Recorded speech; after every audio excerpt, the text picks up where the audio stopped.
Exodus 1.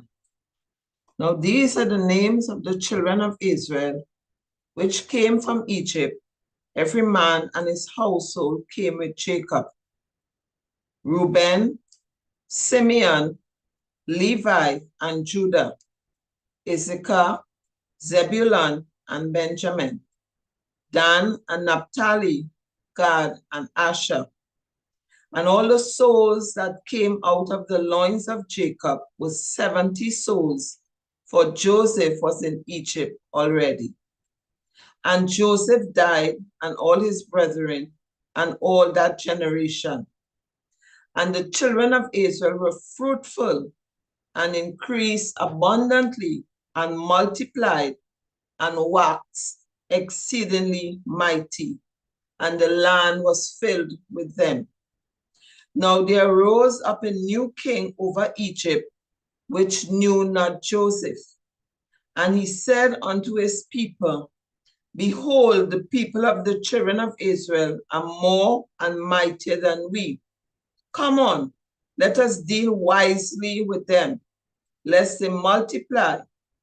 And it come to pass that when there falleth out any war, they join also unto our enemies and fight against us, and so get them up out of the land. Therefore they did set over them taskmasters, to afflict them with their burdens. And they built for Pharaoh treasure cities, Pythons, and Ramesses. But the more they afflicted them, the more they multiplied and grew. And they were grieved because of the children of Israel. And the Egyptians made the children of Israel to serve with rigor. And they made their lives bitter with hard bondage, in mortar and in brick, and in all manner of service in the field. All their service wherein they make them serve was with rigor.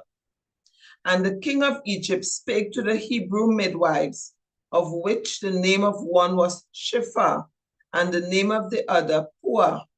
And he said, when ye do the office of a midwife to the Hebrew woman, and see them upon the stools, if it be a son, then shall kill them. But if it be a daughter, then she shall live. But the midwives feared God, and did not as the king of Egypt commanded them, but saved the men children alive. And the king of Egypt called for the midwives, and said unto them, Why have ye done this thing, and have saved the children alive?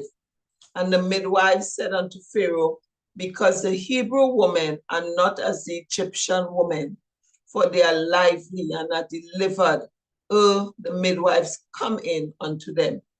Therefore God dealt well with the midwives, and the people multiplied and waxed very mighty.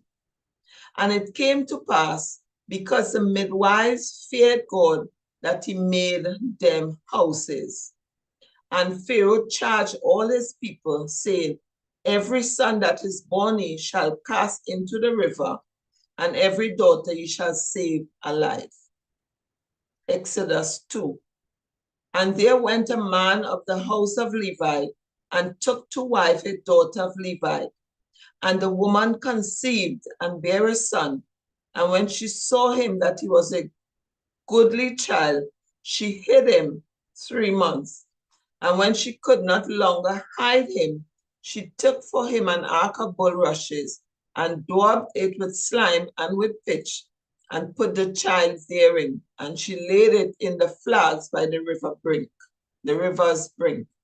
And his sister stood afar off to wit what would be done to him. And the daughter of Pharaoh came down to wash herself at the river, and her maidens walked along by the riverside. And when she saw the ark among the flags, she sent her maid to fetch it.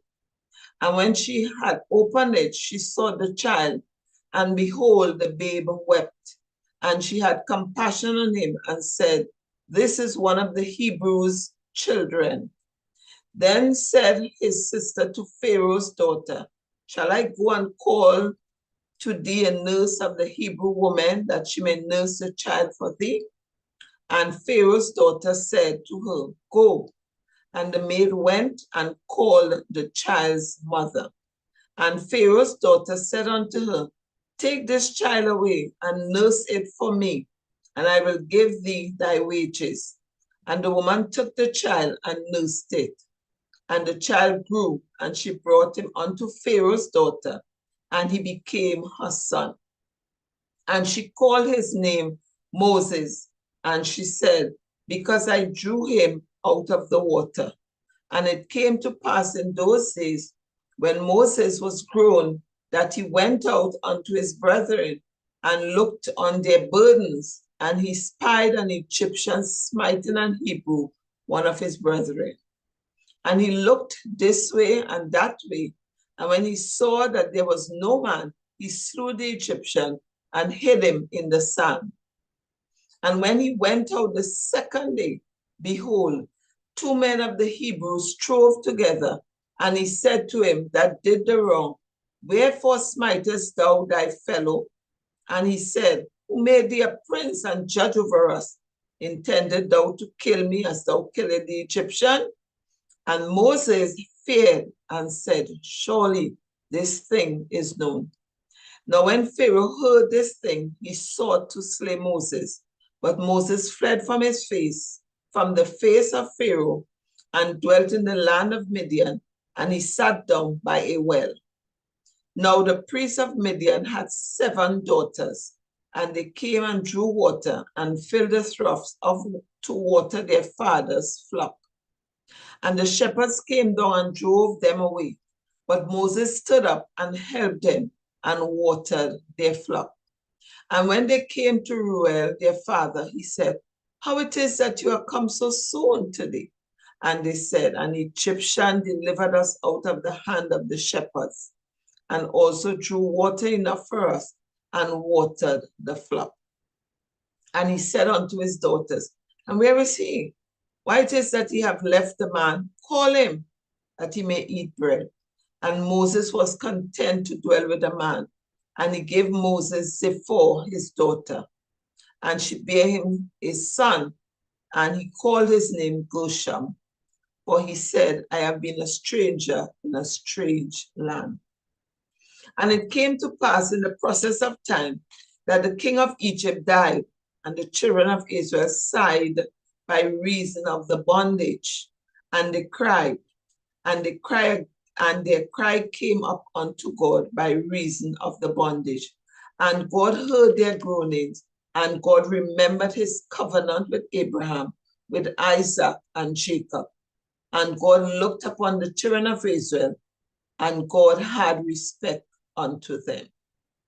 Exodus 3. Now Moses kept the flock of Jethro, his father-in-law, the priest of Midian, and he led the flock to the backside of the desert, and came to the mountain of God, even to Horeb. And the angel of the Lord appeared unto him in a flame of fire out of the midst of a bush. And he looked, and behold, the bush burned with fire, and the bush was not consumed. And Moses said, I will now turn aside and see this great sight, why the bush is not burnt. And when the Lord saw that he turned aside to see, God called unto him out of the midst of the bush and said, Moses, Moses. And he said, Here am I. And he said, Draw not nigh hither, put off thy shoes from off thy feet, for the place whereon thou standest is holy ground. Moreover, he said, I am the God of thy father, the God of Abraham, the God of Isaac, and the God of Jacob. And Moses hid his face, for he was afraid to look upon God. And the Lord said, I have surely seen the affliction of my people which are in Egypt, and have heard their cry by reason of their taskmasters, for I know their sorrows. And I am come down to deliver them out of the hand of the Egyptians, and to bring them up out of the land unto a good land, and unto a good land and a large, unto a land flowing with milk and honey, unto the place of the Canaanites, and the Hittites, and the Amorites, and the Perizzites, and the Hivites, and the Jebusites. Now therefore, behold, the cry of the children of Israel is come unto me, and I have also seen the oppression where the Egyptian oppressed them. Come now therefore, and I will send thee unto Pharaoh, that thou mayest bring forth my people, the children of Israel, out of Egypt. And Moses said unto God, who am I that I should go unto Pharaoh, and that I should bring forth the children of Israel out of Egypt? And he said, certainly I will be with thee, and this shall be a token unto thee that I have sent thee. When thou hast brought forth the people out of Egypt, ye shall serve God upon this mountain. And Moses said unto God, behold, when I come unto the children of Israel, and shall say unto them, the God of your fathers hath sent me unto you, and they shall say to me, what is his name? What shall I say unto them? And God said unto Moses, I am that I am. And he said, thus shalt thou say unto the children of Israel, I am hath sent thee unto you. And Moses said, and God said moreover unto Moses, thus shalt thou say unto the children of Israel, the Lord God of your fathers, the God of Abraham, the God of Isaac, and the God of Jacob hath sent me unto you. This is my name forever, and this is my memorial unto all generations. Go and gather the elders of Israel together, and say unto them, the Lord God of your fathers, the God of Abraham, of Isaac, and of Jacob, appeared unto me, saying, I have surely visited you, and seen that which is done to you in Egypt. And I have said, I will bring you up out of the affliction of Egypt unto the land of the Canaanites, and the Hittites, and the Amorites, and the Perizzites, and the Hivites, and the Jebusites, unto a land flowing with milk and honey. And they shall hearken to thy voice, and thou shalt come, thou and the elders of Israel, unto the king of Egypt, and he shall say unto him, the Lord God of the Hebrews had met with us, and now let us go. We beseech thee 3 days' journey into the wilderness, that we may sacrifice to the Lord our God. And I am sure that the king of Egypt will not let you go, no, not by a mighty hand. And I will stretch out my hand and smite Egypt with all my wonders, which I will do in the midst thereof. And after that, he will let you go. And I will give this people favor in the sight of the Egyptians. And it shall come to pass that when they go, you shall not go empty-handed. You shall not go empty, but every woman shall borrow of her neighbor, and of her that sojourneth in her house, jewels of silver, and jewels of gold, and raiment. And he shall put them upon your sons, and upon your daughters, and he shall spoil the Egyptians. Exodus 4.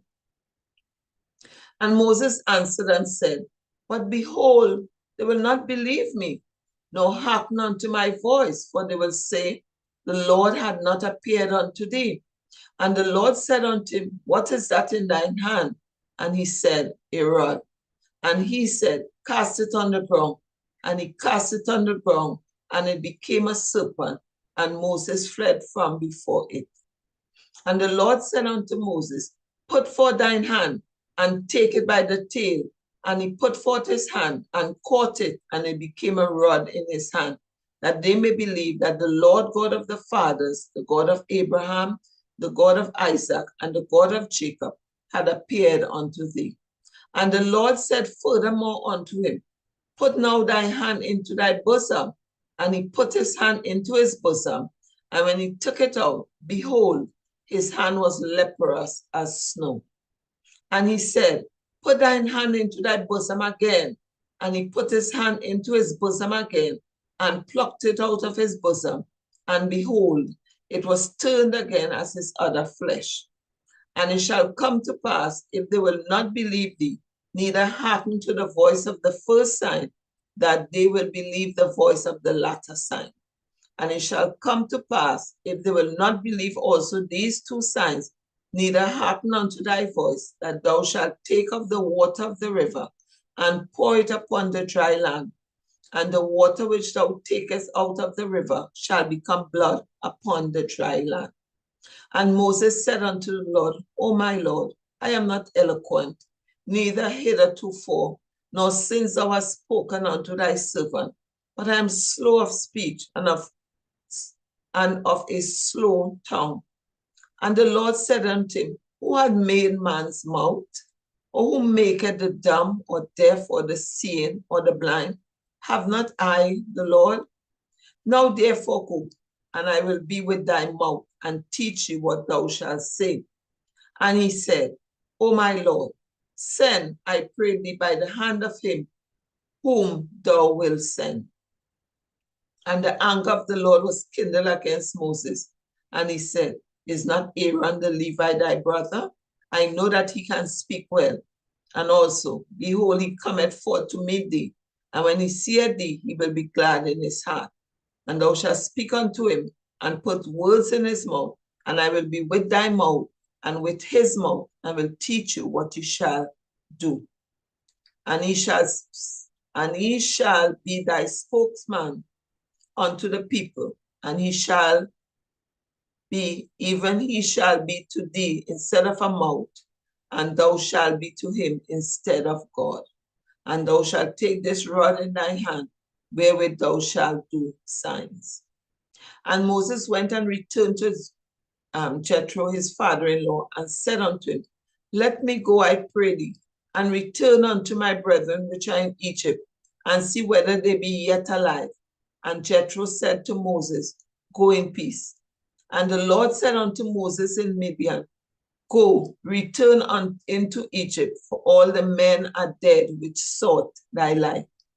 And Moses took his wife and his sons, and set them upon an ass, and he returned to the land of Egypt. And Moses took the rod of God in his hand.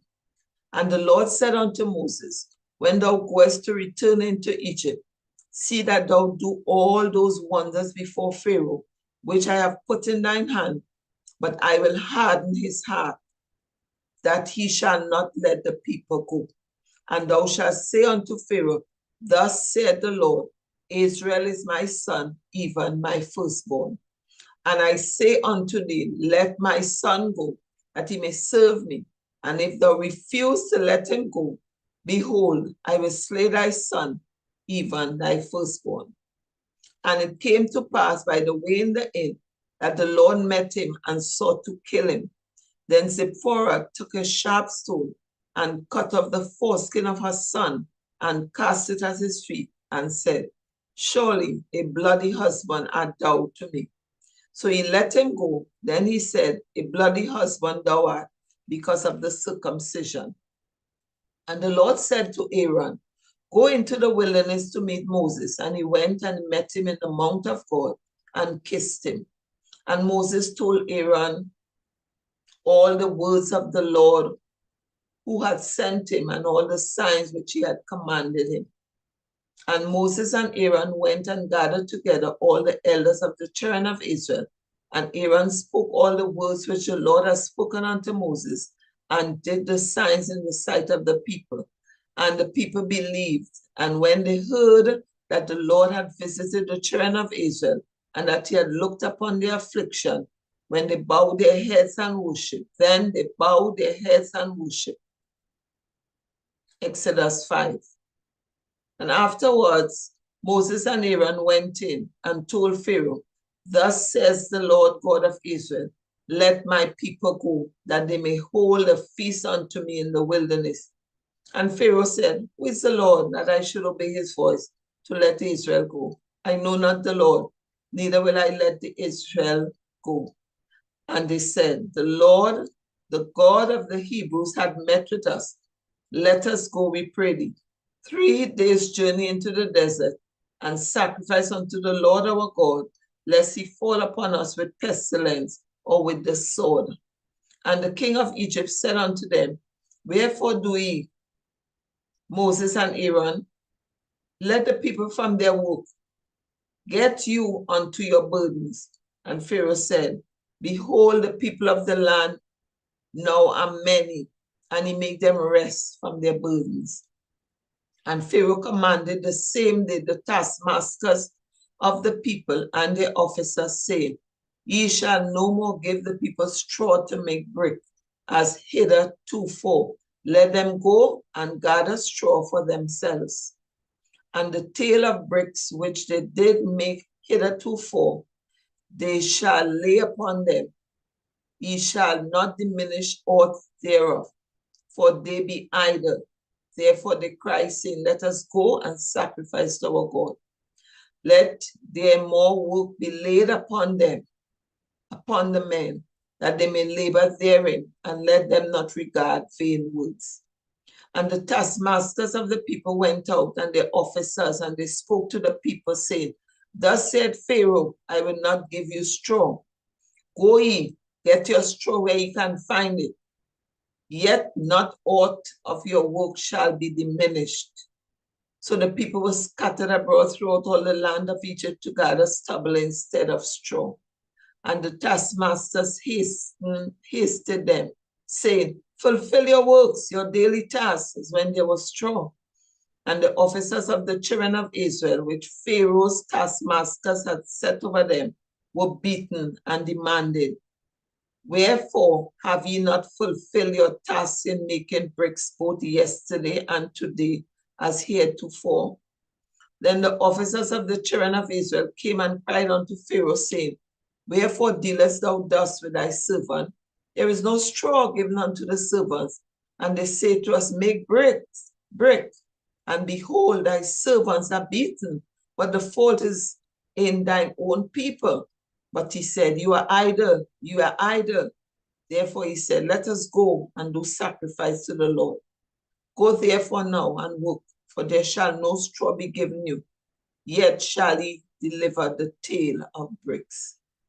And the officers of the children of Israel did see that they were in evil case. After it was said, you shall not diminish aught from your bricks of your daily task. And they met Moses and Aaron, who stood in the way, as they came forth from Pharaoh. And they said unto them, the Lord look upon you and judge, because ye have made our savor to be abhorred in the eyes of Pharaoh and in the eyes of his servants, to put a sword in their hand to slay us. And Moses returned unto the Lord and said, Lord, wherefore hast thou so evil entreated this people? Why it is that thou hast sent me? For since I came to Pharaoh to speak in thy name, he had done evil to this people, neither had thou delivered thy people at all. Exodus 6.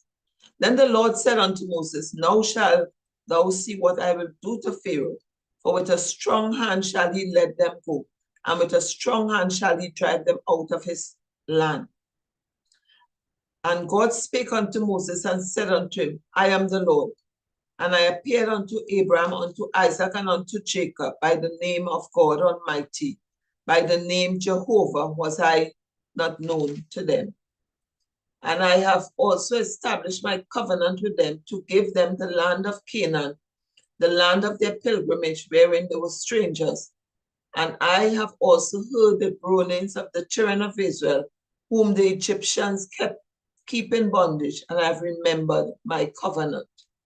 Wherefore say unto the children of Israel, I am the Lord, and I will bring you out from under the burdens of the Egyptians, and I will rid you out of their bondage, and I will redeem you with a stretched out arm and with great judgment, and I will take you to me for a people, and I will be to you a God, and ye shall know that I am the Lord your God, which bringeth you out from under the burden of the Egyptians.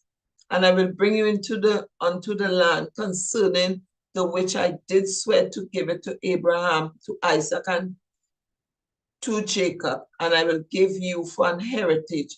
I am the Lord. And Moses spoke so unto the children of Israel, but they hearkened not unto Moses for anguish of spirit and for cruel bondage. And the Lord spake unto Moses, saying, Go in, Speak unto Pharaoh, king of Egypt, that he let the children of Israel go out of his land. And Moses spake before the Lord, saying, Behold, the children of Israel have not hearkened unto me. How then shall Pharaoh hear me, who am of uncircumcised lips? And the Lord spoke unto Moses and unto Aaron, and gave them a charge unto the children of Israel and unto Pharaoh, king of Egypt, to bring the children of Israel out of the land of Egypt. These be the heads of their fathers' houses, the sons of Reuben, the firstborn of Israel, Hanok, and Palu, Hezron, and Kami. These be the families of Reuben. And the sons of Simeon, Jemuel, Jamin, and Ohad, and Jachin, and Johah, and Shalu, the son of a Canaanitish woman. These are the families of Simeon. And these are the names of the sons of Levi according to their generations: Gershon, Kohath, Merari. And the years of the life of Levi, 137 years. The sons of Gershon, Libni, and Shimei, according to their families. And the sons of Kohath, Amram, and Izhar, and Hebron, and Uzziel. And the years of the life of Kohath, 137 years. And the sons of Merari, Mahali, and Mushi. These are the families of Levi according to their generations. And Amram took him Jochebed, his father's sister, to wife, and she bare him Aaron and Moses. And the years of the life of Amram, 137 years. And the son of Ishak, Korah, and Nepheg, and Zigri. And the sons of Uzziel, Mishael, and Elzaphan, and Zitri. And Aaron took him Elsheba, daughter of Amminadab, sister of Nahash, on to wife. And she bare him Nabad, and Abihu, Eleazar, and Itamar. And the sons of Korah, Ashir, and Elkanah, and Abiasar. These are the families of the Korahites. And Eleazar, Aaron's son, took him one of the daughters of Pethuel to wife, and she bare him Phinehas. These are the heads of the fathers of the Levites according to their families. These are that Aaron and Moses, to whom the Lord said, Bring out the children of Israel from the land of Egypt according to their armies. These are they which spake to Pharaoh, king of Egypt, to bring out the children of Israel from Egypt. These are Moses and Aaron. And it came to pass on the day when the Lord spake unto Moses in the land of Egypt, that the Lord spake unto Moses, saying, I am the Lord.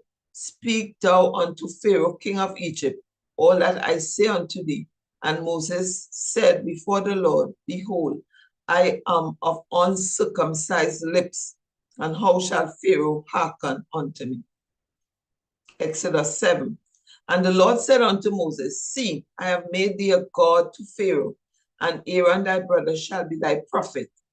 Thou shalt speak all that I commanded thee, and Aaron thy brother shall speak unto Pharaoh, that he send the children of Israel out of his land. And I will harden Pharaoh's heart, and multiply my signs and my wonders in the land of Egypt. But Pharaoh shall not hearken unto you, that I may lay my hand upon Egypt, and bring forth my armies and my people, the children of Israel, out of the land of Egypt by great judgments. And the Egyptians shall know that I am the Lord, when I stretch forth my hand upon Egypt, and bring out the children of Israel from among them. And Moses and Aaron did as the Lord commanded them, so did they. And Moses was 80 years old, and Aaron 83 years old, when they spake unto Pharaoh. And the Lord spake unto Moses and unto Aaron, saying, When Pharaoh shall speak unto you, saying, Show a miracle for you, then thou shalt say unto Aaron, Take thy rod, cast it before Pharaoh, and it shall become a serpent. And Moses and Aaron went in unto Pharaoh, and they did as the Lord had commanded. And Aaron cast down his rod before Pharaoh and before his servant, and it became a serpent. Then Pharaoh also called the wise men and the sorcerers, now the magicians of Egypt. They also did in like manner with their enchantments, for they cast down every man his rod, and they became serpents, but Aaron's rod swallowed up their rods. And he hardened Pharaoh's heart, that he hearkened not unto them, as the Lord had said. And the Lord said unto Moses, Pharaoh's heart is hardened. He refuseth to let the people go. Get thee unto Pharaoh in the morning. Lo, he goeth out unto the water, and thou shalt stand by the river bank against he come, and the rod which was turned to a serpent shalt thou take in thy hand, and thou shalt say unto them, the Lord God of the Hebrews hath sent me unto thee, saying, let my people go, that they may serve me in the wilderness. And behold, hitherto thou wouldest not hear. Thus says the Lord, in this thou shalt know that I am the Lord. Behold, I will smite with the rod that is in my hand upon the waters which are in the river, and they shall be turned to blood. And the fish that is in the river shall die, and the river shall stink, and the Egyptians shall loathe to drink of the water of the river. And the Lord spake unto Moses, saying unto Aaron, say unto Aaron, take thy rod, stretch out thy hand upon the waters of Egypt, upon their streams, upon their rivers, and upon their ponds, and upon all their pools of water, that they may become blood, and that they may be blood throughout all the land of Egypt, both in vessels of wood and in vessels of stone. And Moses and Aaron did so as the Lord commanded, and he lifted up the rod and smote the waters that were in the river, in the sight of Pharaoh, and in the sight of his servants, and all the waters that were in the river were turned to blood, and the fish that was in the river died, and the river stank, and the Egyptians could not drink of the water of the river, and there was blood throughout all the land of Egypt. And the magicians of Egypt did so with their enchantments, and Pharaoh's heart was hardened, neither did he hearken unto them as the Lord had said. And Pharaoh turned and went into his house, neither did he set his heart to this also. And all the Egyptians dig round about the river for water to drink, for they could not drink of the water of the river. And 7 days were fulfilled after that the Lord had smitten the river. Exodus 8. And the Lord spake unto Moses, go unto Pharaoh and say unto him, thus says the Lord, let my people go, that they may serve me. And if thou refuse to let them go, behold, I will smite all thy borders with frogs. And the river shall bring forth frogs abundantly, which shall go up and come into thine house, and into thy bedchambers, and upon thy bed, and into the house of thy servants, and upon thy people, and into thine oven, and into thy kneading troughs. And the frog shall come about on thee, and upon thy people, and upon all thy servants. And the Lord spake unto Moses, saying, say unto Aaron, stretch forth thy hand with thy rod over the streams, over the rivers, and over the ponds, and cause frogs to come up upon the land of Egypt. And Aaron stretched out his hand over the waters of Egypt, and the frogs came up and covered the land of Egypt. And the magicians did so with their enchantments, and brought up frogs from the land of Egypt. Then Pharaoh called for Moses and Aaron and said, entreat the Lord, that he may take away the frogs from me and from my people, and I will let the people go, that they may do sacrifice unto the Lord. And Moses said unto Pharaoh, glory over me. When shall I entreat for thee, and for thy servant, and for thy people, to destroy the frogs from thee and thy house, that they may remain in the river only? And he said, tomorrow. And he said, be it according to thy word, that thou mayest know that there is none like unto the Lord our God. And the frogs shall depart from thee, and from thy houses, and from thy servants, and from thy people, they shall remain in the river only. And Moses and Aaron went out from Pharaoh, and Moses cried unto the Lord because of the frogs which he had brought against Pharaoh. And the Lord did according to the word of Moses, and the frogs died out of the houses, out of the villages, and out of the fields. and they gathered them together upon heaps, and the land stank. But when Pharaoh saw there was respite, he hardened his heart, and hearkened not unto them as the Lord had said.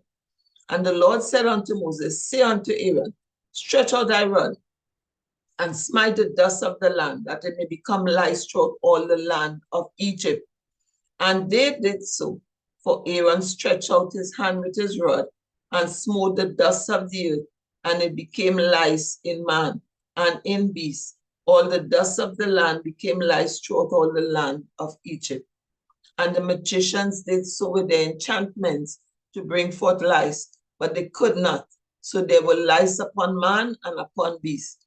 Then the magician said unto Pharaoh, this is the finger of God.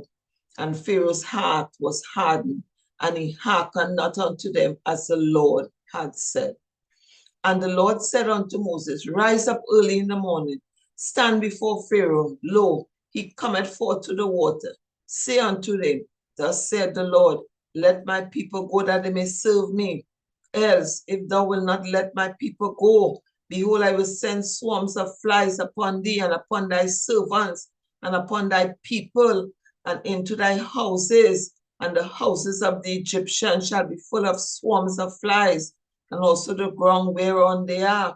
And I will sever in that day the land of Goshen, in which my people dwell, that no swarms of flies shall be there, to the end thou mayest know that I am the Lord in the midst of the earth.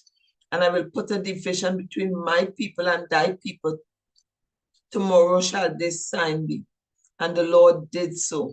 There came a grievous swarm of flies into the house of Pharaoh, into his servants' houses, and into all the land of Egypt. The land was corrupted by reason of the swarm of flies. And Pharaoh called for Moses and for Aaron and said, go ye, sacrifice to your God in the land. And Moses said, it is not meet so to do. For we shall sacrifice the abomination of the Egyptians to the Lord our God. Lo, shall we sacrifice the abomination of the Egyptians before their eyes? And will they not stone us? We will go 3 days' journey into the wilderness and sacrifice to the Lord our God as he has commanded us. And Pharaoh said, I will let you go, that you may sacrifice to the Lord your God in the wilderness. Only ye shall not go very far away. Entreat for me. And Moses said, behold, I go out from thee, and I will entreat the Lord that the swarms of flies may depart from Pharaoh, from his servants, and from his people tomorrow. But let not Pharaoh deal deceitfully anymore in not letting the people go to sacrifice to the Lord.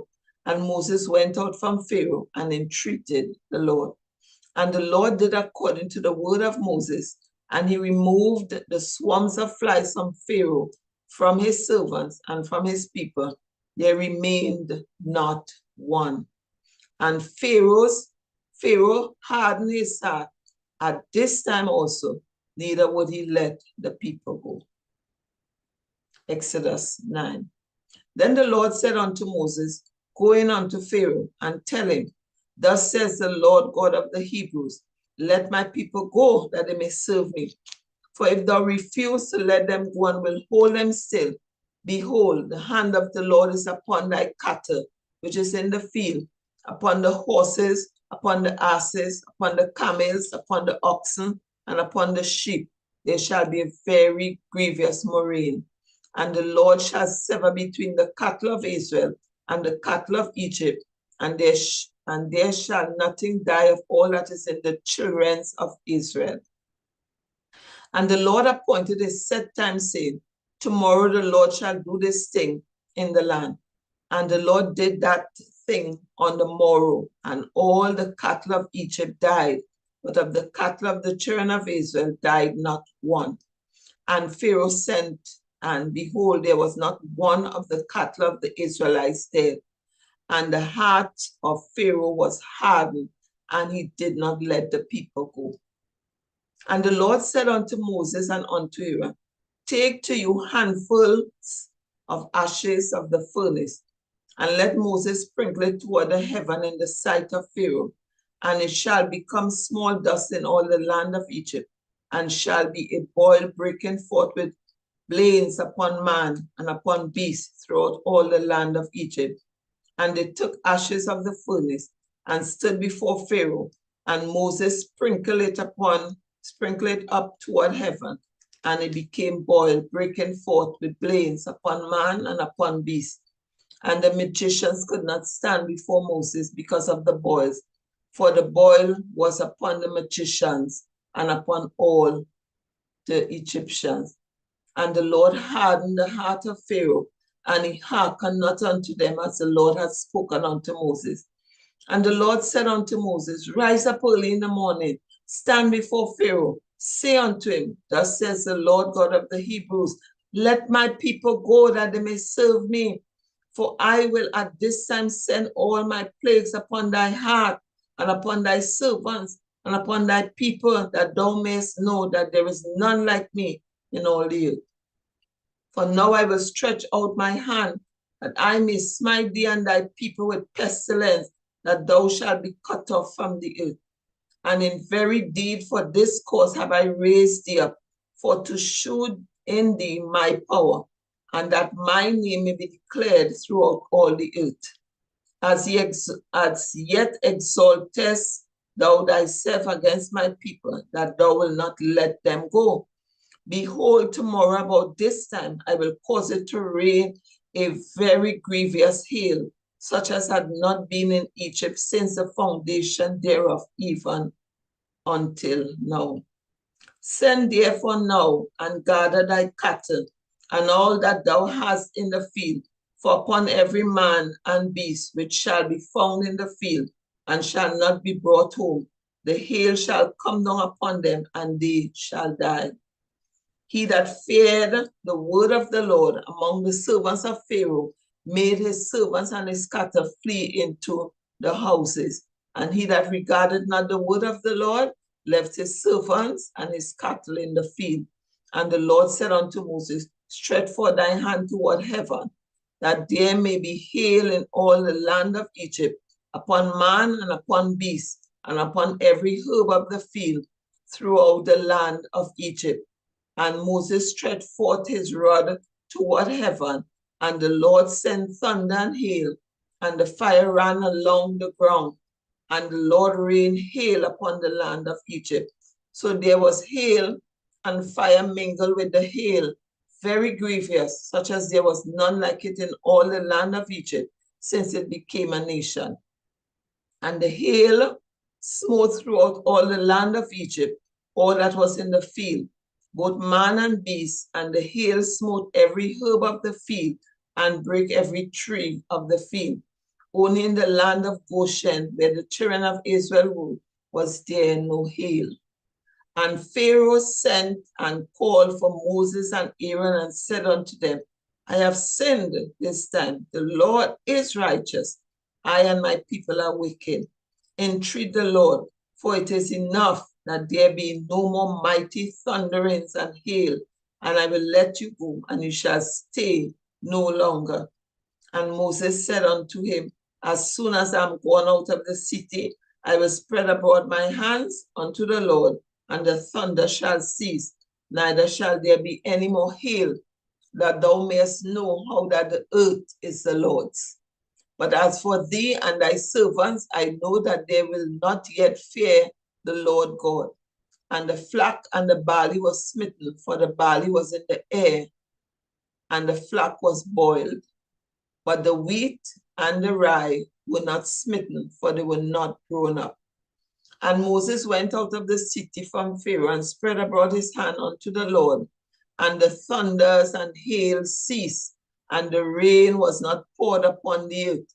And when Pharaoh saw that the rain and the hail and the thunders were ceased, he sinned yet more, and hardened his heart, he and his servants. And the heart of Pharaoh was hardened, neither would he let the children of Israel go, as the Lord had spoken by Moses. Exodus 10. And the Lord said unto Moses, Go in unto Pharaoh, for I have hardened his heart and the heart of his servants, that I might shew these my signs before him, and that thou mayest tell in the heirs of thy son and of thy son's son what things I have wrought in Egypt, and my signs which I have done among them, that ye may know how that I am the Lord. And Moses and Aaron came in unto Pharaoh and said unto him, Thus says the Lord God of the Hebrews, How long wilt thou refuse to humble thyself before me? Let my people go that they may serve me.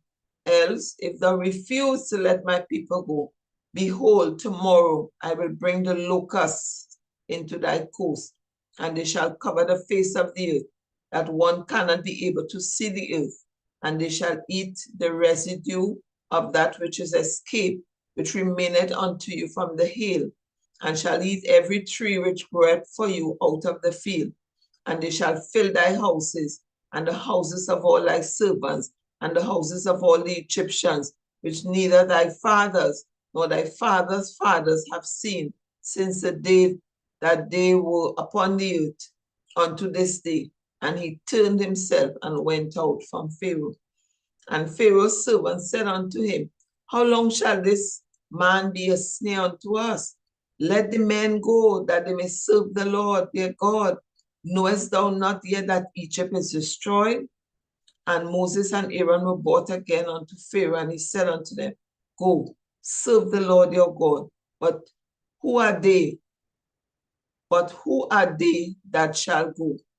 And Moses said, We will go with our young and with our old, with our sons, with our daughters, with our flocks, with our herds will we go, for we must hold a feast unto the Lord.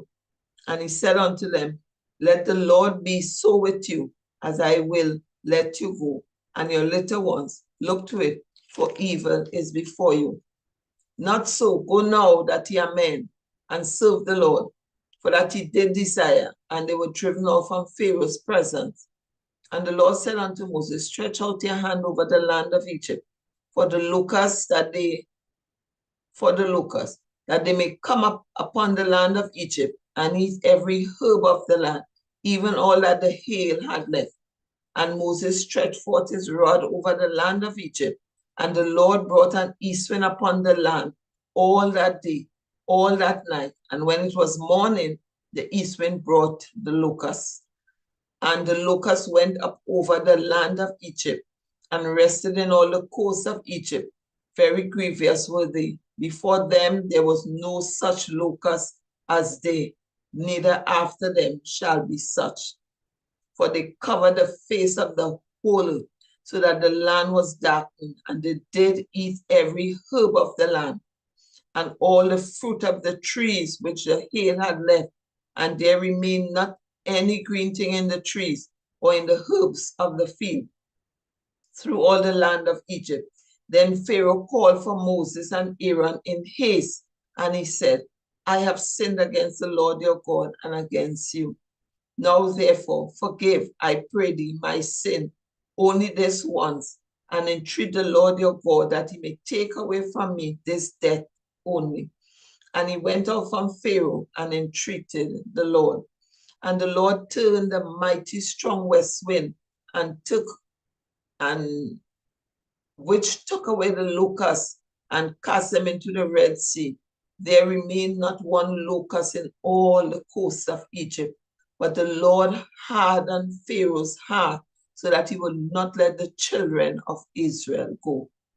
And the Lord said unto Moses, Stretch out your hand toward heaven, that there may be darkness over the land of Egypt, even darkness which may be felt. And Moses stretched forth his hand toward heaven, and there was a thick darkness in all the land of Egypt 3 days.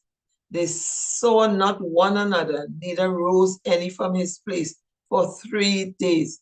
But all the children of Israel had light in their dwellings. And Pharaoh called unto Moses and said, Go ye, serve the Lord. Only let your flocks and your herds be stayed. Let your little ones also go with you. And Moses said, Thou must give us also sacrifices and burnt offerings, that we may sacrifice unto the Lord our God. Our cattle also shall go with us. There shall not a hoof be left behind. For therefore must we take to serve the Lord our God, and we know not with what we must serve the Lord until we come thither. But the Lord hardened Pharaoh's heart, and he would not let them go. And Pharaoh said unto him, Get thee from me, take heed to thyself, see my face no more. For in that day that thou seest my face, thou shalt die. And Moses said, Thou hast spoken well, I will see thy face no more. Exodus 11. And the Lord said unto Moses, Yet will I bring one plague more upon Pharaoh and upon Egypt. Afterward he will let you go hence, when he shall let you go. He shall surely thrust you out hence altogether. Speak now in the ears of the people, and let every man borrow of his neighbor, and every woman of her neighbor, jewels of silver and jewels of gold. And the Lord gave the people favor in the sight of the Egyptians. Moreover, the man Moses was very great in the land of Egypt, in the sight of Pharaoh's servants, and in the sight of the people. And Moses said, Thus saith the Lord, About midnight will I go out into the midst of Egypt, and all the firstborn in the land of Egypt shall die, from the firstborn of Pharaoh that sitteth upon his throne, even unto the firstborn of the maid servant that is behind the mill, and all the firstborn of beasts. And there shall be a great cry throughout all the land of Egypt, such as there was none like it, nor shall be like it any more. But against any of the children of Israel shall not a dog move his tongue against man or beast, that you may know how that the Lord doth put a difference between the Egyptians and Israel. And all these thy servants shall come down unto me, and bow down themselves unto me, saying, Get thee out, and all the people that follow thee, and after that I will go out. And he went out from Pharaoh in a great anger. And the Lord said unto Moses, Pharaoh shall not hearken unto you, that my wonders may be multiplied in the land of Egypt. And Moses and Aaron did all these wonders before Pharaoh, and the Lord hardened Pharaoh's heart, so that he would not let the children of Israel go out of his land. Exodus 12. And the Lord spake unto Moses and Aaron in the land of Egypt, saying, This month shall be unto you the beginning of months. It shall be the first month of the year to you. Speak ye unto all the congregation of Israel, saying, In the 10th day of this month they shall take to them every man a lamb according to the house of their fathers, a lamb for an house. And if the household be too little for the lamb, let him and his neighbor next unto his house take it according to the number of the souls. Every man according to his eating shall make your account for the lamb.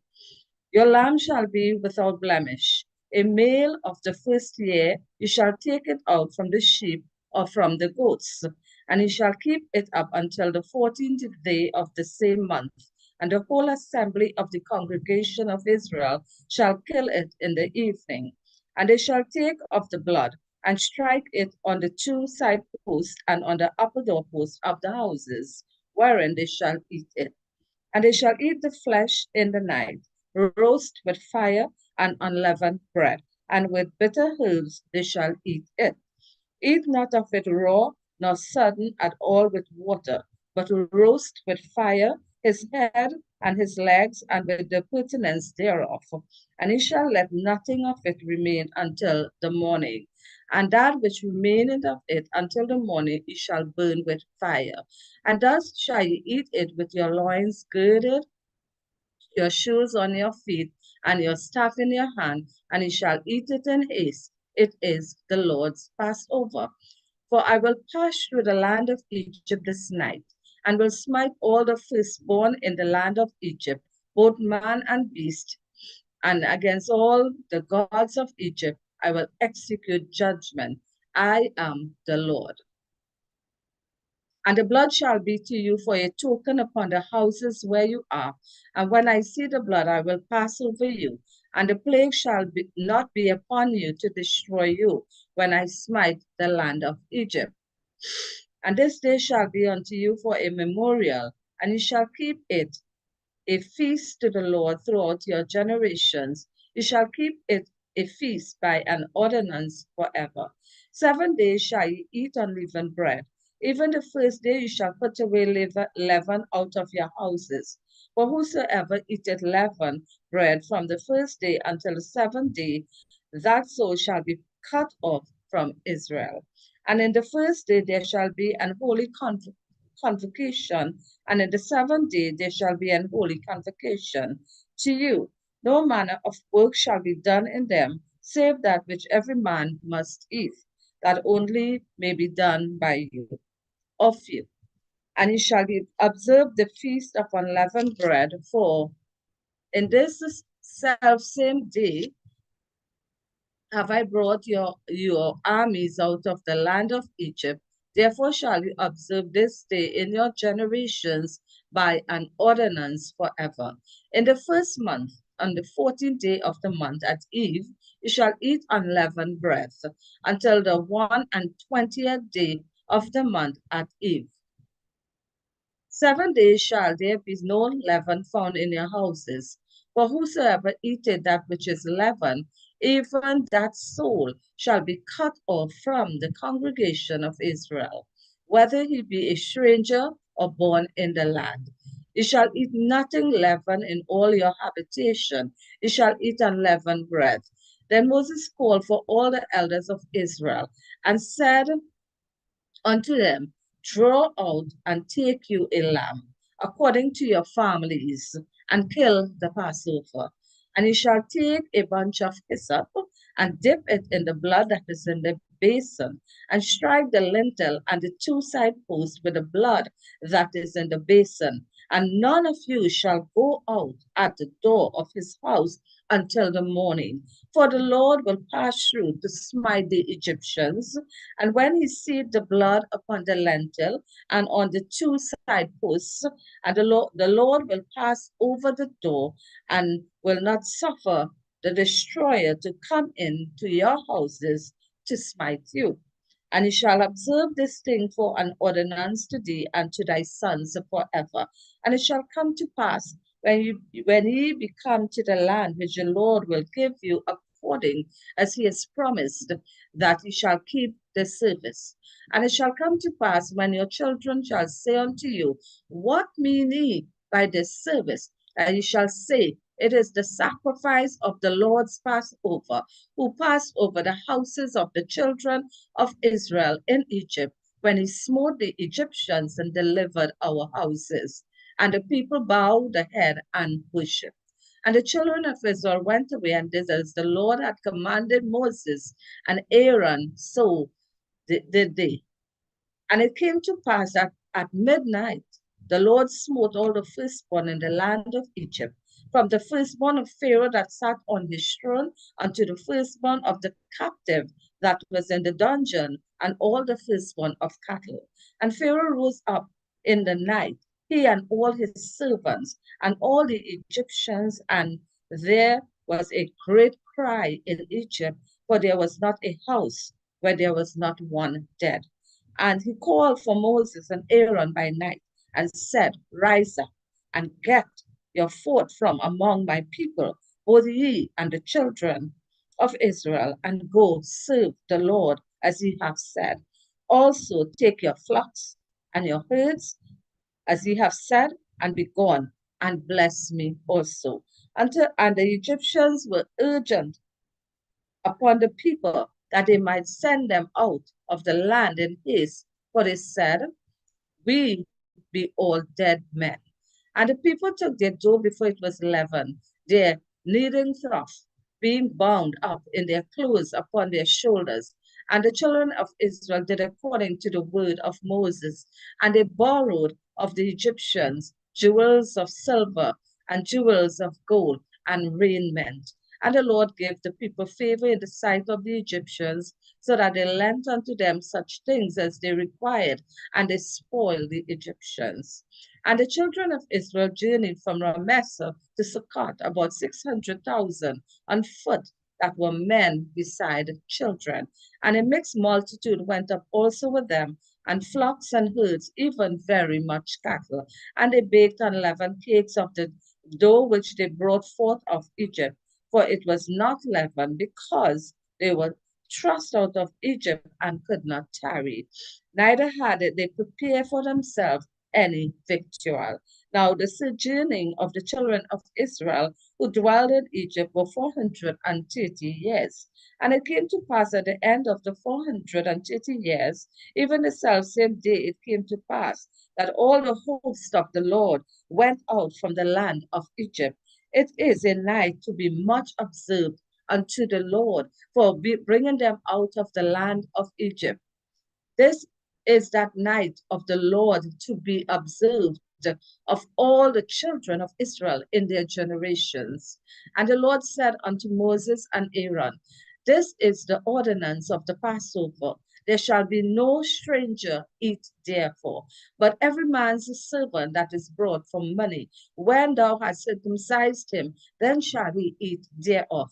A foreigner and an hired servant shall not eat thereof. In one house shall it be eaten. Thou shalt not carry forth aught of the flesh abroad out of the house, neither shall ye break a bone thereof. All the congregation of Israel shall keep it. And when a stranger shall sojourn with thee, and will keep the Passover to the Lord, let all his males be circumcised, and then let him come near and keep it. And he shall be as one that is born in the land, for no uncircumcised person shall eat thereof. One law shall be to him that is homeborn, and unto the stranger that sojourneth among you. Thus did all the children of Israel, as the Lord commanded Moses and Aaron, so did they. And it came to pass the selfsame day that the Lord did bring the children of Israel out of the land of Egypt by their armies. Exodus 13. And the Lord spoke unto Moses, saying, sanctify unto me all the firstborn, whatsoever openeth the womb among the children of Israel, both of man and of beast is mine. And Moses said unto the people, remember this day in which you came out from Egypt, out of the house of bondage, for by strength of hand the Lord brought you out from this place. There shall no leavened bread be eaten. This day came ye out in the month Abib. And it shall be when the Lord shall bring thee into the land of the Canaanites, and the Hittites, and the Amorites, and the Hivites, and the Jebusites, which he sware unto thy father to give thee, a land flowing with milk and honey, that thou shalt keep this service in this month. 7 days thou shalt eat unleavened bread, and in the 7th day shall be a feast to the Lord. Unleavened bread shall be 7 days, and there shall no leavened bread be seen with thee, neither shall there be leaven seen with thee in all thy quarters. And thou shalt show thy son in that day, saying, this is done because of that which the Lord did unto me when I came forth out of Egypt. And it shall be for a sign unto thee upon thine hand, and for a memorial between thy eyes, that the Lord laws may be in thy mouth. For with a strong hand had the Lord brought thee out of Egypt. Thou shalt therefore keep their ordinances in this season from year to year. And it shall be when the Lord shall bring thee into the land of the Canaanites, as he sware unto thee and to thy fathers, and shall give it thee. Then that thou shalt set apart unto the Lord all that openeth the matrix, and every firstling that cometh of a beast which the male, shall be the Lord's. And every firstling of an ass thou shalt redeem with a lamb. And if thou wilt not redeem it, then thou shalt break his neck, and all the firstborn of man among any children shall thou redeem. And it shall be when thy son asks thee in time to come, saying, what is this? That thou shalt say unto him, by strength of hand the Lord brought us out from Egypt, from the house of bondage. And it shall come to pass, when Pharaoh would hardly let us go, that the Lord slew all the firstborn in the land of Egypt, both the firstborn of man and the firstborn of beast. Therefore I sacrifice to the Lord all that openeth the matrix, being males, but all the firstborn of my children I redeem. And it shall be for a token upon thine hand, and for frontlets between thy eyes. For by strength of hand the Lord brought us forth out of Egypt. And it came to pass when Pharaoh had let the people go that God led them not through the way of the land of the Philistines, although that was near, for God said, Least peradventure the people repented when they see war, and they returned to Egypt. But God led the people about through the way of the wilderness of the Red Sea, and the children of Israel went up hardness out of the land of Egypt. And Moses took the bones of Joseph with him, for he had straitly sworn the children of Israel, saying, God will surely visit you, and ye shall carry up my bones away hence with you.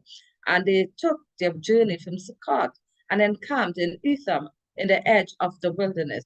And the Lord went before them by day in a pillar of cloud and led them the way, and by night in a pillar of fire to give them light to go by day and night. He took not away the pillars of the cloud by day, nor the pillar of the fire by night from before the people.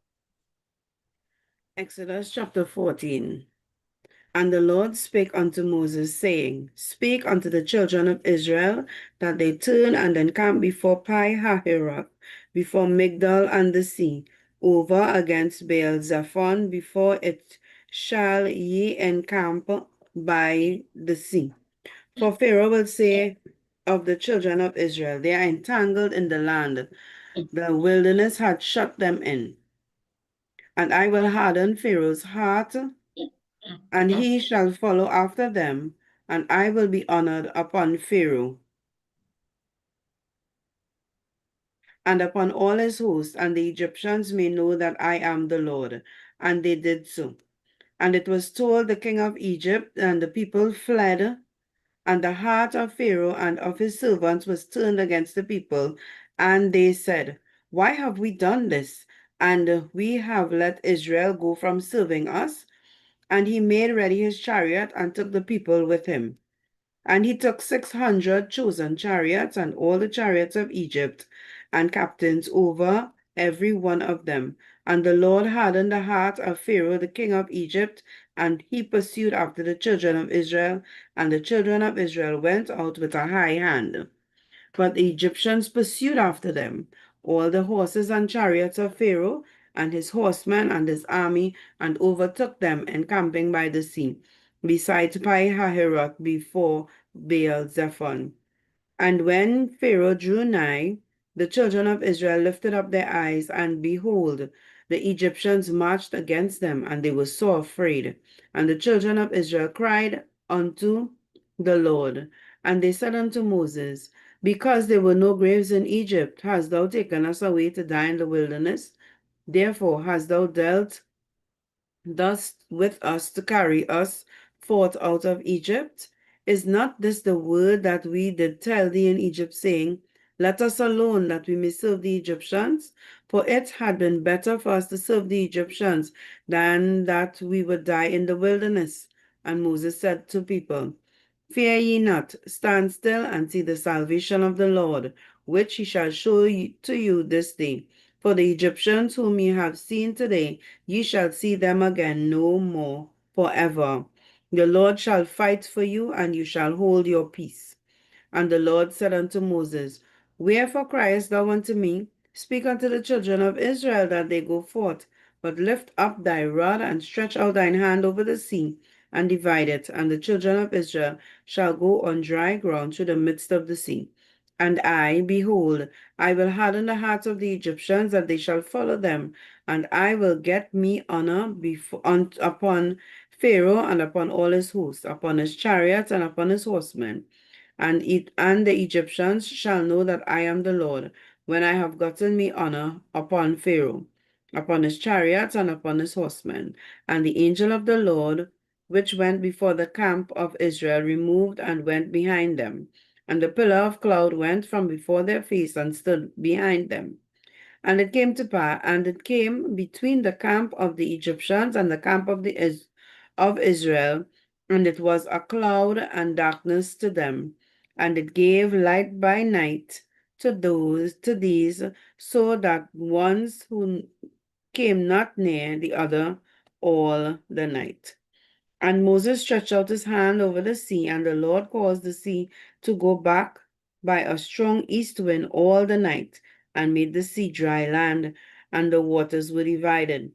And the children of Israel went into the midst of the sea upon dry land ground, and the water were a wall upon them on their right hand and upon their left. And the Egyptians pursued and went in after them to the midst of the sea, even all Pharaoh's horses, his chariots, and his horsemen. And it came to pass that in the morning watch the Lord looked unto the host of the Egyptians through the pillar of fire and of the cloud, and troubled the host of the Egyptians, and took off their chariot wheels, that they drave them heavily, so that the Egyptians said, Let us flee from the face of Israel, for the Lord is fighting for them against the Egyptians. And the Lord said unto Moses, Stretch out thine hand over the sea, that the waters may come again upon the Egyptians, upon their chariots, upon their horsemen. And Moses stretched forth his hand over the sea, and the sea returned his strength when the morning appeared, and the Egyptians fled against it. And the Lord overthrew the Egyptians in the midst of the sea. And the waters returned and covered the chariots and the horsemen, and all the host of Pharaoh that came into the sea after them. There remained not so much as one of them, but the children of Israel walked upon dry land in the midst of the sea, and the waters were a wall unto them in their right hand and on their left. Thus the Lord saved Israel that day out of the hand of the Egyptians, and Israel saw the Egyptians dead upon the seashore. And Israel saw the great work which the Lord did unto the Egyptians, and the people feared the Lord, and believed the Lord and his servant Moses. Exodus chapter 15. Then sang Moses and the children of Israel this song unto the Lord, and spake, saying, I will sing unto the Lord, for he had triumphed gloriously. The horse and his rider he had thrown into the sea. The Lord is my strength and song, and he is become my salvation. He is my God, and I will prepare him an habitation. My father's God, and I will exalt him. The Lord is a man of war. The Lord is his name. Pharaoh's chariots and his hosts hath he cast into the sea. His chosen captain also are drowned in the Red Sea. The depths have covered them. They sank into the bottom as a stone. The right hand, O Lord, is become glorious in power. Thy right hand, O Lord, hath dashed in pieces the enemy. And in the greatness of thine excellency, thou hast overthrown them that rose up against thee. Thou sentest forth thy wrath, which consumed them as stubble, and with the blast of thy nostrils the waters were gathered together. The flood stood upright as a heap, and the depths were congealed in the heart of the sea. The enemy said, I will pursue, I will overtake, I will divide the spoil, my lust shall be satisfied upon them. I will draw my sword, my hand shall destroy them. Thou dost blow with thy wind, and the sea covered them. They sank as lead in the mighty waters. Who is like unto thee, O Lord, among the gods? Who is like thee, glorious in holiness, fearful in praises, doing wonders? Thou stretchest out thy right hand, the earth swallowed them. Thou in thy mercy hast led forth the people which thou hast redeemed. Thou hast guided them in thy strength unto thy holy habitation. The people shall hear and be afraid. Sorrow shall take hold of the habitations of Palestina. And the dukes of Edom shall be amazed, the mighty men of Moab. Trembling shall take hold upon them, and the inhabitants of Canaan shall melt away. Fear and dread shall fall upon them by the greatness of thine arm. They shall be as still as a stone till thy people pass over, O Lord, till thy people pass over which thou hast purchased. Thou shalt bring them in and plant them in the mountain of thine inheritance, in the place, O Lord, which thou hast made for thee to dwell, in the sanctuary, O Lord, which thy hands have established. The Lord shall reign forever and ever. For the horse of Pharaoh went in and his chariots, and with his horsemen into the sea, and the Lord brought again the waters of the sea upon them. But the children of Israel went on dry land in the midst of the sea. And Miriam the prophetess, the sister of Aaron, took a timbrel in her hand, and all the women went out after her with timbrel and with dances. And Miriam answered them, Sing unto the Lord, for he hath triumphed gloriously. The horse and his rider he hath thrown into the sea. So Moses brought Israel from the Red Sea, and they went into the wilderness of Shur. And they went 3 days in the wilderness and found no water. And when they came to Marah, they could not drink the waters of Marah, for they were bitter. Therefore, the name of the place was called Marah. And the people murmured against Moses, saying, What shall we drink? And he cried unto the Lord, and the Lord showed him a tree, which when he had cast into the waters were made sweet. There he made them a statute and an ordinance, and there he proved them, and said, If thou wilt diligently hearken unto the voice of the Lord thy God, and will do that which is right in his sight, and will give ear to his commandments, and keep all his statutes, I will put none of these diseases upon thee, which I have brought upon the Egyptians, for I am the Lord that healeth thee. And they came to Elim, and there were 12 wells of water, and 70 palm trees, and they encamped there by the waters.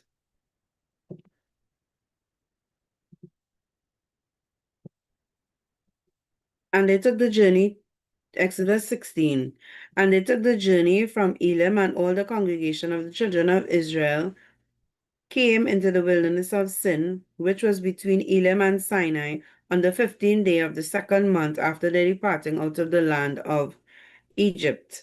And the whole congregation of the children of Israel murmured against Moses and Aaron in the wilderness.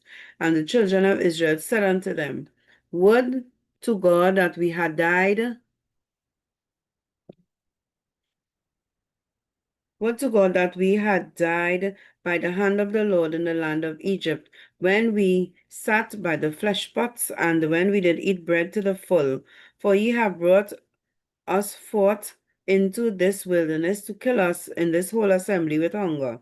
And then said the Lord unto Moses, Behold, I will rain bread from heaven for you, and the people shall go out and gather a certain rate every day, that I may prove them whether they will walk in my law or no.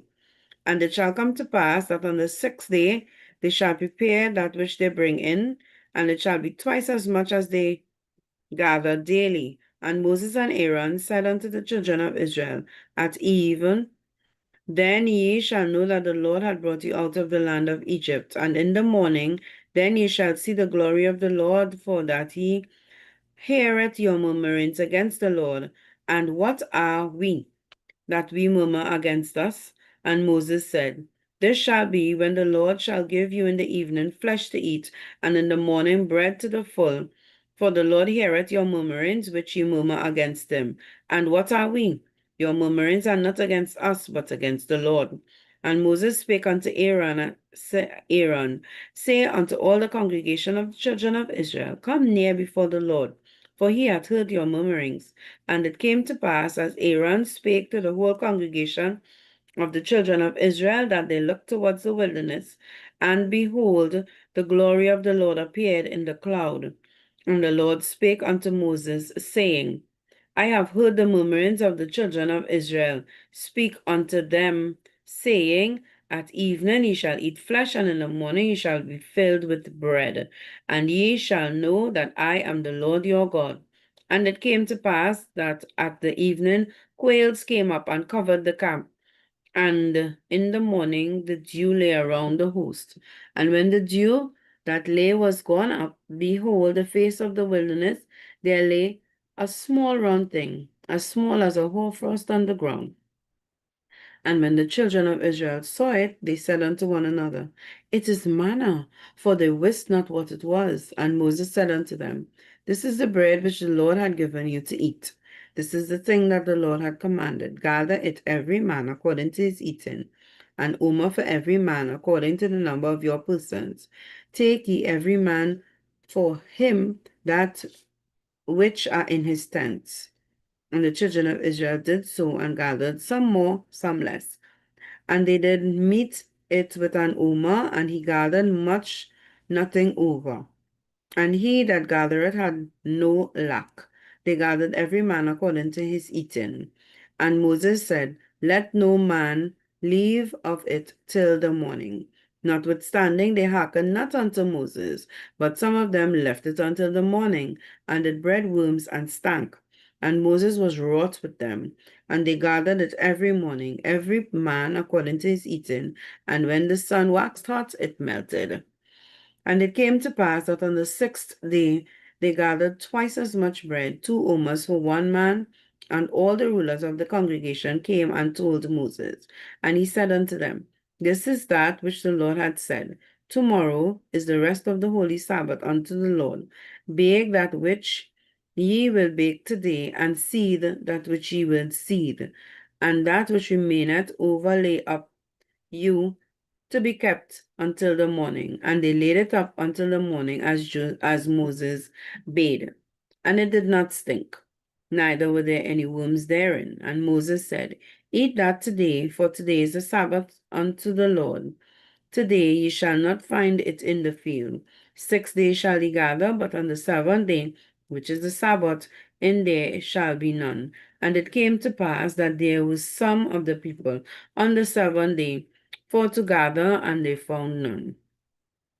And the Lord said unto Moses, How long will you refuse to keep my commandments and my laws? See, for the Lord hath given you the Sabbath, therefore he giveth you on the 6th day the bread for 2 days. Abide ye every man in his place. Let no man go out of his place on the 7th day. So the people rested on the 7th day. And the house of Israel called the name therefore manna, for it was like coriander seed white, and the taste of it was like wafer made with honey. And Moses said, This is the thing which the Lord commanded. Fill an omer of it, and of it to be kept for your generations, that they may see the bread wherewith I have fed you in the wilderness, when I brought you forth out of the land of Egypt. And Moses said unto Aaron, Take a pot and fill the omer full of manna therein, and lay it up before the Lord to be kept for your generations. As the Lord commanded Moses, so Aaron laid it up for the testimony to be kept. And the children of Israel did eat manna 40 years, until they came to a land inhabited. They did eat manna until they came upon the borders of Canaan.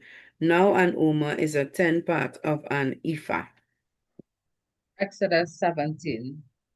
And all the congregation of the children of Israel journeyed from the wilderness of Sin after their journey according to the commandment of the Lord, and pitched in Rephidim. And there was no water for the people to drink. Therefore the people did chide with Moses and said, Give us water, that we may drink. And Moses said unto them, Why chide ye with me? Wherefore do ye tempt the Lord? And the people thirsted there for water. And the people murmured against Moses and said, Wherefore is this that thou hast brought us up out of Egypt to kill us and our children and our cattle with thirst? And Moses cried unto the Lord, saying, What shall I do unto these people? They be almost ready to stone me. And the Lord said unto Moses, Go on before the people, and take with thee of the elders of Israel and thy rod, wherewith all thou smoothest the river, take in thine hand and go. Behold, I will stand before thee there upon the rock in Horeb, and thou shalt smite the rock, and there shall come water out of it, that the people may drink. And Moses did so in the sight of the elders of Israel. And he called the name of the place Massah and Meribah, because of the chiding of the children of Israel, and because they tempted the Lord, saying, Is the Lord among us or not? Then came Amalek and fought with Israel in Rephidim. And Moses said unto Joshua, Show us out men, and go out, fight with Amalek. Tomorrow I will stand on the top of the hill with the rod of God in my hand. So Joshua did as Moses had said to him, and fought with Amalek, and Moses, Aaron, and Hur went up to the top of the hill. And it came to pass, when Moses held up his hand, that Israel prevailed. And when he let down his hand, Amalek prevailed. But Moses' hands were heavy, and they took a stone and put it under him. And he sat thereon, and Aaron and Hur stayed up his hands, the one on one side and the other on the other side, and his hands were steady until the going down of the sun. And Joshua discomfited Amalek and his people with the edge of the sword. And the Lord said unto Moses, write this for a memorial in a book, and rehearse it in the ears of Joshua. For I will utterly put out the remembrance of Amalek from under heaven. And Moses built an altar and called the name of it Jehovah Nissi. For he said, because the Lord had sworn that the Lord will give war with Amalek from generations to generations. Exodus 18. When Jethro, the priest of Midian, Moses' father-in-law, heard of all that God had done for Moses and for Israel, his people, and that the Lord had brought Israel out of Egypt, then Jethro, Moses' father-in-law, took Zipporah, Moses' wife, after he had sent her back, and her 2 sons, of which the name of the one was Gershom, for he said, I have been an alien in a strange land. And the name of the other was Eliezer, for the God of my father, saith he, was my help and delivered me from the sword of Pharaoh. And Jethro, Moses' father-in-law, came with his sons and his wife unto Moses into the wilderness, where he encamped at the mount of God. And he said unto Moses, I, thy father-in-law Jethro, am come unto thee, and thy wife and her 2 sons with her.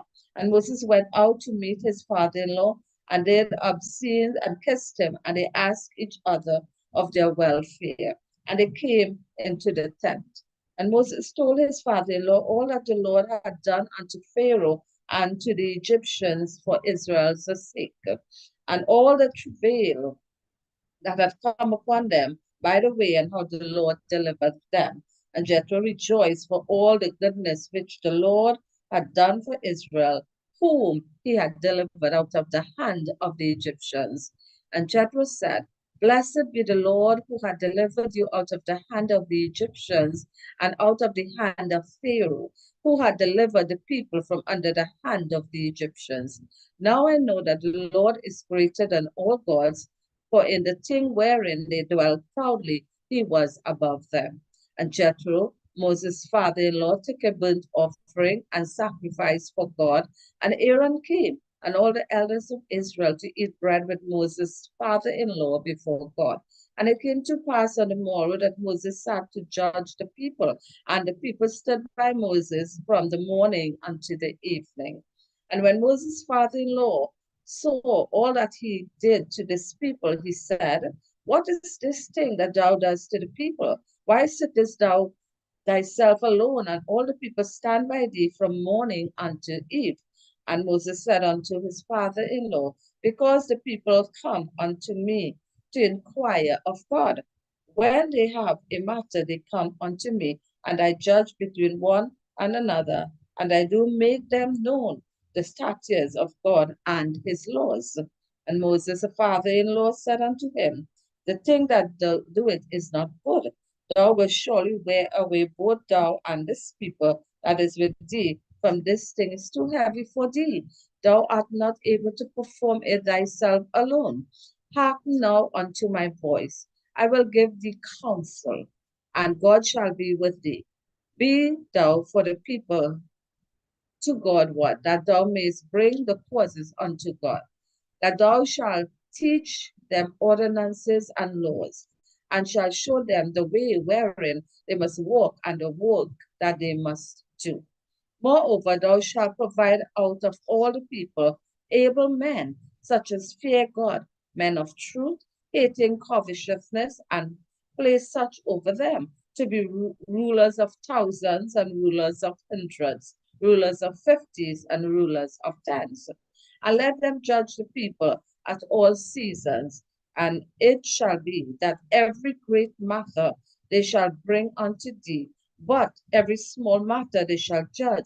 So shall it be easier for thyself, and they shall bear the burdens with thee.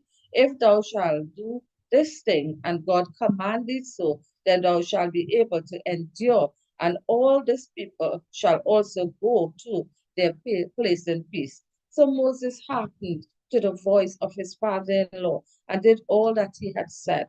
And Moses chose able men of all Israel and made them heads over the people, rulers of thousands, rulers of hundreds, rulers of fifties, and rulers of tens.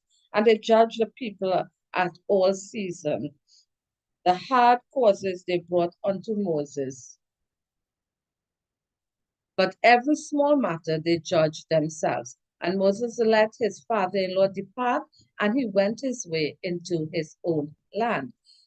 Exodus 19.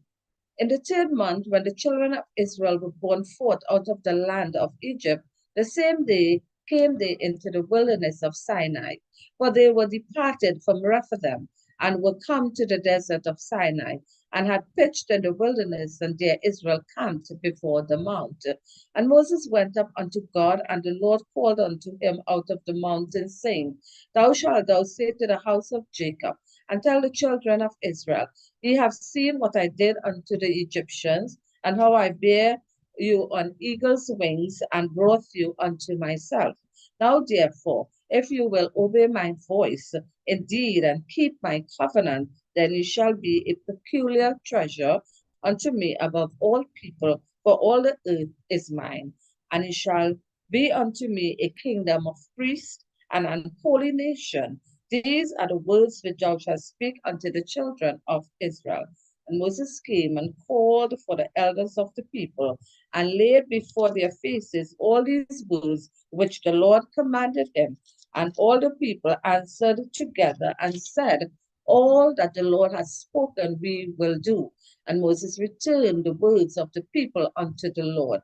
And the Lord said unto Moses, Lo, I come unto thee in a thick cloud, that the people may hear when I speak with thee, and believe thee forever. And Moses told the words of the people unto the Lord. And the Lord said unto Moses, Go unto the people, and sanctify them today and tomorrow, and let them wash their clothes, and be ready against the third day. For the third day the Lord will come down in the sight of all the people upon Mount Sinai, and thou shalt set bounds unto the people round about, saying, Take heed to yourselves, that ye go not up into the mount or touch the border of it. Whosoever toucheth the mount shall be surely put to death. There shall not an hand touch it, but he shall surely be stoned or shot through. Whether it be beast or man, it shall not live. When the trumpet sounded, long they shall come up to the mount. And Moses went down from the mount unto the people, and sanctified the people, and they washed their clothes. And he said unto the people, Be ready against the third day. Come not at your wives. And it came to pass on the third day in the morning, that there were thunders and lightnings and a thick cloud upon the mount, and the voice of the trumpet exceeding loud, so that all the people that was in the camp trembled. And Moses brought forth the people out of the camp to meet with God, and they stood at the nether part of the mount. And Mount Sinai was already on the smoke, because the Lord descended upon it in fire, and the smoke thereof ascended as the smoke of a furnace, and the whole mount quaked greatly. And when the voice of the trumpet sounded long and waxed louder and louder, Moses spake, and God answered him by a voice. And the Lord came down upon Mount Sinai on the top of the mount, and the Lord called Moses up to the top of the mount, and Moses went up. And the Lord said unto Moses, Go down, charge the people, lest they break through unto the Lord to gaze, and many of them perished. And let the priests also which come near to the Lord, sanctify themselves, lest the Lord break forth upon them. And Moses said unto the Lord, The people cannot come up to Mount Sinai, for thou chargest us, saying, Set bounds about the mount and sanctify it. And the Lord said unto him, Away, get thee down, and thou shalt come up, thou and Aaron with thee. But let not the priests and the people break through to come up unto the Lord, lest he break forth upon them. So Moses went down unto the people and spake unto them. Exodus chapter 20. And God spake all these words, saying, I am the Lord thy God, which brought thee out of the land of Egypt, out of the house of bondage. Ye shall have no other gods before me. Thou shalt not make unto thee any graven image, or any likeness of anything that is in heaven above, or that is in the earth beneath, nor that is in the water under the earth. Thou shalt not bow down thyself to them, or serve them. For I, the Lord thy God, am a jealous God, visiting the iniquity of the fathers upon the children, and unto the third and fourth generation of them that hate me, and showing mercy unto thousands of them that love me and keep my commandments. Thou shalt not take the name of the Lord thy God in vain, for the Lord will not hold him guiltless that taketh his name in vain. Remember the Sabbath day to keep it holy. 6 days shalt thou labor and do all thy work, but the seventh day is the Sabbath of the Lord thy God. In it thou shalt not do any work, nor thou, nor thy son, nor thy daughter, thy manservant, nor thy maidservant, nor any cattle, nor any stranger that is within thy gates. For in 6 days the Lord made the heaven and the earth, the sea, and all in them is, and rested the seventh day. Wherefore the Lord blessed the Sabbath day and hallowed it. Honor thy father and thy mother, that thy days may be long upon the land which the Lord hath given thee. Thou shalt not kill, thou shalt not commit adultery, thou shalt not steal, thou shalt not bear false witness against thy neighbor. Thou shalt not covet thy neighbor's house, thou shalt not covet thy neighbor's wife, nor his manservant, nor his maidservant, nor his ox, nor his ass, nor anything that is thy neighbor's. And all the people saw the thunderings and the lightnings and the noise of the trumpet and the mountains smoking. And when the people saw it, they removed and stood afar off. And they said unto Moses, Speak thou with us, and we will hear, but let not God speak with us, lest we die. And Moses said unto the people, Fear not, for God is come to prove you, and that his fear may be in your faces, that ye sin not. And the people stood afar off, and Moses drew near unto the thick darkness where God was. And the Lord said unto Moses, Thus thou shalt say unto the children of Israel, Ye have said, I have talked to you with you from heaven, and shall not make with me gods of silver, neither shall ye make unto you gods of gold.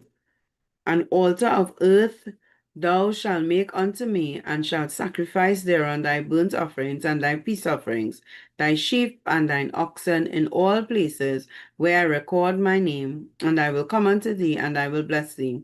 But if thou wilt make me an altar of stone, thou shalt not build it of hewn stone, for if thou lift up thy tool upon it, thou hast polluted it.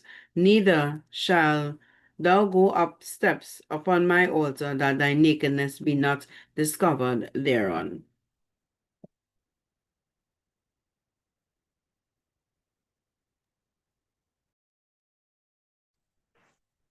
Exodus 21. Now these are the judgments which thou shalt set before them. If thou buy an Hebrew servant, 6 years he shall serve, and in the 7th year he shall go out free for nothing. If he came in by himself, he shall go out by himself. If he were married, then his wife shall go out with him. If his mother had given him a wife, and she have borne him sons or daughters, the wife and her children shall be her masters, and he shall go out by himself. And if the servant shall plainly say, I love my master, my wife, and my children, I will not go out free, then his master shall bring him unto the judges. He shall also bring him to the door, or unto the doorpost, and his master shall bore his hair through with and all, and he shall serve him forever. And if a man sell his daughter to be a maidservant, she shall not go out as the men's servants do. If she please not her master, who had betrothed her to himself, then shall he let her be redeemed, to sell her unto a strange nation, he shall have no power, seeing he had dealt deceitfully with her. And if he have betrothed her unto his son, he shall deal with her after the manner of daughters. And if he take him another wife, her food, her raiment, and her duty of marriage shall he not diminish. And if he do not these three unto her, then shall she go free without money. He that smiteth a man so that he die, shall he surely put to death. And if a man lie not in wait, but God deliver him into his hand, then I will appoint thee a place whither he shall flee. But if a man come presumptuously upon his neighbor to slay him with guile, thou shalt take him from my altar, that he may die. And he that smitteth his father or his mother shall surely be put to death. And he that stealeth a man and selleth him, or if he be found in his hand, he shall surely be put to death. And he that curseth his father or his mother shall surely be put to death.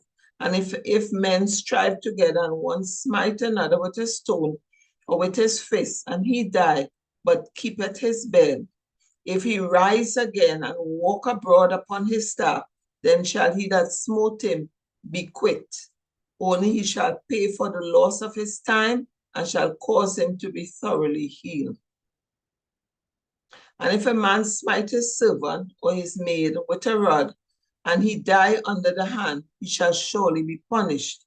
Notwithstanding, if he continue a day or two, he shall not be punished, for he is his money. If men strive and hurt a woman with child, so that her fruit depart from her, and yet no mischief follow, he shall be surely punished, according as the woman's husband will lay upon him, and he shall pay as the judges determine. And if any mischief follow, then thou shalt give life for life, eye for eye, tooth for tooth, hand for hand, foot for foot, burning for burning, wound for wound, stripe for stripe. And if a man smite the eye of his servant or the eye of his maid, that it perish, he shall let him go free for his eye's sake. And if he smite out his maid servant's tooth, or his maid servant's tooth, he shall let him, his manservant tooth, or his maid servant tooth, he shall let him go free for his tooth's sake. If an ox gore a man or a woman that did die, then the ox shall be surely stoned, and his flesh shall not be eaten, but the owner of the ox shall be quit. But if the ox were wont to push with his horn in time past, and it had been testified to his owner, and he had not kept him in, but that he had killed a man or a woman, the ox shall be stoned, and his owner also shall be put to death. If there be laid on him a sum of money, then he shall give for the ransom of his life whatsoever is laid upon him. Whether he have gored a son or have gored a daughter, according to this judgment shall it be done unto him. If the ox shall push a manservant or a maidservant, he shall give unto their master 30 shekels of silver, and the ox shall be stoned. And if a man shall open a pit, or if a man shall dig a pit, and not cover it, and an ox or an ass fall therein, the owner of the pit shall make it good, and give money unto the owner of them, and the dead beast shall be his. And if one man's ox hurt another's, that he die, then they shall sell the live ox and divide the money of it, and the dead ox also shall divide. Or if he be known that the ox had used to push in time past, and his owner had not kept in, he shall surely pay ox for ox, and the dead shall be his own. Exodus 22. If a man steal an ox or a sheep and kill it or sell it, he shall restore 5 oxen for an ox and 4 sheep for a sheep. If a thief be found breaking up and be smitten that he die, there shall no blood be shed for him. If the sun be risen upon him, there shall be blood shed for him. For he shall make full restitution. If he have nothing, then he shall be sold for his theft. If the thief be certainly found in his hand, alive, whether it be an ox or ass or sheep, he shall restore double. If a man shall cause a field or vineyard to be eaten, and shall put in his beasts, and shall feed in another man's field, of the best of his own field, and of the best of his own vineyard, shall he make restitution. If fire break out and catch in thorns, so that the stack of corn, or the standing corn, or the field be consumed therewith, he that kindled the fire shall surely make restitution. If a man shall deliver unto his neighbor money or stuff to keep, and it be stolen out of the man's house, if the thief be found, let him pay double. If the thief be not found, then the master of the house shall be brought unto the judges to see whether he had put his hand under his neighbor's goods. For all manner of trespass, whether it be for ox, for ass, for sheep, for raiment, or for any manner of lost thing, which another challengeth to be his, the cause of both parties shall come before the judges, and whom the judges shall condemn, he shall pay double unto his neighbor. If a man deliver unto his neighbor an ass or an ox, or a sheep, or any beast to keep, and it die, or be hurt, or driven away, no man seeing it, then shall an oath of the Lord be between them both, that he had not put his hand into his neighbor's goods, and the owner of it shall accept thereof, and he shall not make it good. And if it be stolen from him, he shall make restitution unto the owner thereof. If it be torn in pieces, then let him bring it for witness, and he shall not make good that which was torn. And if a man borrow aught of his neighbor, and if it be hurt or die, the owner thereof, being not with it, he shall surely make it good. But if the owner thereof be with it, he shall not make it good. If it be an hire thing, it came for his hire. And if a man entice a maid that is not betrothed, and lie with her, he shall surely endow her to be his wife. If a father utterly refuse to give her unto him, he shall pay money according to the dowry of virgins. Thou shalt not suffer a witch to live. Whoever lieth with a beast shall surely be put to death. He that sacrifices unto any god, save unto the Lord only, he shall be utterly destroyed. Thou shalt neither vex the stranger nor oppress him. For ye were strangers in the land of Egypt. You shall not afflict any widow or fatherless child. If thou afflict them in any wise, and they cry at all unto me, I will surely hear their cry, and my wrath shall wax hot, and I will kill you with a sword, and your wives shall be widows, and your children fatherless. If thou lend money to any of my people that is poor by thee, thou shalt not be to him as an usurer, neither shalt thou lay upon him usury. If thou at all take thy neighbor's raiment to pledge, thou shalt deliver it unto him by that the sun goeth down. For that is his covering only. It is his raiment for his skin, wherein shall he sleep. And it shall come to pass when he crieth unto me that I will hear, for I am gracious. Thou shalt not revile the gods, nor curse the ruler of thy people. Thou shalt not delay to offer the first of thy ripe fruits and of thy liquors. The first one of thy sons shalt thou give unto me. Likewise shalt thou do with thine oxen and with thy sheep. 7 days it shall be with his dam. On the 8th day thou shalt give it to me, and he shall be holy men unto me. Neither shall he eat any flesh that is torn of beasts in the field. He shall cast it to the dogs. Exodus 23, thou shalt not raise a false witness. Put not thine hand with the wicked to be an unrighteous witness. Thou shalt not follow a multitude to do evil, neither shalt thou speak in a cause to decline after many to wrest judgment. Neither shalt thou countenance a poor man in his cause. If thou meet thy enemy's ox or his ass going astray, thou shalt surely bring it back to him again.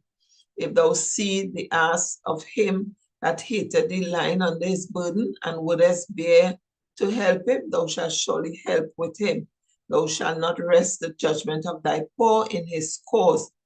Keep thee far from a false matter, and the innocent and righteous slay thou not, for I will not justify the wicked. And thou shalt take no gift, for the gift blindeth the wise, and perverted the words of the righteous. Also thou shalt not oppress a stranger, for ye know the heart of a stranger, seeing ye were strangers in the land of Egypt. And 6 years thou shalt sow thy land, and shalt gather in the fruits thereof. But the 7th year thou shalt let it rest, and lie still, that the poor of the people may eat, and what they leave the beasts of the field shall eat. In like manner thou shalt deal with the vineyard and with thy olive yard. 6 days thou shalt do thy work, and on the 7th day thou shalt rest, that thine ox and thy ass also may rest, and the son of thy handmaid and the stranger may be refreshed. And in all things that I have said unto you, be circumspect, and make no mention of the name of other gods, neither let it be heard out of thy mouth. 3 times shalt thou keep a feast unto me in the year. Thou shalt keep the feast of unleavened bread. Thou shalt eat unleavened bread 7 days, as I commanded thee, in the time appointed of the month Abib. For in it thou camest out from Egypt, and none shall appear before me empty. And the feast of harvest, the first fruits of thy labors, which thou hast sown in the field, and the feast of ingathering, which is in the end of the year, when thou hast gathered in thy labors out of the field. 3 times in the year all thy males shall appear before the Lord God. Thou shalt not offer the blood of any sacrifice with leavened bread, neither shall the fat of my sacrifice remain until the morning. The first of the first fruit of thy land thou shalt bring into the house of the Lord thy God. Thou shalt not set a kid in his mother's milk. Behold, I send an angel before thee to keep thee in thy way, and to bring thee unto the place which I have prepared. Beware of him, obey his voice, provoke him not, for he will not pardon your transgression, for my name is in him. But if thou shalt indeed obey his voice, and do all that I speak, then I will be an enemy unto thy enemies, and an adversary unto thy adversaries. For my angel shall go before thee, and bring thee in unto the Amorites, and the Hittites, and the Perizzites, and the Canaanites, and the Hivites, and the Jebusites, and I will cut them off. Thou shalt not bow down to their gods, nor serve them, nor do after their works, but thou shalt utterly overthrow them, and quite break down their images.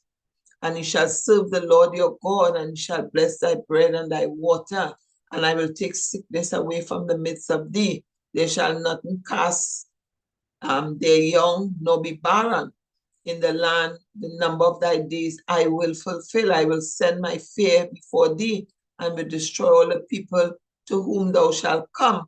And I will make all thy enemies turn their backs unto thee. And I will send hornets before thee, which shall drive out the Hivites, the Canaanites, and the Hittites from before thee. I will not drive them out from before thee in 1 year, lest the land become desolate, and the beasts of the field multiply against thee. By little and little I will drive them out before thee, until thou be increased and inherit the land. I will set my bounds from the Red Sea, even unto the sea of the Philistines, and from the desert unto the river, and I will deliver the inhabitants of the land into your hand, and thou shalt drive them out from before thee. Thou shalt make no covenant with them, nor with their gods. They shall not dwell in the land, lest they make thee sin against me. For if thou serve their gods, it will surely be a snare unto thee. Exodus 24. And he said unto Moses, Come up unto the Lord, thou and Aaron, Nahab, Abihu, and 70 of the elders of Israel, and worship ye afar off. And Moses alone shall come near the Lord, but they shall not come nigh, neither shall the people go up with him. And Moses came and told the people all the words of the Lord, all the judgments, and all the people answered with one voice and said, All the words which the Lord hath said, we will do. And Moses wrote all the words of the Lord and rose up early in the morning and builded an altar under the hill and 12 pillars according to the 12 tribes of Israel. And he sent young men to the children of Israel, which offered burnt offerings and sacrificed peace offerings of oxen unto the Lord. And Moses took half of the blood and put it in his basin. Half of the blood he sprinkled on the altar. And he took the book of the covenant and read it in the audience of the people. And they said, all that the Lord had said we will do, and be obedient. And Moses took the blood and sprinkled it on the people and said, behold, the blood of the covenant which the Lord had made with you concerning all these words.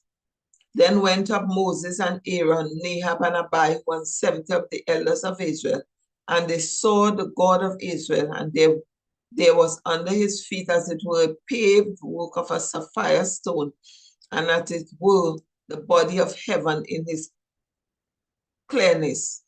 And upon the nobles of the children of Israel he laid not his hand. Also they saw God and did not eat and drink.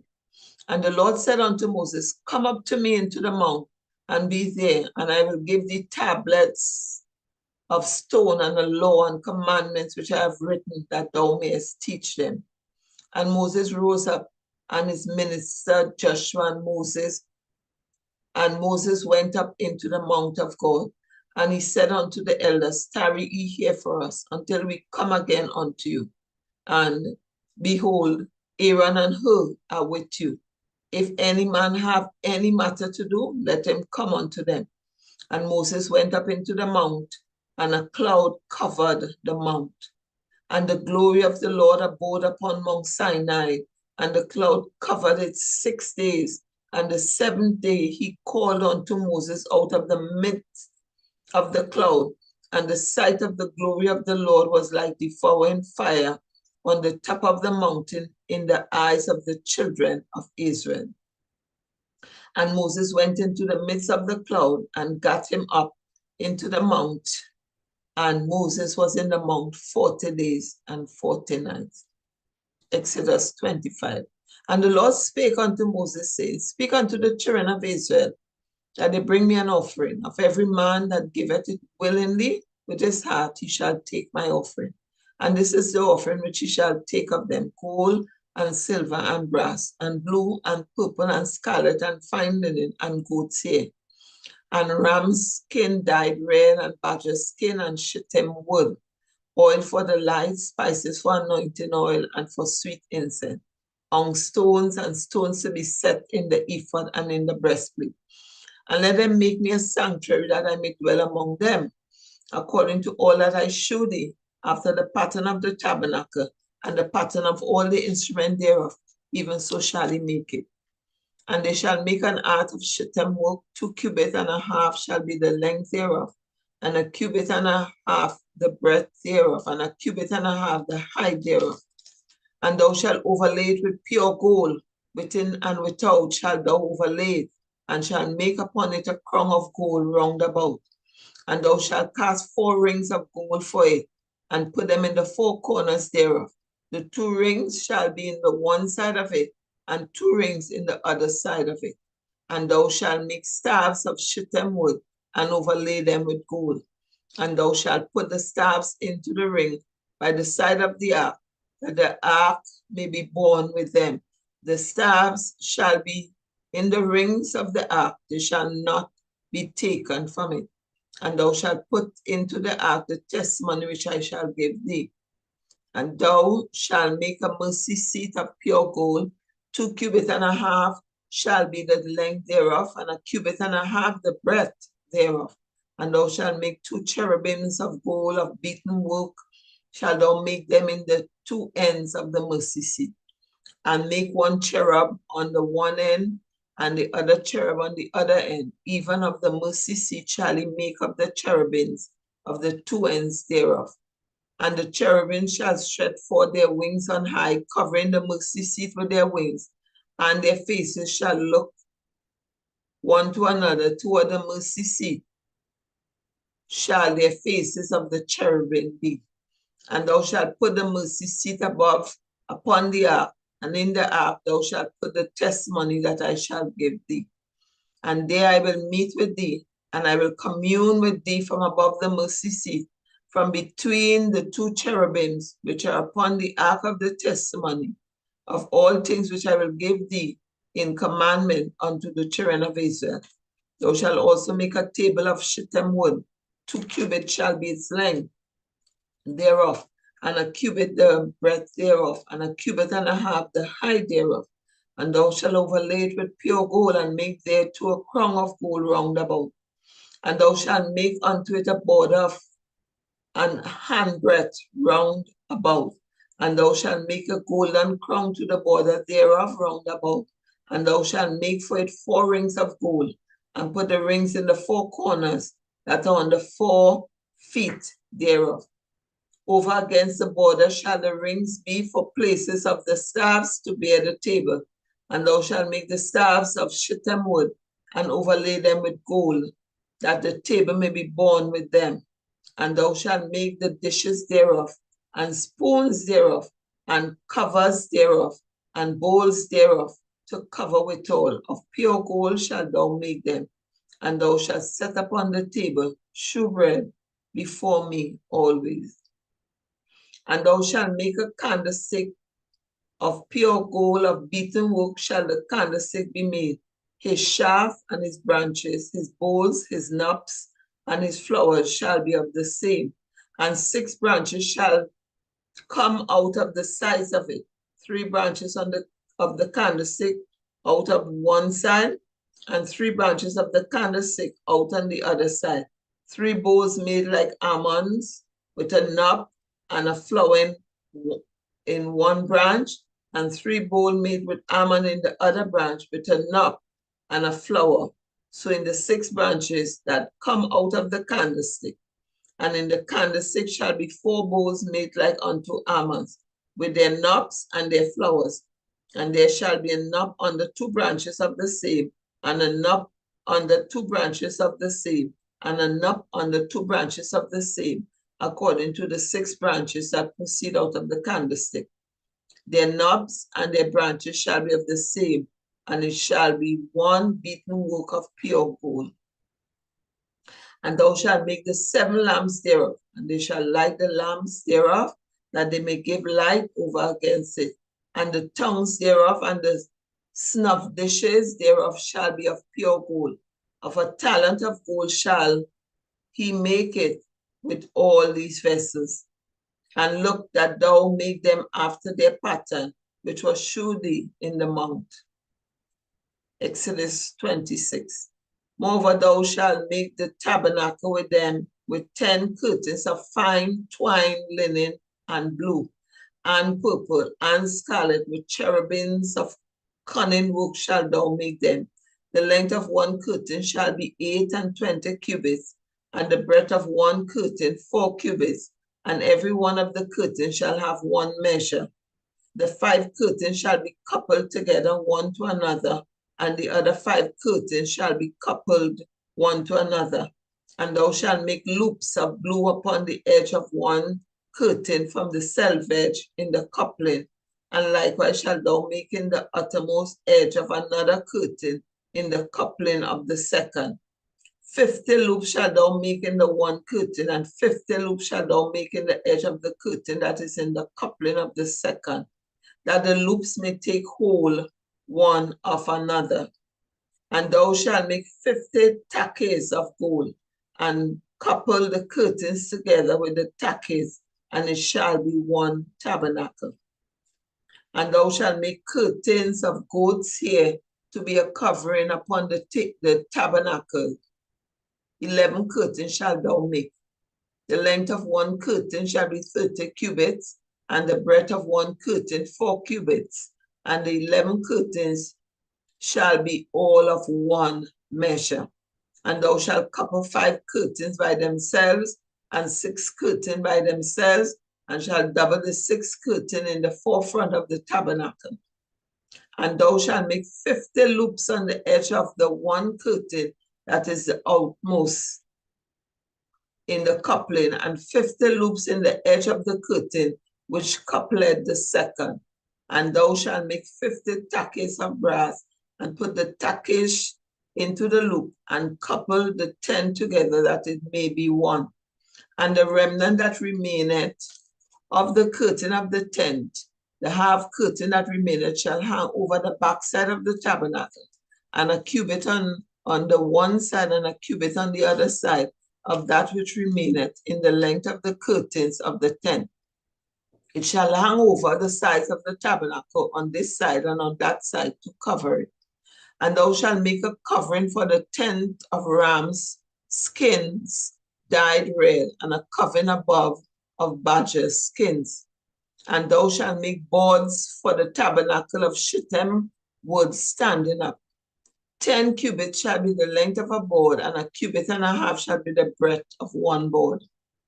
2 tenons shall there be in one board, set in order one against another. Thus shalt thou make for all the boards of the tabernacle. And thou shalt make the boards for the tabernacle, 20 boards on the south side southward.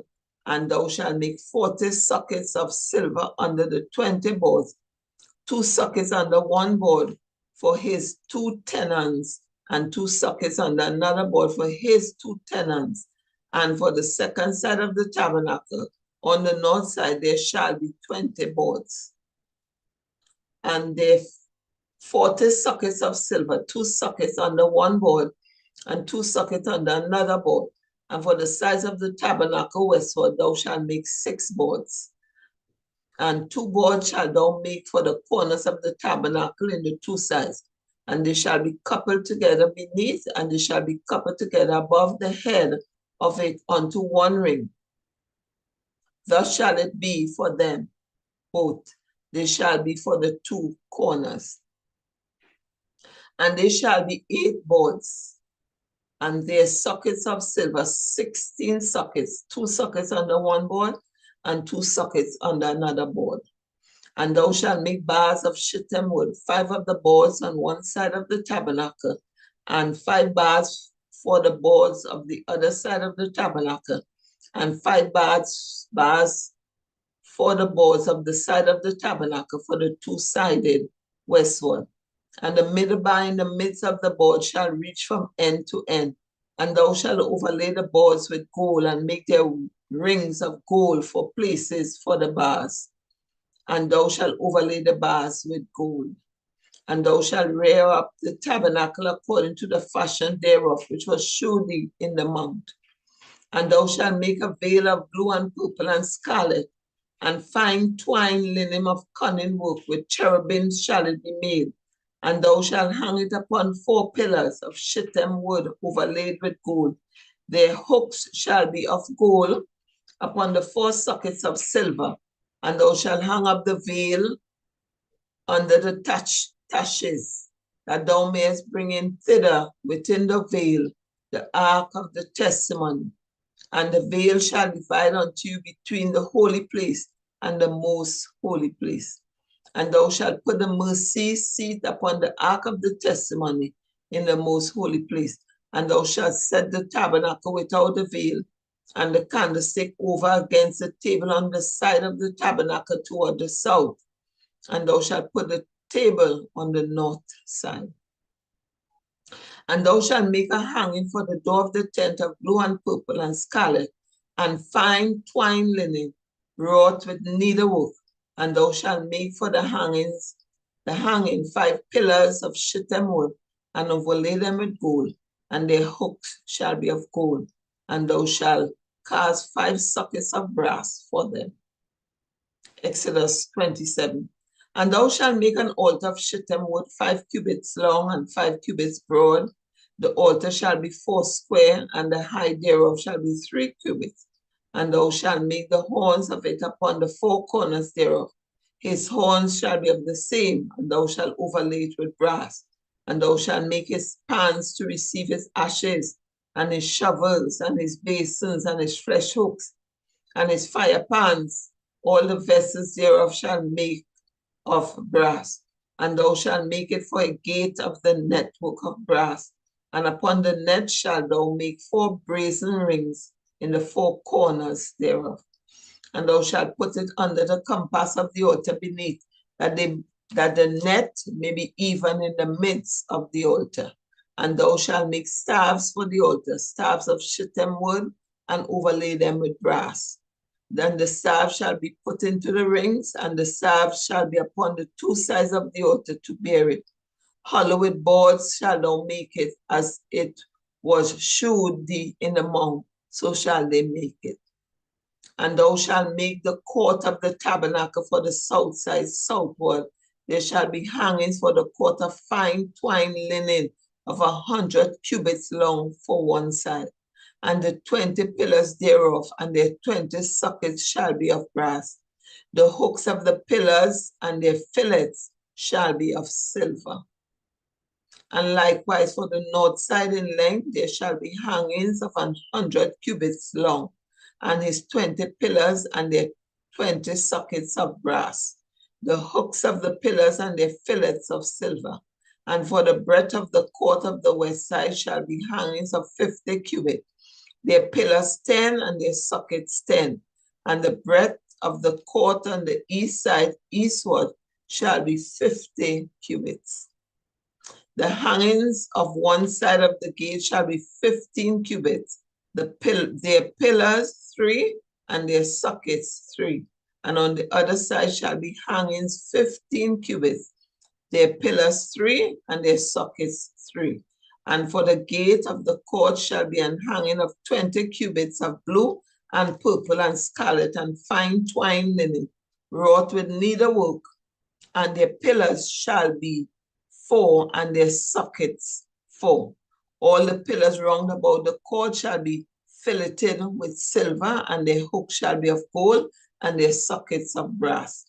The length of the court shall be 100 cubits, and the breadth 50 everywhere, and the height 5 cubits of fine twined linen, and their sockets of brass. All the vessels of the tabernacle in all the service thereof, and all the pins thereof, and all the pins of the court shall be of brass. And thou shalt command the children of Israel that they bring the pure olive oil beaten for the light, to cause the lamp to burn always. In the tabernacle of the congregation without the veil, which is before the testimony, Aaron and his son shall order it from evening to morning before the Lord. It shall be a statute forever unto the generations on the behalf of the children of Israel. Exodus 28.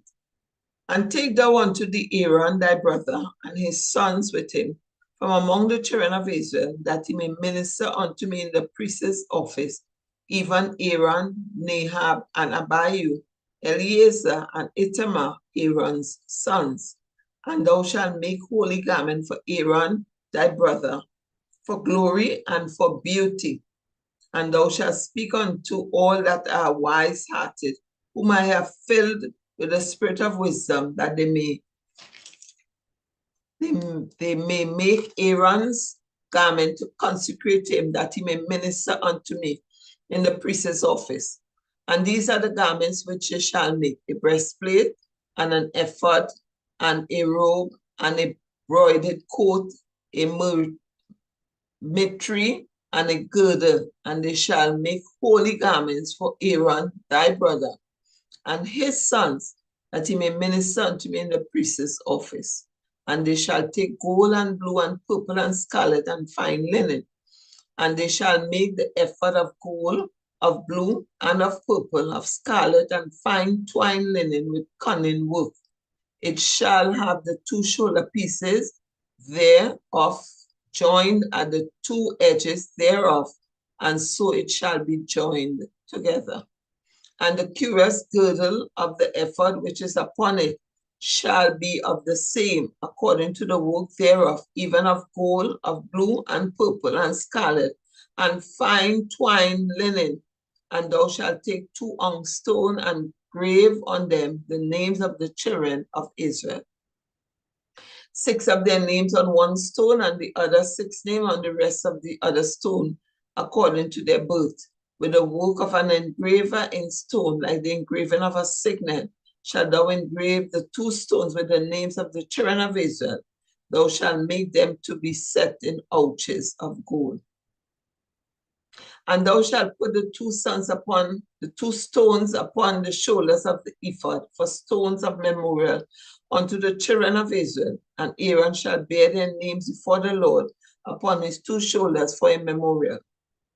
And thou shalt make ouches of gold, and 2 chains of pure gold at the ends of wreathen work shalt thou make them, and fasten the wreathen chain to the ouches.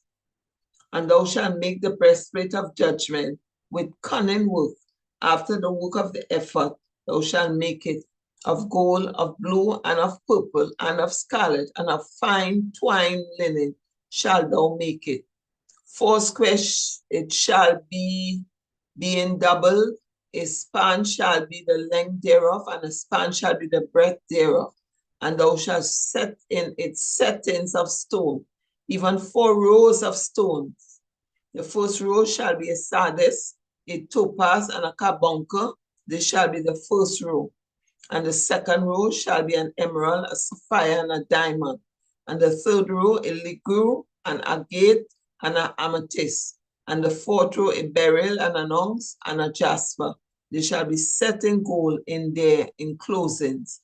And the stone shall be with the names of the children of Israel, 12, according to their name, like the engraving of a signet. Every one with his name shall they be, according to the 12 tribes.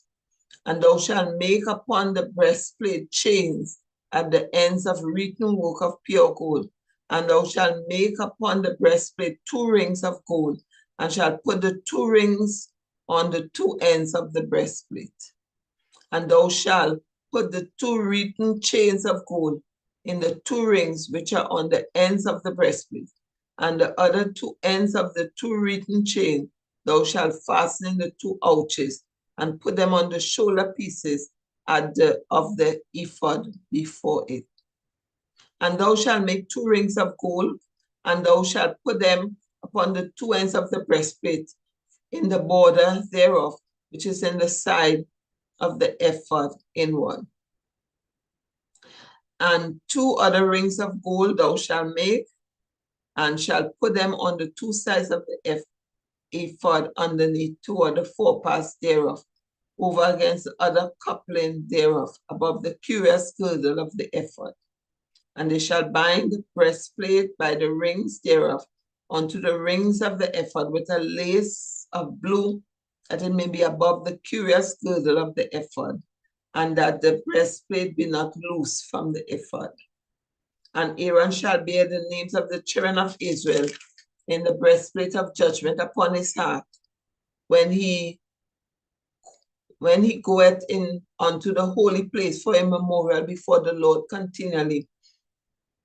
And thou shalt put in the breastplate of judgment, the Urim and the Thummim, and they shall be upon Aaron's heart when he goeth in before the Lord. And Aaron shall bear the judgment of the children of Israel upon his heart before the Lord continually.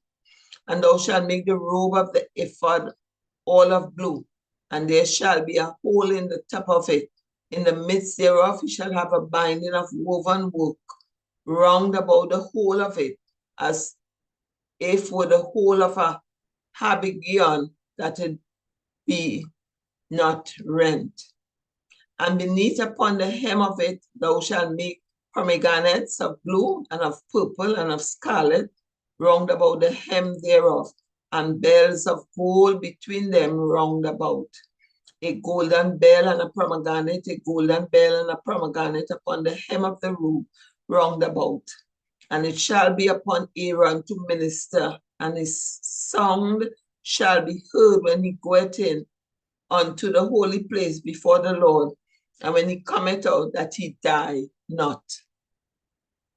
And thou shalt make a plate of pure gold and engrave it upon it, like the engraving of a signet, holiness to the Lord. And thou shalt put it on a blue lace, that it may be upon the mitre, upon the forefront of the mitre it shall be. And it shall be upon Aaron's forehead, that Aaron may bear the iniquity of the holy things, which the children of Israel shall hallow in all their holy gifts, and it shall be always upon his forehead, that they may be accepted before the Lord. And thou shalt embroider the coat of fine linen, and thou shalt make the mitre of fine linen, and thou shalt make the girdle of needlework. And for Aaron's son, thou shalt make coats, and thou shalt make for them girdles and bonnets shalt thou make for them, for glory and for beauty. And thou shalt put them upon Aaron's thy brother and his sons with them, and shall anoint them, and consecrate them, and sanctify them, that they may minister unto me in the priest's office. And thou shalt make them linen breeches to cover their nakedness from their loin even unto their thighs they shall reach. And they shall be upon Aaron and upon his sons when they come in unto the tabernacle of the congregation, or when they come near unto the altar of minister in the holy place, that they may bear not iniquity and die. It shall be a statute forever unto him and his seed after him. Exodus 29. And this is the thing that thou shalt do unto them, to hallow them, to minister unto me in the priest's office. Take one young bullock, 2 rams without blemish, and unleavened bread, and cakes unleavened, tempered with oil, and wafers unleavened, anointed with oil. Of beaten flour shalt thou make them. And thou shalt put them in one basket, and bring them in the basket with the bullock and the 2 rams. And Aaron and his sons thou shalt bring into the door of the tabernacle of the congregation, and I shall wash them with water. And thou shalt take the garments and put upon Aaron the coat and the robe of the ephod, and the robe of the ephod and the breastplate, and gird him with the curious girdle of the ephod. And thou shalt put the mitre upon his head, and put the holy crown upon the mitre. Then shalt thou take the anointing oil, and pour it upon his head, and anoint him. And thou shalt bring his sons, and put the coats upon them. And thou shalt gird them with girdles, Aaron and his sons, and put the bonnets on them. And the priest's office shall be theirs for a perpetual statute. And thou shalt consecrate Aaron and his sons. And thou shalt cause a bullock to be brought before the tabernacle of the congregation, and Aaron and his sons shall put their hands upon the head of the bullock, and thou shalt kill the bullock before the Lord by the door of the tabernacle of the congregation. And thou shalt take of the blood of the bullock, and put it upon the horns of the altar with thy finger, and pour all the blood beside the bottom of the altar. And thou shalt take all the fat that covereth the inwards, and the caul that is above the liver, and the 2 kidneys, and the fat that is upon them, and burn them upon the altar. But the flesh of the bullock, and his skin, and his down, shall thou burn with fire without the camp. It is a sin offering. Thou shalt also take 1 ram, and Aaron and his son shall put their hands upon the head of the ram, and thou shalt slay the ram, and thou shalt take his blood and sprinkle it round upon the altar. And thou shalt cut the ram in pieces, and wash the inwards of them, and his legs, and put them into his pieces and unto his head. And thou shalt burn the whole ram upon the altar. It is a burnt offering unto the Lord. It is a sweet savor, an offering made by fire unto the Lord. And thou shalt take the other ram, and Aaron and his sons shall put their hands upon the head of the ram. Then shalt thou kill the ram, and take of his blood, and put it upon the tip of his right ear, on tip of the right ear of Aaron, and upon the tip of the right ear of his sons, and upon the thumb of their right hand, and upon the great toe of their right foot, and sprinkle the blood upon the altar round about. And thou shalt take of the blood that is upon the altar, and of the anointing oil, and sprinkle it upon Aaron, and upon his garments, and upon his sons, and upon the garments of his sons with him, and he shall be hallowed. and his garments and his sons' garments with him. Also thou shalt take of the ram the fat and the rump, and the fat that covered the inwards, and the caul above the liver, and the 2 kidneys, and the fat that is upon them, and the right shoulder, for it is a ram of consecration, and 1 loaf of bread, and 1 cake of oiled bread, and 1 wafer out of the basket of the unleavened bread that is before the Lord. And thou shalt put all in the hands of Aaron and in the hands of his sons, and shall wave them for a wave offering before the Lord. And thou shalt receive them of their hands, and burn them upon the altar for a burnt offering, for a sweet savor before the Lord. It is an offering made by fire unto the Lord. And thou shalt take the breasts of the ram of Aaron's consecration, and wave it for a wave offering before the Lord, and it shall be thy part. And thou shalt sanctify the breast of the wave offering, and the shoulder of the heel offering, which is waved, and which is heaved up, of the ram of the consecration, even of that which is for Aaron's, and of that which is for his sons.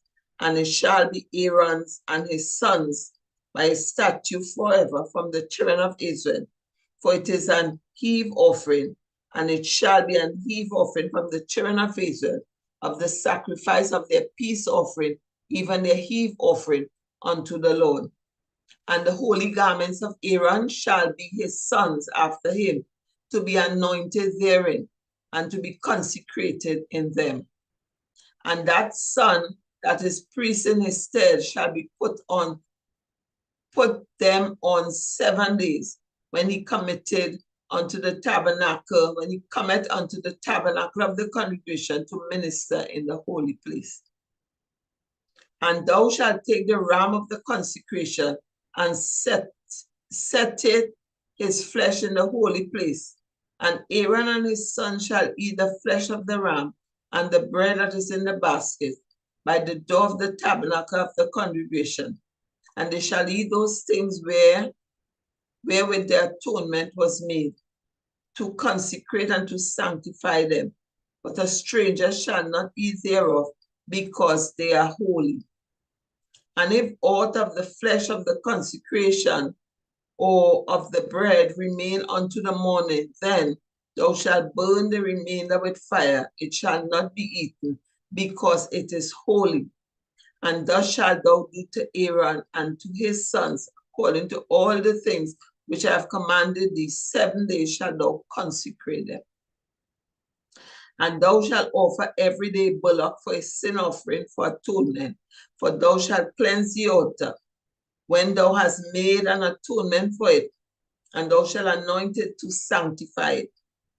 7 days shalt thou make an atonement for the altar, and sanctify it, and it shall be an altar most holy. Whatsoever toucheth the altar shall be holy. Now this is that which thou shalt offer upon the altar: 2 lambs of the first year, day by day, continually.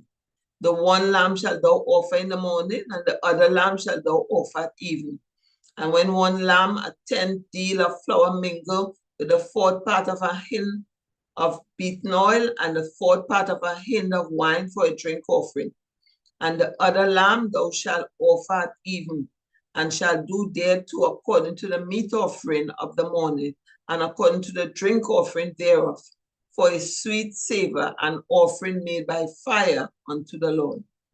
This shall be a continual burnt offering throughout your generations, at the door of the tabernacle of the congregation before the Lord, where I will meet you to speak there unto thee.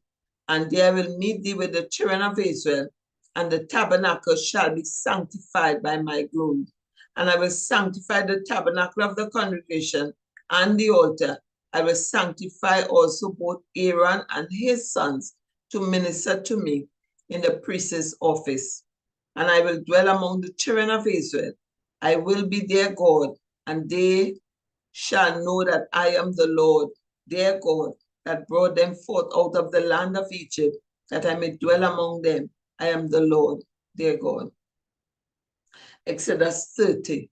And thou shalt make an altar of burnt incense upon, of shittim wood shalt thou make it. A cubit shall be the length thereof, and a cubit the breadth thereof.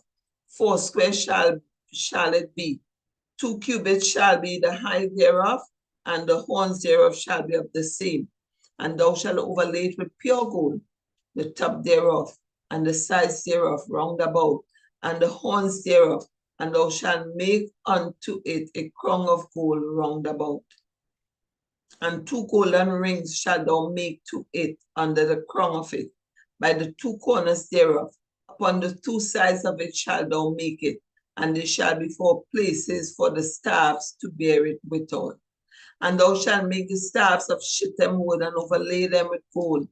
And thou shalt put it before the vial that is by the ark of the testimony, before the mercy seat that is over the testimony, where I will meet with thee. And Aaron shall burn thereon sweet incense every morning. When he dresseth the lamps, he shall burn incense upon it.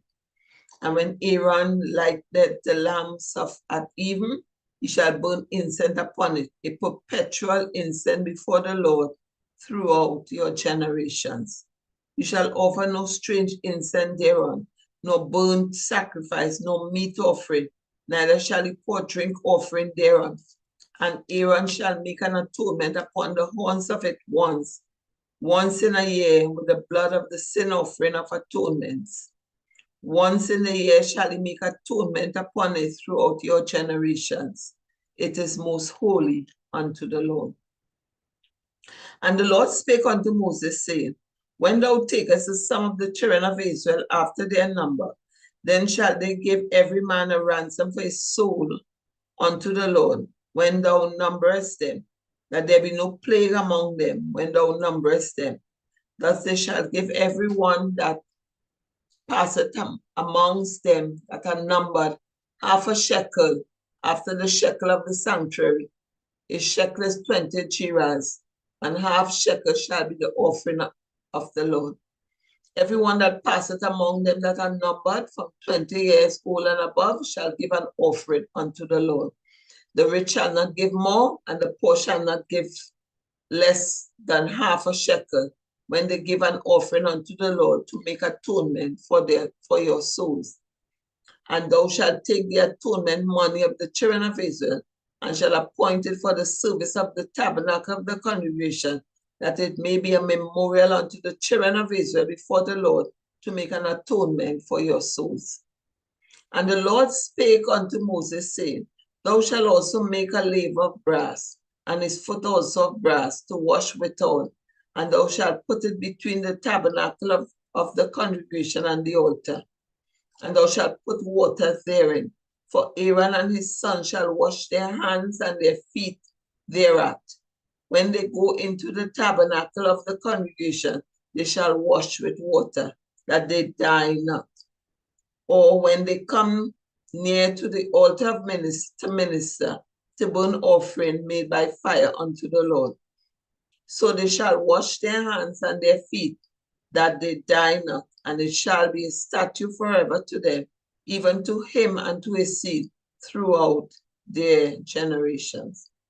Moreover, the Lord spake unto Moses, saying, Take thou also unto the principal spices of pure myrrh, 500 shekels, and of sweet cinnamon, half of such, even 250 shekels, and of sweet calamus, 250 shekels, and of cassia, 500 shekels, after the shekels of the sanctuary, and of oil, olive, and hin. And thou shalt make it an oil of holy ointment, an ointment compound after the art of the apostera. It shall be a holy anointing oil.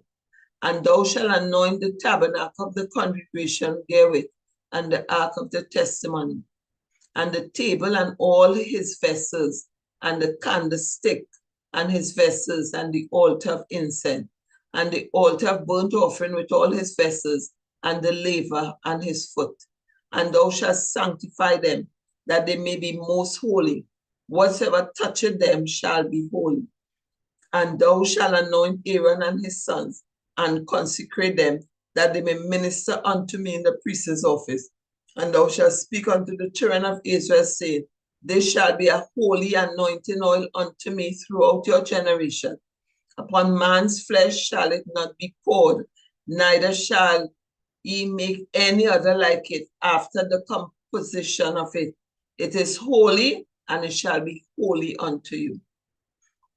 Whosoever compounded any like it, or whosoever putteth any of it upon a stranger, shall even be cut off from his people. And the Lord said unto Moses, Take unto these sweet spices, stacte and oncha and galbanum, these sweet spices with pure frankincense of each shall there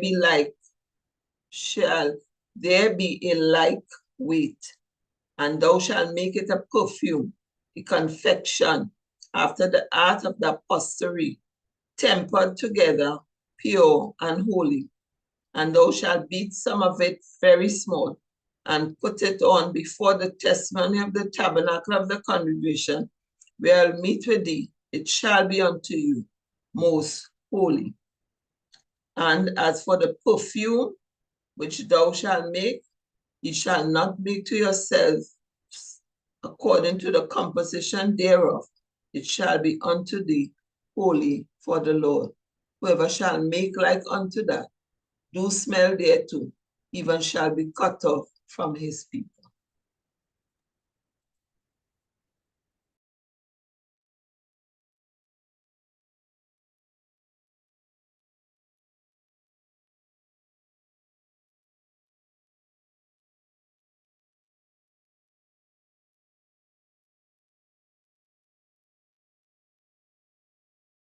Exodus 31.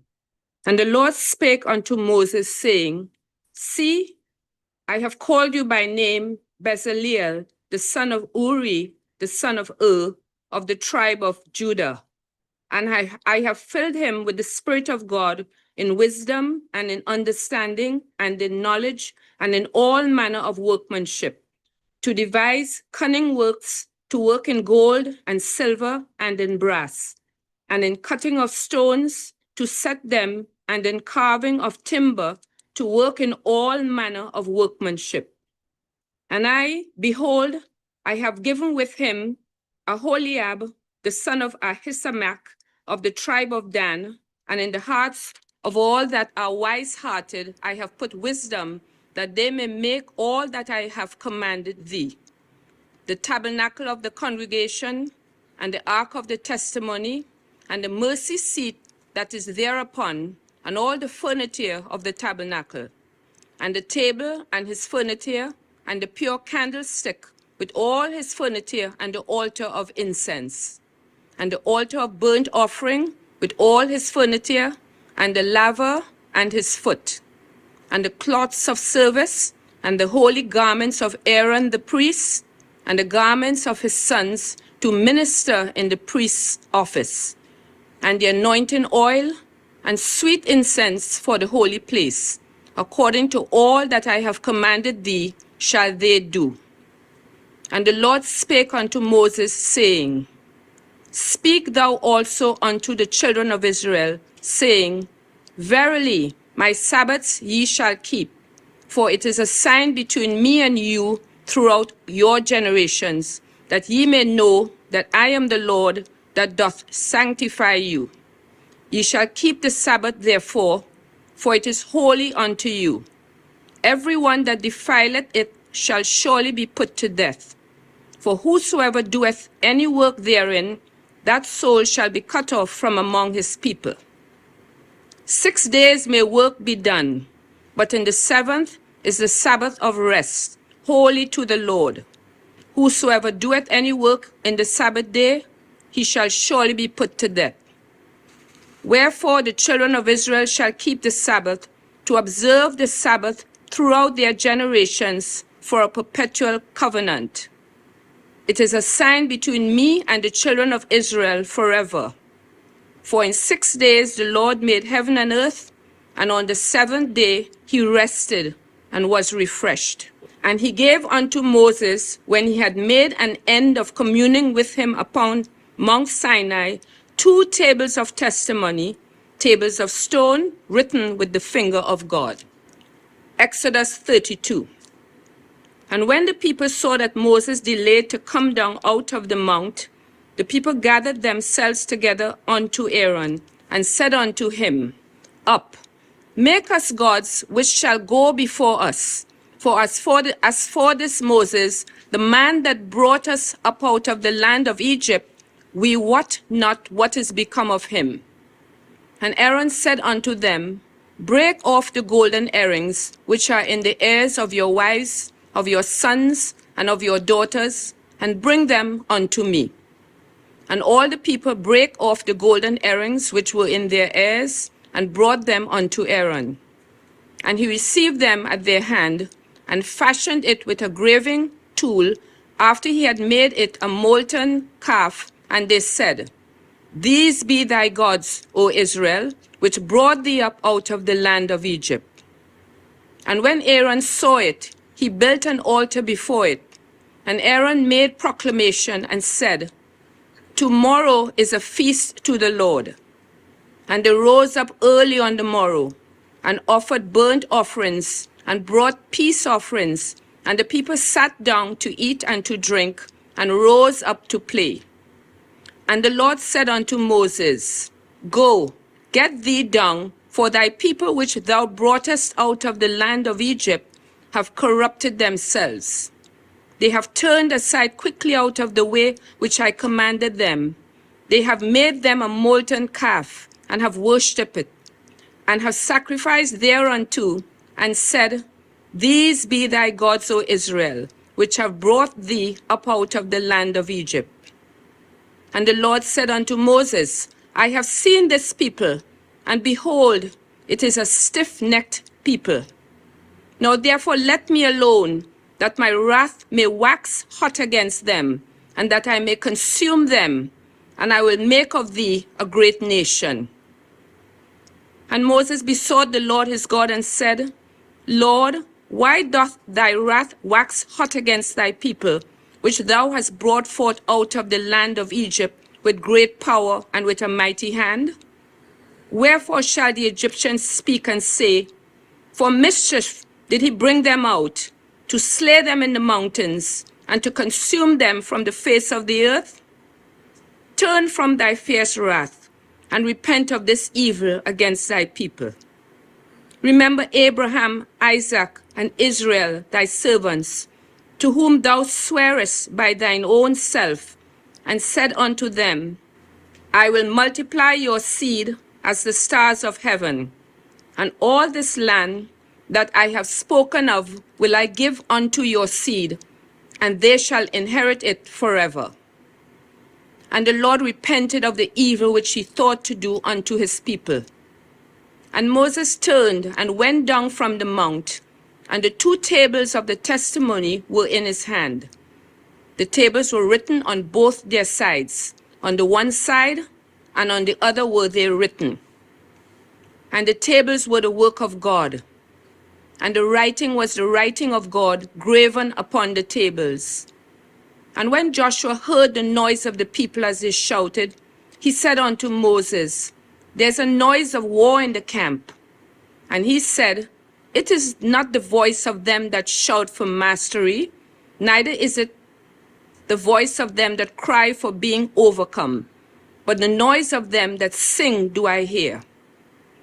And it came to pass, as soon as he came nigh unto the camp, that he saw the calf and the dancing, and Moses' anger waxed hot, and he cast the tables out of his hands, and brake them beneath the mount. And he took the calf which they had made, and burnt it in the fire, and ground it to powder, and strawed it upon the water, and made the children of Israel drink of it. And Moses said unto Aaron, What did this people unto thee, that thou hast brought so great a sin upon them? And Aaron said, Let not the anger of my Lord wax hot. Thou knowest the people, that they are set on mischief. For they said unto me, Make us gods which shall go before us. For as for this Moses, the man that brought us up out of the land of Egypt, we wot not what is become of him. And I said unto them, Whosoever hath any gold, let them break it off. So they gave it to me. Then I cast it into the fire, and there came out this calf. And when Moses saw that the people were naked, for Aaron had made them naked unto their shame among their enemies, then Moses stood in the gate of the camp and said, Who is on the Lord's side? Let him come unto me. And all the sons of Levi gathered themselves together unto him. And he said unto them, Thus said the Lord God of Israel, Put every man his sword by his side, and go in and out, from gate to gate, throughout the camp, and slay every man his brother, and every man his companion, and every man his neighbor. And the children of Levi did according to the word of Moses, and there fell of the people that day about 3,000 men. For Moses had said, Consecrate yourselves today to the Lord, even every man upon his son and upon his brother, that he may bestow upon you a blessing this day. And it came to pass on the morrow that Moses said unto the people, Ye have sinned a great sin, and now I will go up unto the Lord. Peradventure I shall make an atonement for your sin. And Moses returned unto the Lord and said, Oh, this people have sinned a great sin, and have made them gods of gold. Yet now, if thou wilt forgive their sin, and if not, blot me, I pray thee, out of thy book which thou hast written. And the Lord said unto Moses, Whoever hath sinned against me, him will I blot out of my book. Therefore now go, lead the people unto the place of which I have spoken unto thee. Behold, mine angel shall go before thee. Nevertheless, in the day when I will visit their sin upon them. And the Lord plagued the people because they had made the calf which Aaron made. Exodus 33. And the Lord said unto Moses, Depart, and go up hence, thou and the people which thou hast brought up out of the land of Egypt, unto the land which I swore unto Abraham, to Isaac, and to Jacob, saying, Unto thy seed will I give it. And I will send an angel before thee, and I will drive out the Canaanite, the Amorite, and the Hittite, and the Perizzite, and the Hivite, and the Jebusite, unto a land flowing with milk and honey. For I will not go up in the midst of thee, for thou art a stiff-necked people, lest I consume thee in the way. And when the people heard these evil tidings, they mourned, and no man did put on him his ornaments. For the Lord had said unto Moses, Say unto the children of Israel, Ye are a stiff-necked people. I will come up into the midst of thee in a moment, and consume thee. Therefore now put off thy ornaments from thee, that I may know what to do unto thee. And the children of Israel stripped themselves of their ornaments by the Mount Horeb. And Moses took the tabernacle and pitched it without the camp, afar off from the camp, and called it the tabernacle of the congregation. And it came to pass that every one which saw the Lord went out unto the tabernacle of the congregation, which was without the camp. And it came to pass, when Moses went out unto the tabernacle, that all the people rose up, and stood every man at his tent door, and looked after Moses, until he was gone into the tabernacle. And it came to pass, as Moses entered into the tabernacle, the cloudy pillar descended, and stood at the door of the tabernacle, and the Lord talked with Moses. And all the people saw the cloudy pillar stand at the tabernacle door, and all the people rose up, and worshipped, every man in his tent door. And the Lord spake unto Moses face to face, as a man speaketh unto his friend.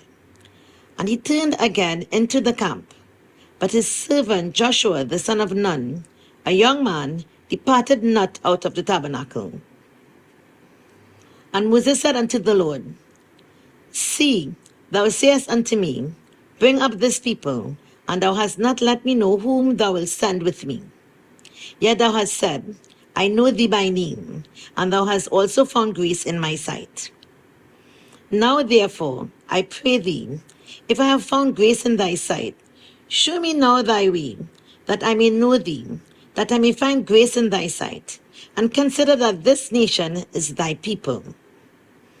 And he said, My presence shall go with thee, and I will give thee rest.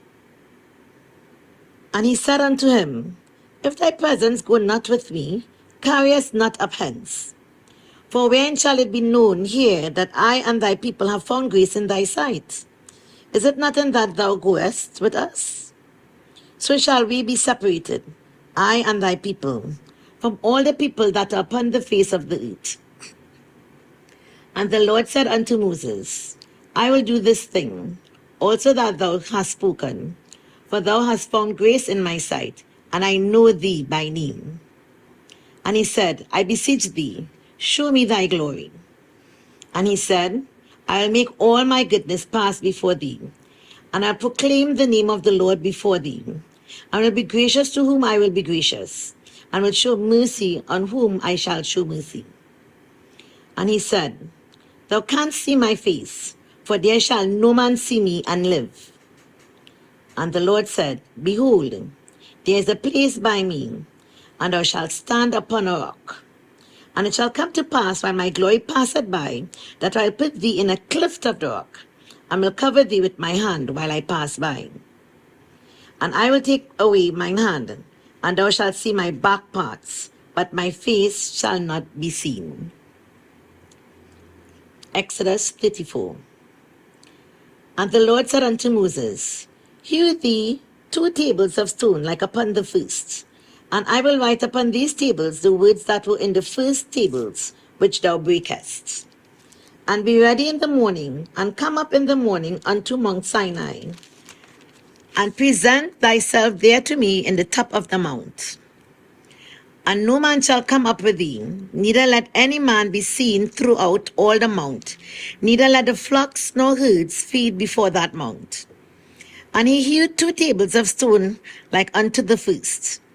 And Moses rose up early in the morning, and went up unto the Mount Sinai, as the Lord had commanded him, and took in his hand the 2 tables of stone. And the Lord descended in the cloud, and stood with him there, and proclaimed the name of the Lord.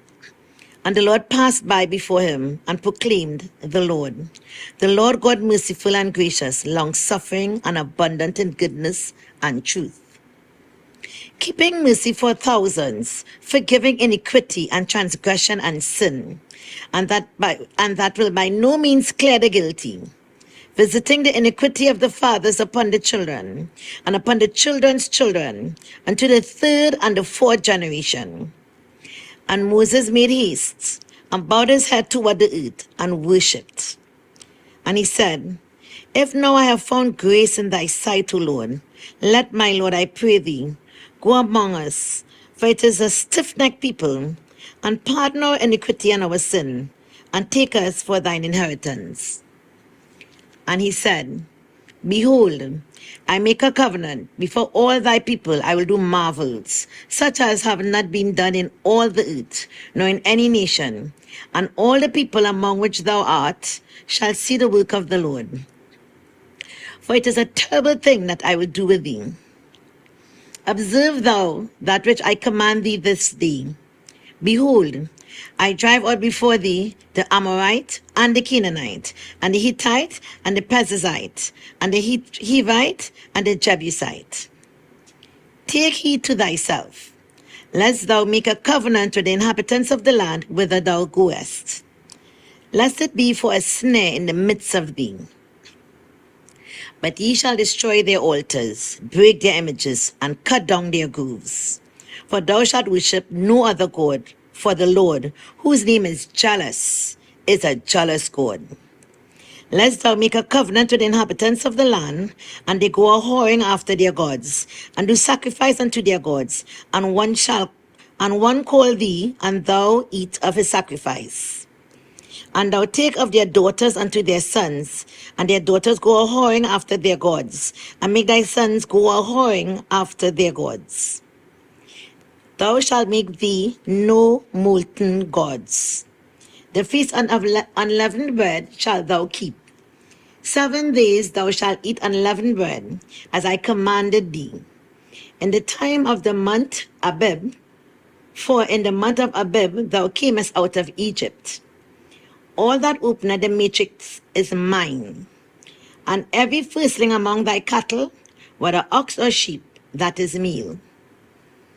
But the firstling of an ass thou shalt redeem with a lamb, and if thou redeem him not, then shalt thou break his neck. All the firstborn of thy sons thou shalt redeem, and none shall appear before me empty. 6 days thou shalt work, but in 7th day thou shalt rest. In airing time and in harvest thou shalt rest. And thou shalt observe the feast of weeks, of the first fruits of wheat harvest, and the feast of ingathering at the year's end. Thrice in the year shall all your men, children, appear before the Lord God, the God of Israel. For I will cast out the nations before thee, and enlarge thy borders. Neither shall any man desire thy land, when thou shalt go up to appear before the Lord thy God, thrice in the year. Thou shalt not offer the blood of my sacrifice with leaven, neither shall the sacrifice of the feast of the Passover be left unto the morning. The first of the first fruits of thy land thou shalt bring unto the house of the Lord thy God. Thou shalt not see a kid in his mother's milk. And the Lord said unto Moses, Write thou these words, for after the tenor of these words I have made a covenant with thee and with Israel. And he was there with the Lord 40 days and 40 nights. He did neither eat bread nor drink water. And he wrote upon the tables the words of the covenant, the 10 commandments. And it came to pass, when Moses came down from the Mount Sinai with the 2 tables of testimony in Moses' hand, when he came down from the mount, that Moses wist not that the skin of his face shone while he talked with him. And when Aaron and all the children of Israel saw Moses, behold, the skin of his face shone, and they were afraid to come nigh him. And Moses called unto them, and Aaron all the rulers of the congregation returned unto him. And Moses talked with them. And afterward, all the children of Israel came nigh, and he gave them in commandment all that the Lord had spoken with him in Mount Sinai. Until Moses had done speaking with them, he put a veil on his face. But when Moses went in before the Lord to speak with him, he took the veil off until he came out. And he came out and spake unto the children of Israel that which he was commanded. And the children of Israel saw the face of Moses, that the skin of Moses' face shone. And Moses put the veil upon his face again, until he went in to speak with him. Exodus 35. And Moses gathered all the congregation of the children of Israel together, and said unto them, These are the words which the Lord had commanded, that ye should do them. 6 days shall work be done, but on the 7th day there shall be to you an holy day, a Sabbath of rest to the Lord. Whosoever doeth work therein shall be put to death. Ye shall kindle no fire throughout your habitations upon the Sabbath day. And Moses spake unto all the congregation of the children of Israel, saying, This is the thing which the Lord commanded, saying, Take ye from among you an offering unto the Lord. Whosoever is of a willing heart, let him bring it, an offering of the Lord, gold and silver and brass, and blue and purple and scarlet, and fine linen and goat's hair, and ram's skins dyed red, and badger's skins, and shittim wood, and oil for the light, and spices for anointing oil, and for the sweet incense, and onyx stones, and stones to be set for the ephod, and for the breastplate. And every wise-hearted among you shall come and make all that the Lord had commanded. The tabernacle, his tent, and his covering, his taches, and his boards, his bars, his pillars, and his sockets, the ark, and the staves thereof, with the mercy seat, and the veil of the covering, the table, and his staves, and all his vessels, and the shewbread, the candlestick also for the light, and his furniture, and his lamps, with the oil for the light, and the incense altar, and his staves, and the anointing oil, and the sweet incense, and the hanging for the door at the entering in of the tabernacle, the altar of the burnt offering with his brazen grate, his staves, and all his vessels, and the laver and his foot, the hangings of the court, his pillars, and their sockets, and the hanging for the door of the court, the pins of the tabernacle, and the pins of the court, and their cords, the cloths of service, to do service in the holy place, and the holy garments for Aaron the priest, and the garments of his sons to minister in the priest's office. And all the congregation of the children of Israel departed from the presence of Moses, and they came upon every one whose heart stirred him up, and every one whom his spirit made willing, and they brought the Lord's offering to the work of the tabernacle of the congregation, and for all his service, and for the holy garments. And they came, both men and women, as many as they were willing-hearted, and brought bracelets, and earrings, and rings, and tablets, all jewels of gold. And every man that offered an offering of gold unto the Lord. And every man with whom was found blue, and purple, and scarlet, and fine linen, and goat's hair, and red skins of rams, and badgers' skins, brought them. Every one that did offer an offering of silver and brass brought the Lord's offering, and every man with whom was found shittim wood for any work of the service brought it. And all the women that were wise-hearted did spin with their hands, and brought that which they had spun, both of blue, and of purple, and of scarlet, and of fine linen. And all the women whose hearts stirred them up in wisdom spun goat's hair. And the rulers brought onyx stones, and stones to be set for the ephod, and for the breastplate, and spice, and oil for the light, and for the anointing oil, and for the sweet incense. The children of Israel brought a willing offering unto the Lord, every man and woman whose heart made them willing to bring for all the manner of work which the Lord had commanded to be made by the hand of Moses. And Moses said unto the children of Israel, See, the Lord had called by name Bezaleel, the son of Ur, the son of Hur, of the tribe of Judah. And he had filled him with the Spirit of God in wisdom, in understanding, and in knowledge, and in all manner of workmanship, and to devise curious works to work in gold, and in silver, and in brass, and in the cutting of stones to set them, and in the carving of wood to make any manner of cunning work. And he had put in his heart that he may teach them, both he and Aholiab, the son of Ahisamach, of the tribe of Dan. Them had he filled with wisdom of heart to work all manner of work of the engraver, and of the cunning workman, and of the embroiderer, in blue and in purple, in scarlet and in fine linen, and of the weaver, even of them that do any work, and of those that devise cunning work. Exodus 36. Then wrought Bezaleel and Aholiab, and every wise-hearted man in whom the Lord put wisdom and understanding to know how to work all manner of work for the service of the sanctuary, according to all that the Lord had commanded. And Moses called Bezaleel and Aholiab, and every wise-hearted man in whose heart the Lord had put wisdom, even every one whose heart stirred him up to come unto the work to do it.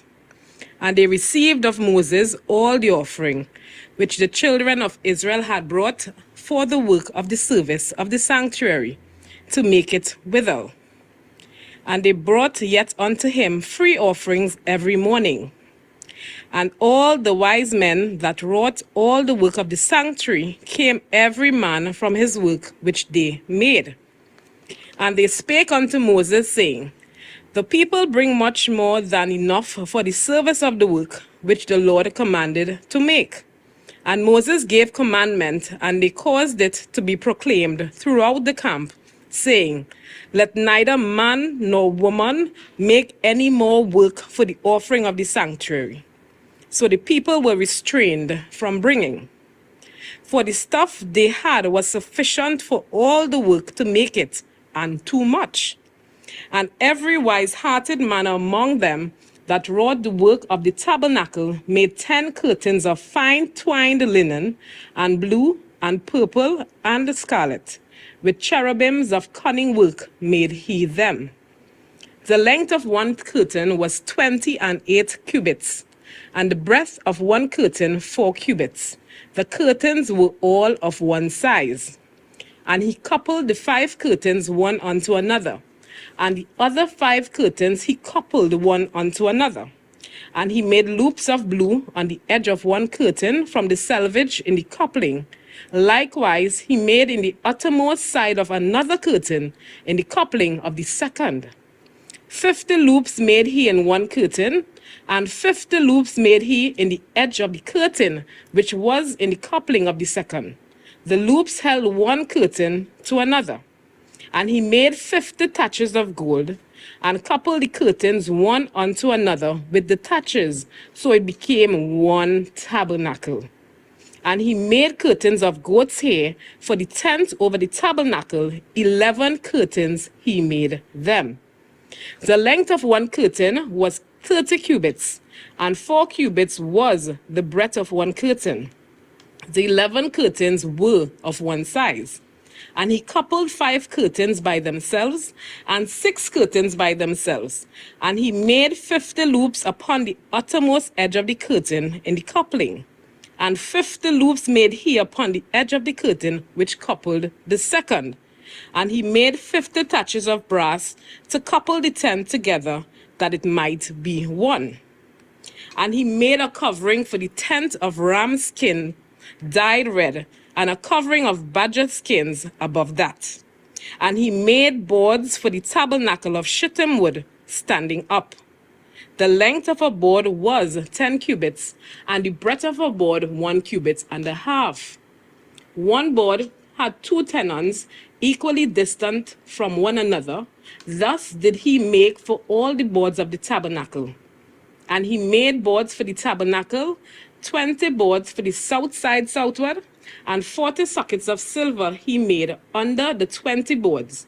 2 sockets, one under one board for his 2 tenons, and 2 sockets under another board for his 2 tenons. And for the other side of the tabernacle, which is toward the north corner, he made 20 boards. And there are 40 sockets of silver, 2 sockets under one board, and 2 sockets under another board.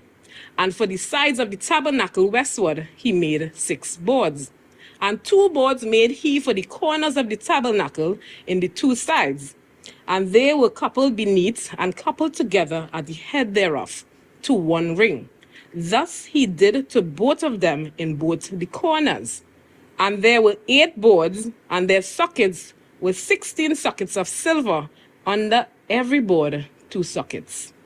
And he made bars of shittim wood, 5 for the boards of the one side of the tabernacle, and 5 bars for the boards of the other side of the tabernacle, and 5 bars for the boards of the tabernacle for the sides westward. And he made the middle bar to shoot through the boards from the one end to the other. And he overlaid the boards with gold, and made their rings of gold to be places for the bars, and overlaid the bars with gold. And he made a veil of blue, and purple, and scarlet, and fine twined linen, with cherubims made he it of cunning work. And he made thereunto 4 pillars of shittim wood, and overlaid them with gold. Their hooks were of gold, and he cast for them 4 sockets of silver. And he made an hanging for the tabernacle door of blue, and purple, and scarlet, and fine twined linen of needlework. And the 5 pillars of it with their hooks, and he overlaid their chapiters and their fillets with gold, but their 5 sockets were of brass. Exodus 37. And Bezaleel made the ark of shittim wood. 2 cubits and a half was the length of it, and a cubit and a half the breadth of it, and a cubit and a half the height of it. And he overlaid it with pure gold within and without, and made a crown of gold to it round about. And he cast for it 4 rings of gold to be set by the 4 corners of it, even 2 rings upon the one side of it, and 2 rings upon the other side of it. And he made staves of shittim wood, and overlaid them with gold. And he put the staves into the rings by the sides of the ark to bear the ark. And he made the mercy seat of pure gold. 2 cubits and a half was the length thereof, and 1 cubit and a half the breadth thereof. And he made 2 cherubims of gold, beaten out of 1 piece made he them, on the 2 ends of the mercy seat. 1 cherub on the end on this side, and another cherub on the other end on that side. Out of the mercy seat made he the cherubims on the 2 ends thereof. And the cherubims spread out their wings on high, and covered with their wings over the mercy seat, with their faces one to another. Even to the mercy seatward were the faces of the cherubims. And he made the table of shittim wood. 2 cubits was the length thereof, and a cubit the breadth thereof, and a cubit and a half the height thereof. And he overlaid it with pure gold, and made it thereunto a crown of gold round about. Also he made thereunto a border of an handbreadth round about, and made a crown of gold for the border thereof round about. And he cast for it 4 rings of gold, and put the rings upon the 4 corners that were in the 4 feet thereof. Over against the border were the rings, the places for the staves to bear the table, and he made the staves of shittim wood, and overlaid them with gold to bear the table. And he made the vessels which were upon the table his dishes, and his spoons, and his bowls, and his covers to cover withal of pure gold. And he made the candlestick of pure gold, of beaten work, made he the candlestick, his shaft and his branch, his bowls, his knops, and his flowers were of the same. And 6 branches going out of the sides thereof, 3 branches of the candlestick out of the one side thereof, and 3 branches of the candlestick out of the other side thereof. 3 bowls made after the fashion of almonds in one branch, a knop and a flower, and 3 bowls made like almonds in another branch, a knop and a flower. So throughout the 6 branches going out of the candlestick. And in the candlestick were 4 bowls made like almonds, his knops and his flowers, and a knop under 2 branches of the same, and a knop under 2 branches of the same, and a knop under 2 branches of the same, according to the 6 branches going out of it. Their knops and their branches were of the same, all of it was beaten work of pure gold. And he made his 7 lamps, and his snuffers, and his snuff dishes of pure gold. Of a talent of pure gold made he it, and all the vessels thereof. And he made the incense altar of shittim wood. The length of it was a cubit, and the breadth of it a cubit. It was 4 square, and 2 cubits was the height of it. The horns thereof were of the same, and he overlaid it with pure gold, both the top of it and the sides thereof round about, and the horns of it. Also he made unto it a crown of gold round about, and he made 2 rings of gold for it under the crown thereof, by the 2 corners of it, upon the 2 sides thereof, to be places for the staves to bear it withal. And he made the staves of shittim wood, and overlaid them with gold. And he made the holy anointing oil, and the pure incense of sweet spices, according to the work of the apothecary. Exodus 38. And he made the altar of burnt offering of shittim wood. 5 cubits was the length thereof, and 5 cubits the breadth thereof. It was 4 and 3 cubits the height thereof. And he made the horns thereof on the 4 corners of it. The horns thereof were of the same, and he overlaid it with brass. And he made all the vessels of the altar, the pots, and the shovels, and the basons, and the flesh hooks, and the fire pans, all the vessels thereof made he of brass. And he made for the altar a brazen grate of network under the compass thereof beneath unto the midst of it. And he cast 4 rings for the 4 ends of the grate of brass, to be places for the staves. And he made the staves of shittim wood and overlaid them with brass. And he put the staves into the rings on the sides of the altar to bear it withal. He made the altar hollow with boards. And he made the laver of brass, and the foot of it of brass, of the looking glasses of the women assembling, which assembled at the door of the tabernacle of the congregation. And he made the court on the south side, southward. The hangings of the court were of fine twined linen, 100 cubits. Their pillars were 20, and their brazen sockets 20. The hooks of the pillars and their fillets were of silver. And for the north side, the hangings were 100 cubits. Their pillars were 20, and their sockets of brass 20. The hooks of the pillars and their fillets of silver. And for the west side were hangings of 50 cubits. Their pillars 10, and their sockets 10. The hooks of the pillars and their fillets of silver. And for the east side, eastward 50 cubits. The hangings of the one side of the gate were 15 cubits, their pillars 3 and their sockets 3. And for the other side of the court gate, on this hand and that hand were hangings of 15 cubits, their pillars 3 and their sockets 3. All the hangings of the court round about were of fine twined linen, and the sockets for the pillars were of brass, the hooks of the pillars and their fillets of silver, and the overlaying of their chapiters of silver, and all the pillars of the court were filleted with silver. And the hanging for the gate of the court was needlework of blue and purple and scarlet and fine twined linen, and 20 cubits was the length, and the height in the breadth was 5 cubits, answerable to the hangings of the court. And their pillars were 4, and their sockets of brass 4, their hooks of silver, and the overlaying of their chapiters and their fillets of silver. And all the pins of the tabernacle and of the court round about were of brass. This is the sum of the tabernacle, even of the tabernacle of testimony, as it was counted according to the commandment of Moses, for the service of the Levites, by the hand of Ithamar, son to Aaron the priest. And Bezaleel, the son of Uri, the son of Hur, of the tribe of Judah, made all that the Lord commanded Moses. And with him was Aholiab, son of Ahishamah, of the tribe of Dan, an engraver, and a cunning workman, and an embroider in blue, and in purple, and in scarlet, and fine linen. And the gold that was occupied for the work in all the work of the holy place, even the gold of the offering, was 29 talents, and 730 shekels, after the shekel of the sanctuary. And the silver of them that were numbered on the congregation was 100 talents, and 1,760 shekels, after the shekel of the sanctuary.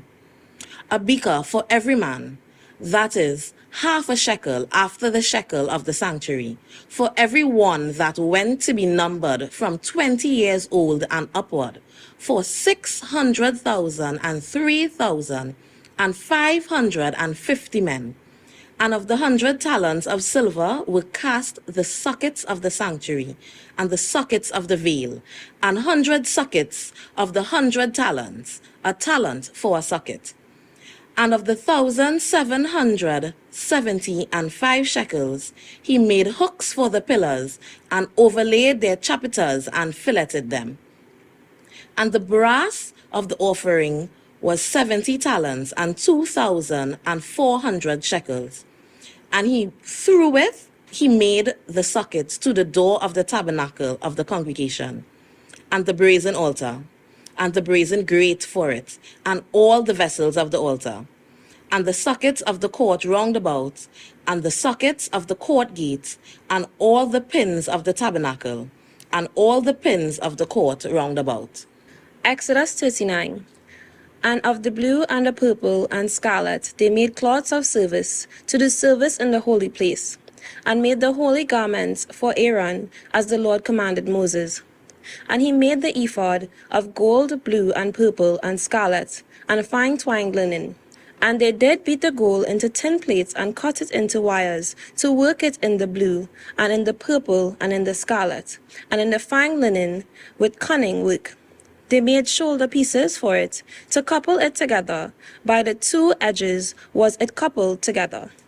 And the curious girdle of his ephod was upon it, was of the same according to the work thereof, of gold, blue, and purple, and scarlet, and fine twined linen, as the Lord commanded Moses.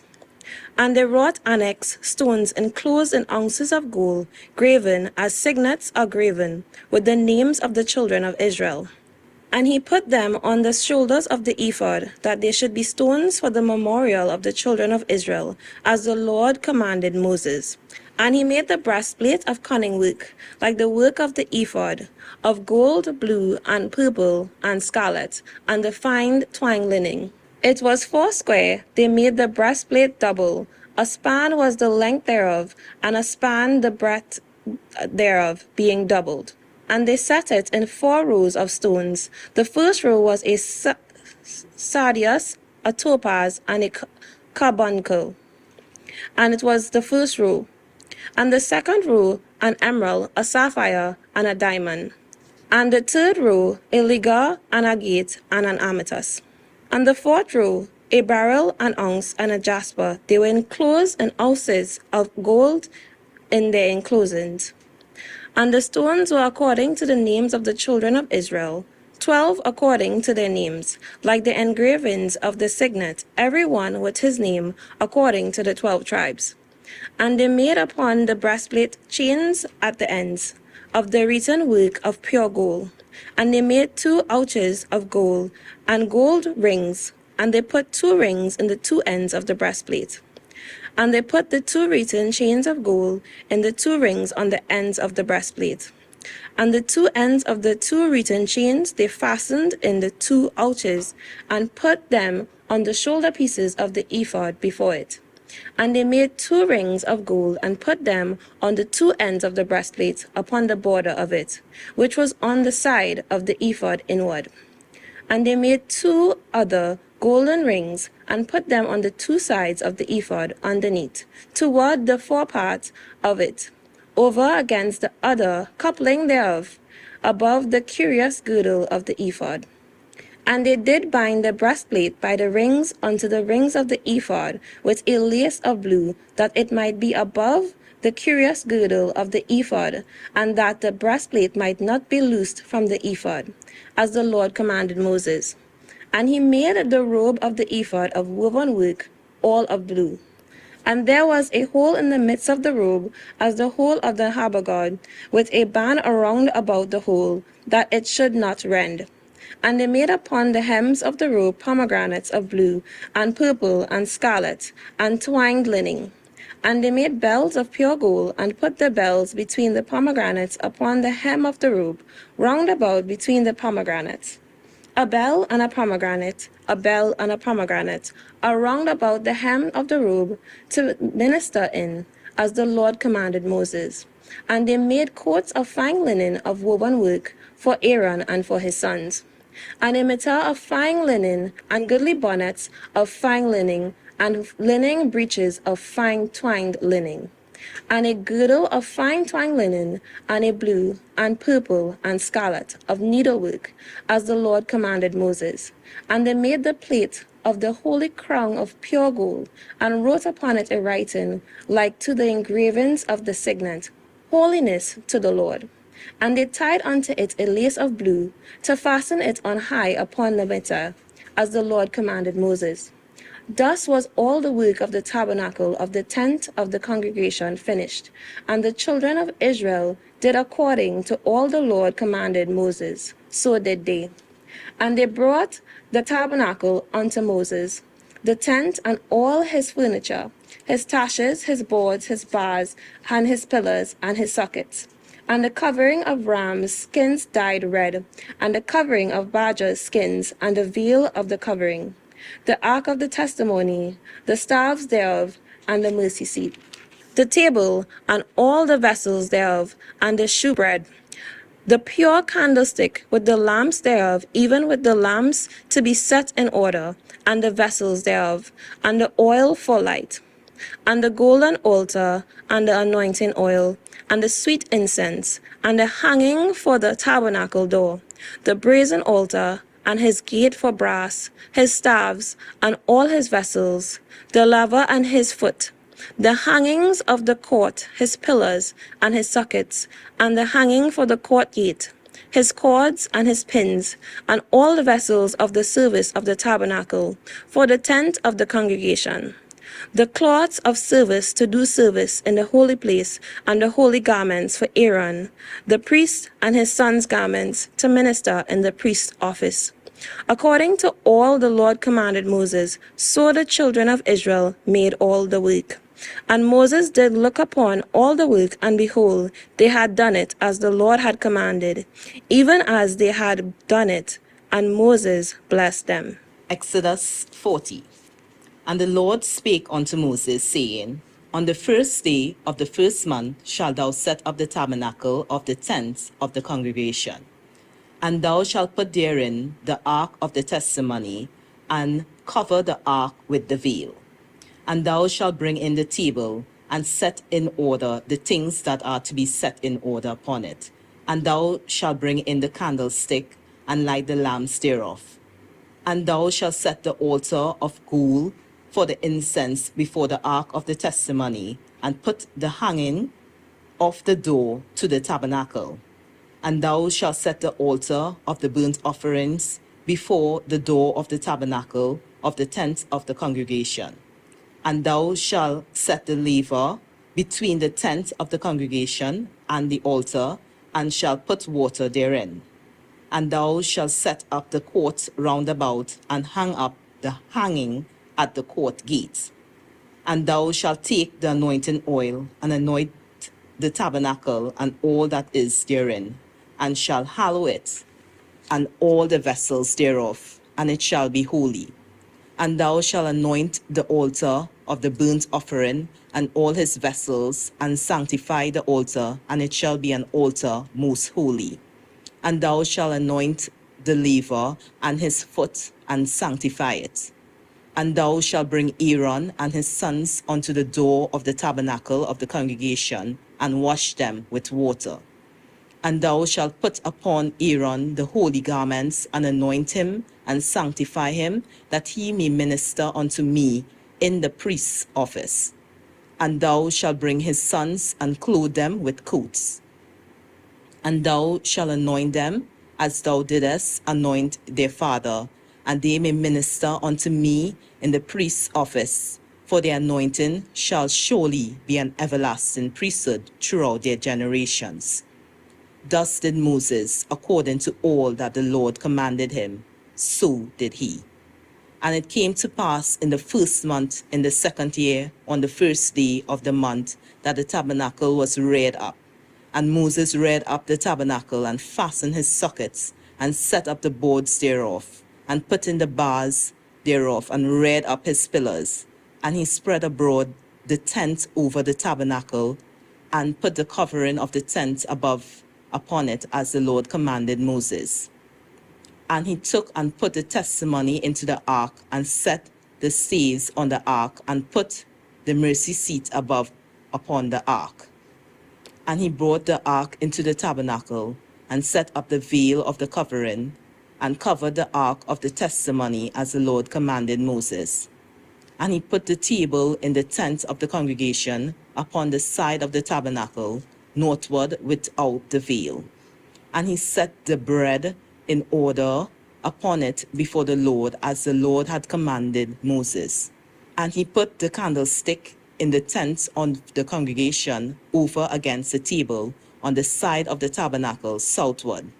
And he lighted the lamps before the Lord as the Lord commanded Moses. And he put the golden altar in the tent of the congregation before the veil, and he burned sweet incense thereon, as the Lord commanded Moses. And he set up the hanging at the door of the tabernacle. And he put the altar of burnt offering by the door of the tabernacle of the tent of the congregation, and offered upon it the burnt offering and the meat offering, as the Lord commanded Moses. And he set the laver between the tent of the congregation and the altar, and put water there to wash withal. And Moses and Aaron and his sons washed their hands and their feet thereat, when they went into the tent of the congregation, and when they came near unto the altar, they washed as the Lord commanded Moses. And he reared up the courts round about the tabernacle and the altar, and set up the hanging of the court gate. So Moses finished the work. Then a cloud covered the tent of the congregation, and the glory of the Lord filled the tabernacle. And Moses was not able to enter into the tent of the congregation, because the cloud abode thereon, and the glory of the Lord filled the tabernacle. And when the cloud was taken up from over the tabernacle, the children of Israel went onward in all their journeys. But if the cloud were not taken up, then they journeyed not till the day that it was taken up. For the cloud of the Lord was upon the tabernacle by day, and fire was on it by night, in the sight of all the house of Israel throughout all their journeys.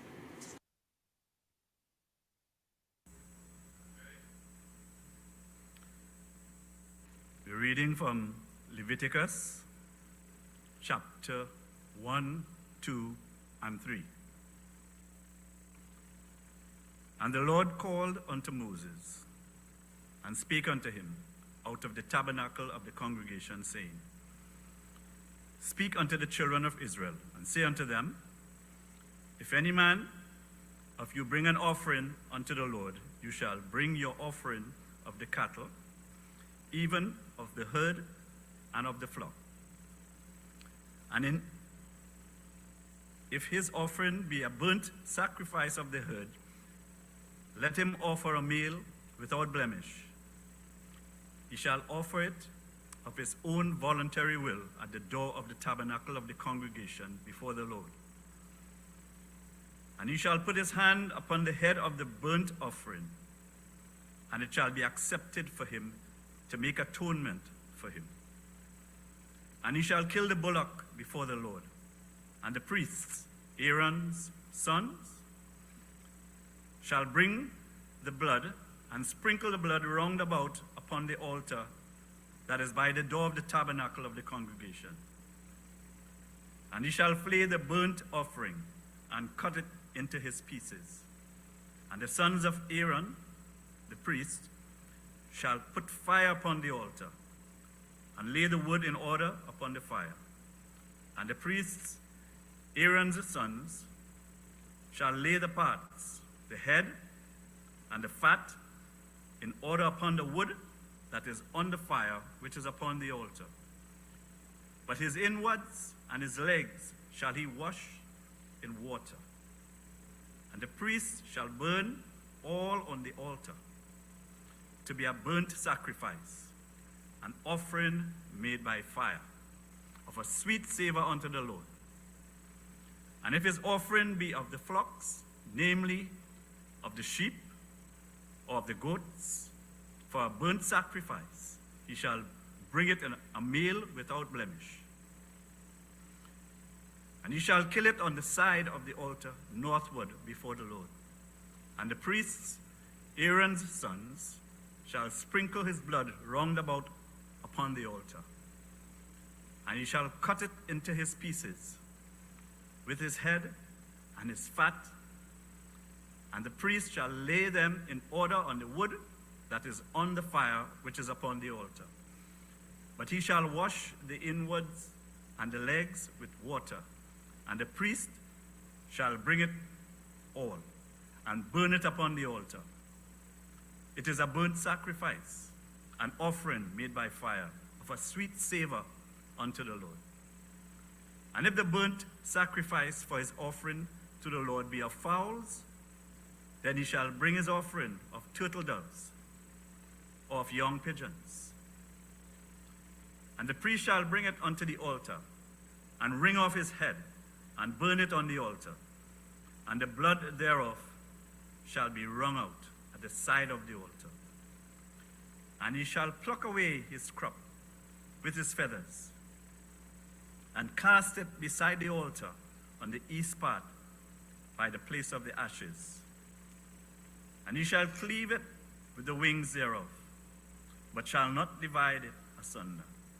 And the priest shall burn it upon the altar, upon the wood that is upon the fire. It is a burnt sacrifice, an offering made by fire, of a sweet savor unto the Lord. Chapter 2. And when any will offer a meat offering unto the Lord, his offering shall be of fine flour. He shall pour oil upon it, and put frankincense thereon. And he shall bring it to Aaron's sons, the priests. And he shall take thereout his handful of the flour thereof, and of the oil thereof, with all the frankincense thereof. And the priest shall burn the memorial of it upon the altar, to be an offering made by fire of a sweet savor unto the Lord. And the remnant of the meat offering shall be Aaron's and his sons. It is a thing most holy of the offerings of the Lord made by fire. And if thou bring an oblation of a meat offering baken in the oven, it shall be unleavened cakes of fine flour mingled with oil, or unleavened wafers anointed with oil. And if thine oblation be a meat offering baken in a pan, it shall be of fine flour unleavened, mingled with oil. Thou shalt part it in pieces, and pour oil thereon. It is a meat offering. And if thy oblation be a meat offering baken in the frying pan, it shall be made of flour with oil. And thou shalt bring the meat offering that is made of these things unto the Lord. And when it is presented unto the priest, he shall bring it unto the altar. And the priest shall take from the meat offering a memorial thereof, and shall burn it upon the altar. It is an offering made by fire, of a sweet savor unto the Lord. And that which is left of the meat offering shall be Aaron's and his sons. It is a thing most holy of the offering of the Lord made by fire. No meat offering which ye shall bring unto the Lord shall be made with leaven. For you shall burn no leaven, nor any honey in any offering of the Lord made by fire. As for the oblation of the first, you shall offer them unto the Lord, but they shall not be burnt on the altar for a sweet savor. And every oblation of thy meat offering shalt thou season with salt. Neither shalt thou suffer the salt of the covenant of the God to be lacking from the meat offering. With all thine offerings thou shalt offer salt. And if thou offer a meat offering of thy first fruits unto the Lord, thou shalt offer for the meat offering of thy first fruits green ears of corn dried by the fire, even corn beaten out of full ears. And thou shalt put oil upon it, and lay frankincense thereon. It is a meat offering. And the priest shall burn the memorial of it, part of the beaten corn thereof, and part of the oil thereof, with all the frankincense thereof. It is an offering made by fire unto the Lord. Chapter 3. And if his oblation be a sacrifice of peace offering, if he offer it of the herd, whether it be a male or female, he shall offer it without blemish before the Lord. And he shall lay his hand upon the head of of his offering and kill it at the door of the tabernacle of the congregation. And Aaron's sons, the priest, shall sprinkle the blood upon the altar round about. And he shall offer of the sacrifice of the peace offering an offering made by fire unto the Lord, the fat that covereth the inwards, and all the fat that is upon the inwards, and the 2 kidneys, and the fat that is on them, which is by the flanks, and the caul above the liver. With the kidneys it shall he take away. And Aaron's son shall burn it on the altar upon burnt sacrifice, which is upon the wood that is on the fire. It is an offering made by fire, of a sweet savor unto the Lord. And if his offering for a sacrifice of peace offering unto the Lord be of the flock, male or female, he shall offer it without blemish. If he offer a lamb for his offering, then he shall offer it before the Lord. And he shall lay his hand upon the head of his offering, and kill it before the tabernacle of the congregation. And Aaron's sons shall sprinkle the blood thereof round about upon the altar. And he shall offer of the sacrifice of the peace offering an offering made by fire unto the Lord, the fat thereof, and the whole rump. It shall he take of hard by the backbone,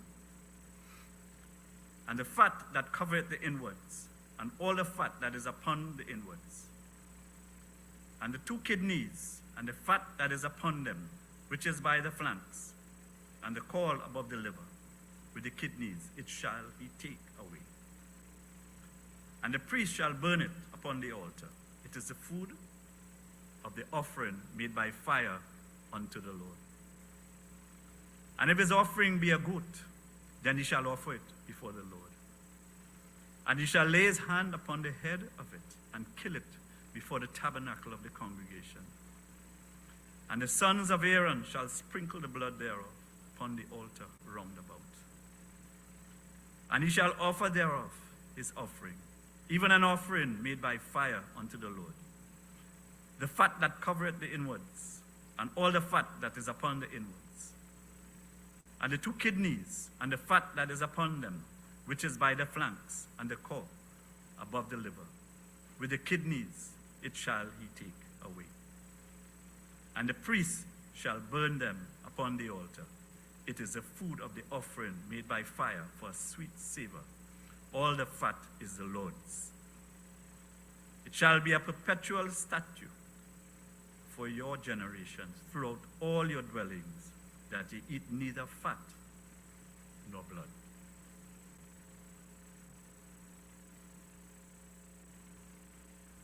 Leviticus chapter 4.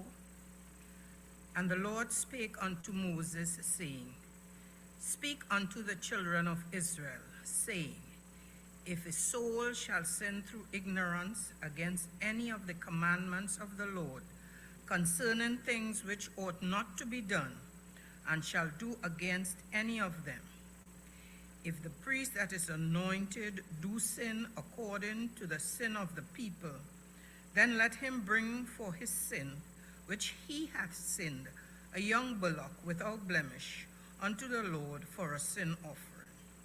And he shall bring the bullock unto the door of the tabernacle of the congregation before the Lord, and shall lay his hand upon the bullock's head, and kill the bullock before the Lord.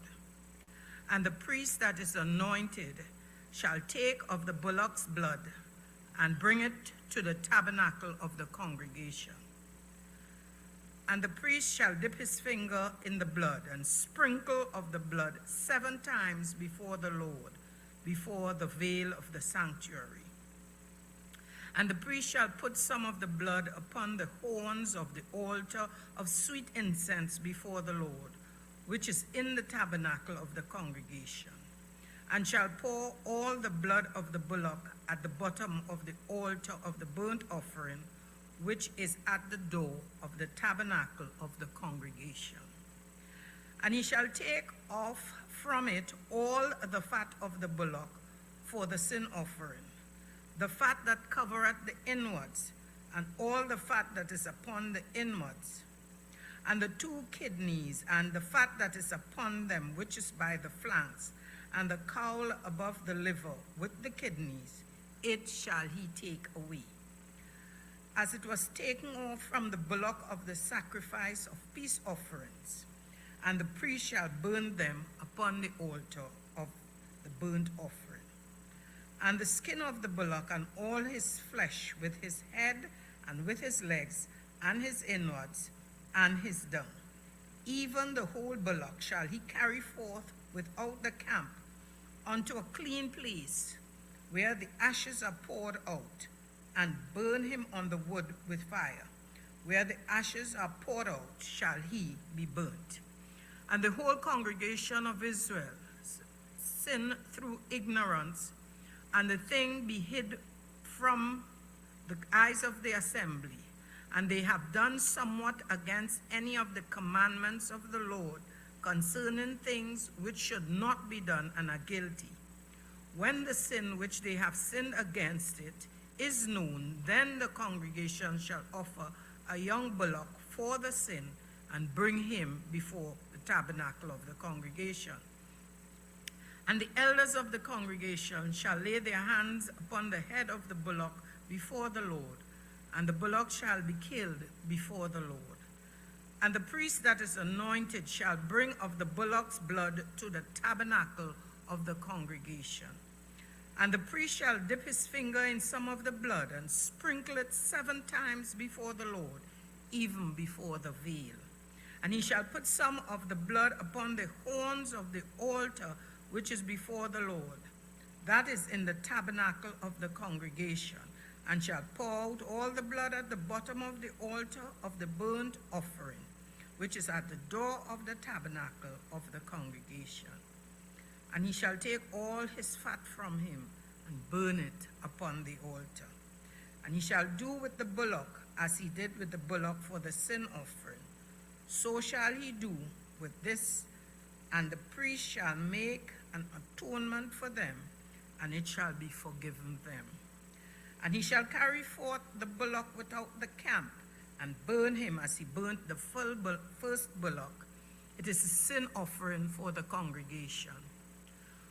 When a ruler hath sinned and done somewhat through ignorance against any of the commandments of the Lord his God, concerning things which should not be done, and is guilty, or if his sin wherein he hath sinned come to his knowledge, he shall bring his offering, a kid of the goats, a male without blemish, and he shall lay his hand upon the head of the goat, and kill it in the place where they killed the burnt offering before the Lord. It is a sin offering. And the priest shall take of the blood of the sin offering with his finger, and put it upon the horns of the altar of burnt offering, and shall pour out his blood at the bottom of the altar of burnt offerings. And he shall burn all his fat upon the altar, as the fat of the sacrifice of peace offerings. And the priest shall make an atonement for sin as concerning his sin, and it shall be forgiven him. And if any one of the common people sin through ignorance, while he doeth somewhat against any of the commandments of the Lord concerning things which ought not to be done, and be guilty, or if his sin which he hath sinned come to his knowledge, then he shall bring his offering, a kid of the goats, a female without blemish, for his sin which he hath sinned. And he shall lay his hand upon the head of the sin offering, and slay the sin offering in the place of the burnt offering. And the priest shall take of the blood thereof with his fingers, and put it upon the horns of the altar of burnt offering, and shall pour out all the blood thereof at the bottom of the altar. And he shall take away all the fat thereof, as the fat is taken away from off the sacrifice of peace offerings. And the priest shall burn it upon the altar for a sweet savor unto the Lord. And the priest shall make an atonement for him, and it shall be forgiven him. And if he bring a lamb for a sin offering, he shall bring it a female without blemish. And he shall lay his hand upon the head of the sin offering, and slay it for a sin offering in the place where they kill the burnt offering. And the priest shall take of the blood of the sin offering with his finger, and put it upon the horns of the altar of burnt offering, and shall pour out all the blood thereof at the bottom of the altar. And he shall take away all the fat thereof, as the fat of the lamb is taken away from the sacrifice of the peace offerings. And the priest shall burn them upon the altar according to the offerings made by fire unto the Lord. And the priest shall make an atonement for his sin that he hath committed, and it shall be forgiven him. Chapter 5. And if a soul sin and hear the voice of swearing, and is a witness whether he had seen or known of it, if he do not utter it, then he shall bear his iniquity.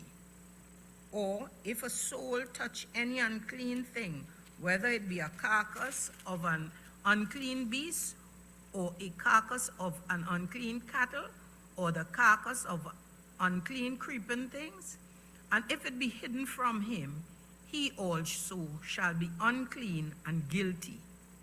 Or if he touch the uncleanness of man, whatsoever uncleanness it be, that a man shall be defiled withal, and it be hid from him, when he knoweth of it, then he shall be guilty.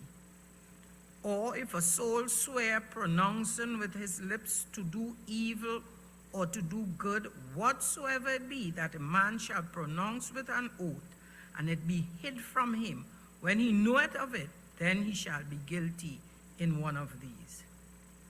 And it shall be, when he shall be guilty in one of these things, that he shall confess that he had sinned in that thing, and he shall bring his trespass offering unto the Lord for his sin which he had sinned, a female from the flock, a lamb or a kid of the goats for a sin offering, and the priest shall make an atonement for him concerning his sin.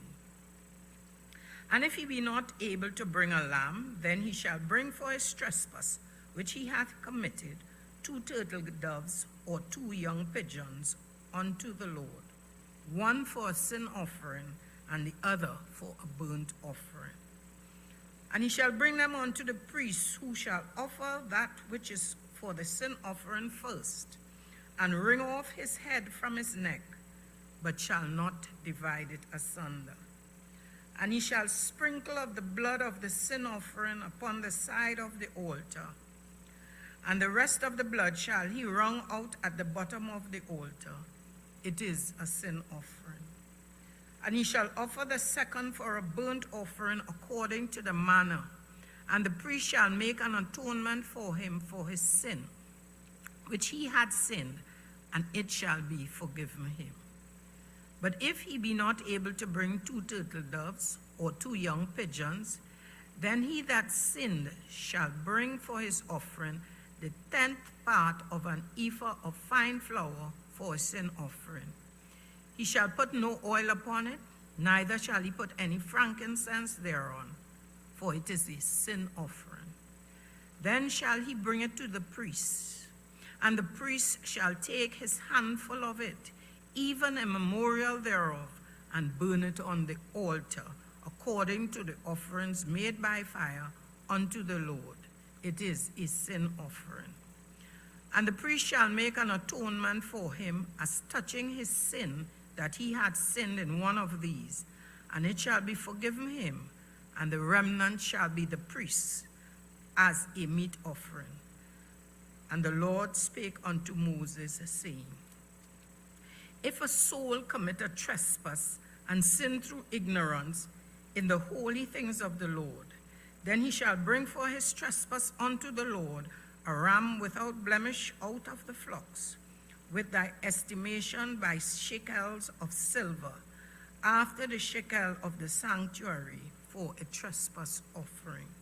And he shall make amends for the harm that he hath done in the holy thing, and shall add the fifth part thereto, and give it unto the priest.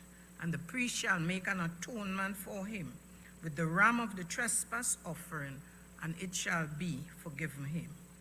And if a soul sin and commit any of these things which are forbidden to be done by the commandments of the Lord, though he wist it not, yet is he guilty, and shall bear his iniquity. And he shall bring a ram without blemish out of the flock, with thine estimation for a trespass offering unto the priest. And the priest shall make an atonement for him concerning his ignorance, wherein he erred and wist it not, and it shall be forgiven him. It is a trespass offering. He hath certainly trespassed against the Lord. Chapter 6. And the Lord spake unto Moses, saying, If a soul sin and commit a trespass against the Lord, and lie unto his neighbor in that which was delivered him to keep, or in fellowship, or in a thing taken away by violence, or hath deceived his neighbor, or hath found that which was lost, and lieth concerning it, and sweareth falsely, in any of all these that a man doeth, sinning therein, then it shall be, because he hath sinned and is guilty, that he shall restore that which he took violently away, or the thing which he hath deceitfully gotten, or that which was delivered him to keep, or the lost thing which he found, or all that about which he had sworn falsely, he shall even restore it in the principal, and shall add the fifth part more thereto, and give it unto him to whom it appertaineth in the day of his trespass offering. And he shall bring his trespass offering unto the Lord, a ram without blemish, out of the flock with the estimation for a trespass offering unto the priest. And the priest shall make an atonement for him before the Lord, and it shall be forgiven him for anything of all that he hath done in trespassing therein. And the Lord spake unto Moses, saying, Command Aaron and his sons, saying, This is the law of the burnt offering. It is the burnt offering because of the burning upon the altar all night unto the morning, and the fire of the altar shall be burning in it. And the priest shall put on his linen garment, and his linen breeches shall he put upon his flesh, and take up the ashes which the fire hath consumed with the burnt offering on the altar, and he shall put them beside the altar. And he shall put off his garments, and put on other garments, and carry forth the ashes without the camp unto a clean place. And the fire upon the altar shall be burning in it. It shall not be put out. And the priest shall burn wood on it every morning, and lay the burnt offering in order upon it. And he shall burn thereon the fat of the peace offerings. The fire shall ever be burning upon the altar. It shall never go out. And this is the law of the meat offering. The sons of Aaron shall offer it before the Lord, before the altar. And he shall take of it in his handful of the flour of the meat offering, and of the oil thereof, and all the frankincense which is upon the meat offering, and shall burn it upon the altar for a sweet savor, even the memorial of it unto the Lord. And the remainder thereof shall Aaron and his sons eat. With unleavened bread shall it be eaten in the holy place, in the court of the tabernacle of the congregation they shall eat it. It shall not be baken with leaven. I have given it unto them for their portion of my offerings made by fire. It is most holy, as is the sin offering, and as the trespass offering. All the males among the children of Aaron shall eat of it. It shall be a statute forever in your generations concerning the offerings of the Lord made by fire. Everyone that toucheth them shall be holy. And the Lord spake unto Moses, saying, This is the offering of Aaron and of his sons, which they shall offer unto the Lord in the day when he is anointed. The 10th part of an ephah of fine flour for a meat offering perpetual, half of it in the morning, and half thereof at night. In a pan it shall be made with oil, and when it is baken, thou shalt bring it in, and the baking pieces of the meat offering shall thou offer for a sweet savor unto the Lord. And the priest of his sons that is anointed in his stead shall offer it. It is a statute forever unto the Lord. It shall be wholly burnt. For every meat offering for the priest shall be wholly burnt. It shall not be eaten. And the Lord spake unto Moses, saying, Speak unto Aaron and to his sons, saying, This is the law of the sin offering. In the place where the burnt offering is killed, shall the sin offering be killed before the Lord. It is most holy. The priest that offereth it for sin shall eat it. In the holy place shall it be eaten, in the court of the tabernacle of the congregation. Whatsoever shall touch the flesh thereof shall be holy. And when there is sprinkled of the blood thereof upon any garment, thou shalt wash that whereon it was sprinkled in the holy place. But the earthen vessel wherein it is sodden shall be broken. And if it be sodden in a brazen pot, it shall be scoured and rinsed in water. All the males among the priests shall eat thereof. It is most holy. And no sin offering whereof any of the blood is brought into the tabernacle of the congregation to reconcile withal in the holy place shall be eaten. It shall be burnt in the fire. Chapter 7. Likewise, this is the law of the trespass offering. It is most holy. In the place where they kill the burnt offering shall they kill the trespass offering, and the blood thereof shall he sprinkle round about upon the altar. And he shall offer of it all the fat thereof, the rump, and the fat that covereth the inwards, and the 2 kidneys, and the fat that is on them, which is by the flanks, and the caul that is above the liver with the kidneys. It shall he take away. And the priest shall burn them upon the altar for an offering made by fire unto the Lord. It is a trespass offering. Every male among the priests shall eat thereof. It shall be eaten in the holy place. It is most holy. As the sin offering is, so is the trespass offering. There is one law for them. The priest that maketh atonement therewith shall have it. And the priest that offereth any man's burnt offering, even the priest shall have to himself the skin of the burnt offering which he hath offered. And all the meat offering that is baken in the oven, and all that is dressed in the frying pan. And in the pan shall be the priests that offereth it. And every meat offering mingled with oil and dry shall all the sons of Aaron have, one as much as another. And this is the law of the sacrifice of peace offerings, which he shall offer unto the Lord. If he offer it for thanksgiving, then he shall offer with the sacrifice of thanksgiving unleavened cakes mingled with oil, and unleavened wafers anointed with oil, and cakes mingled with oil of fine flour fried. Besides the cakes, he shall offer for his offering leavened bread with the sacrifice of thanksgiving of his peace offerings. And of it he shall offer one out of the whole oblation for an heave offering unto the Lord. And it shall be the priests that sprinkleth the blood of the peace offerings.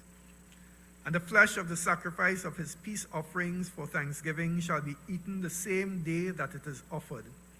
He shall not leave any of it until the morning. But if the sacrifice of his offering be a vow, or voluntary offering, it shall be eaten the same day that he offereth his sacrifice. And on the morrow also the remainder of it shall be eaten. But the remainder of the flesh of the sacrifice on the third day shall be burnt with fire. And if any of the flesh of the sacrifice of his peace offerings be eaten at all on the third day, it shall not be accepted, neither shall it be imputed unto him that offereth it. It shall be an abomination, and the soul that eateth of it shall bear his iniquity. And the flesh that toucheth any unclean thing shall not be eaten. It shall be burnt with fire. And as for the flesh, all that be clean shall eat thereof. But the soul that eateth of the flesh of the sacrifice of peace offerings that pertain unto the Lord, having his uncleanness upon him, even that soul shall be cut off from his people. Moreover, the soul that shall touch any unclean thing, as the uncleanness of man, or any unclean beast, or any abominable unclean thing, and eat of the flesh of the sacrifice of peace offerings, which pertain unto the Lord, even that soul shall be cut off from his people. And the Lord spake unto Moses, saying, Speak unto the children of Israel, saying, Ye shall eat no manner of fat of ox, or of sheep, or of goat, and the fat of the beast that dieth of itself, and the fat of that which is torn with beasts, may be used in any other use, but ye shall in no wise eat of it.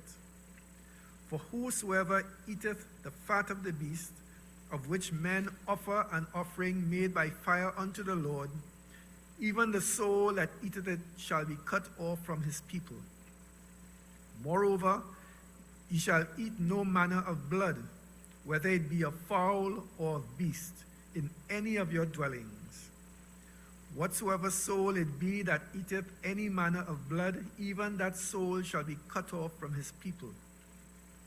And the Lord spake unto Moses, saying, Speak unto the children of Israel, saying, He that offereth the sacrifice of his peace offerings unto the Lord shall bring his oblation unto the Lord of the sacrifice of his peace offerings. His own hands shall bring the offerings of the Lord made by fire, the fat with the breast, it shall he bring, that the breast may be waved for a wave offering before the Lord. And the priest shall burn the fat upon the altar, but the breast shall be Aaron's and his sons'. And the right shoulder shall ye give unto the priest for an heave offering of the sacrifices of your peace offerings. He among the sons of Aaron that offereth the blood of the peace offerings and the fat shall have the right shoulder for his part. For the wave breast and the heave shoulder have I taken of the children of Israel from off the sacrifices of their peace offerings, and have given them unto Aaron the priest, and unto his sons by a statute forever from among the children of Israel. This is the portion of the anointing of Aaron, and of the anointing of his sons, out of the offerings of the Lord made by fire, in the day when he presented them to minister unto the Lord in the priest's office, which the Lord commanded to be given them of the children of Israel in the day that he anointed them, by a statute forever throughout their generations.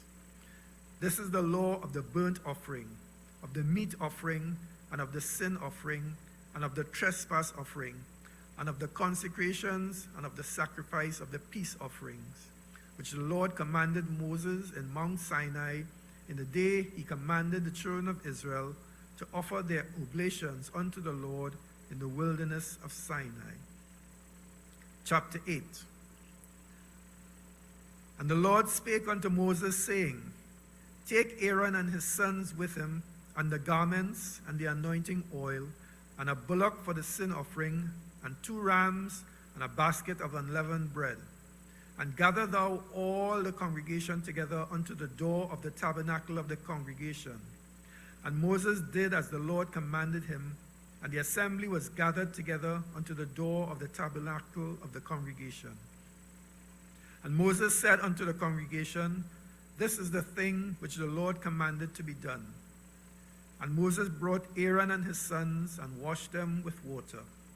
And he put upon them the coat and girded him with the girdle, and clothed him with the robe, and put the ephod upon him. And he girded him with the curious girdle of the ephod, and bound it unto him therewith. And he put the breastplate upon him. Also he put in the breastplate the Urim and Thummim. And he put the mitre upon his head, also upon the mitre, even upon his forefront, did he put the golden plate, the holy crown, as the Lord commanded Moses. And Moses took the anointing oil and anointed the tabernacle and all that was therein, and sanctified them. And he sprinkled thereof upon the altar 7 times, and anointed the altar and all his vessels, both the laver and his foot, to sanctify them. And he poured of the anointing oil upon Aaron's head, and anointed him to sanctify him. And Moses brought Aaron's sons, and put coats upon them, and girded them with girdles, and put bonnets upon them, as the Lord commanded Moses. And he brought the bullock for the sin offering, and Aaron and his sons laid their hands upon the head of the bullock for the sin offering. And he slew it, and Moses took the blood, and put it upon the horns of the altar round about with his finger, and purified the altar, and poured the blood at the bottom of the altar, and sanctified it, to make reconciliation upon it. And he took all the fat that was upon the inwards, and the caul above the liver, and the 2 kidneys and their fat, and Moses burnt it upon the altar. But the bullock and his hide, his flesh, and his dung, he burnt with the fire without the camp, as the Lord commanded Moses. And he brought the ram for the burnt offering, and Aaron and his sons laid their hands upon the head of the ram, and he killed it, and Moses sprinkled the blood upon the altar round about. And he cut the ram into pieces, and Moses burnt the head and the pieces and the fat. And he washed the inwards and the legs in water, and Moses burnt the whole ram upon the altar. It was a burnt sacrifice for a sweet savor, and an offering made by fire unto the Lord, as the Lord commanded Moses. And he brought the other ram, the ram of consecration, and Aaron and his sons laid their hands upon the head of the ram, and he slew it. And Moses took of the blood of it, and put it upon the tip of Aaron's right ear, and upon the thumb of his right hand, and upon the great toe of his right foot. And he brought Aaron's sons, and Moses put of the blood upon the tip of their right ear, and upon the thumbs of their right hands, and upon the great toes of their right feet. And Moses sprinkled the blood upon the altar round about. And he took the fat and the rump, and all the fat that was upon the inwards, and the caul above the liver, and the 2 kidneys, and their fat, and the right shoulder. And out of the basket of unleavened bread that was before the Lord, he took 1 unleavened cake, and a cake of oiled bread, and 1 wafer, and put them on the fat, and upon the right shoulder. And he put all upon Aaron's hands, and upon his sons' hands, and waved them for a wave offering before the Lord. And Moses took them from off their hands, and burnt them on the altar, upon the burnt offering. They were consecrations for a sweet savor. It is an offering made by fire unto the Lord. And Moses took the breast, and waved it for a wave offering before the Lord. For of the ram of consecration it was Moses' part, as the Lord commanded Moses. And Moses took of the anointing oil, and of the blood which was upon the altar, and sprinkled it upon Aaron, and upon his garments, and upon his sons, and upon his sons' garments with him, and sanctified Aaron and his garments, and his sons' garments with him. And Moses said unto Aaron and to his sons, Boil the flesh at the door of the tabernacle of the congregation, and there eat it with the bread that is in the basket of consecrations, as I commanded, saying, Aaron and his sons shall eat it. And that which remaineth of the flesh and of the bread shall ye burn with fire. And ye shall not go out of the door of the tabernacle of the congregation in 7 days, until the days of your consecration be at an end. For 7 days shall he consecrate you. As he hath done this day, so the Lord hath commanded to do, to make an atonement for you. Therefore shall ye abide at the door of the tabernacle of the congregation day and night 7 days, and keep the charge of the Lord, that ye die not, for so I am commanded. So Aaron and his sons did all things which the Lord commanded by the hand of Moses. Chapter 9. And it came to pass on the 8th day that Moses called Aaron and his sons and the elders of Israel. And he said unto Aaron, Take thee a young calf for a sin offering, and a ram for a burnt offering, without blemish, and offer them before the Lord. And unto the children of Israel thou shalt speak, saying, Take ye a kid of the goats for a sin offering, and a calf and a lamb, both of the first year, without blemish, for a burnt offering. Also a bullock and a ram for peace offerings, to sacrifice before the Lord. And a meat offering mingled with oil. For today the Lord will appear unto you. And they brought that which Moses commanded before the tabernacle of the congregation. And all the congregation drew near and stood before the Lord. And Moses said, This is the thing which the Lord commanded that ye should do, and the glory of the Lord shall appear unto you. And Moses said unto Aaron, Go unto the altar, and offer thy sin offering and thy burnt offering, and make an atonement for thyself and for the people, and offer the offering of the people, and make an atonement for them, as the Lord commanded. Aaron therefore went unto the altar, and slew the calf of the sin offering, which was for himself. And the sons of Aaron brought the blood unto him, and he dipped his finger in the blood, and put it upon the horns of the altar, and poured out the blood at the bottom of the altar. But the fat and the kidneys and the caul above the liver of the sin offering he burnt upon the altar, as the Lord commanded Moses. And the flesh and the hide he burnt with fire without the camp. And he slew the burnt offering, and Aaron's sons presented unto him the blood, which he sprinkled round about the altar. And they presented the burnt offering unto him, with the pieces thereof, and the head, and he burnt them upon the altar. And he did wash the inwards and the legs, and burnt them upon the burnt offering on the altar.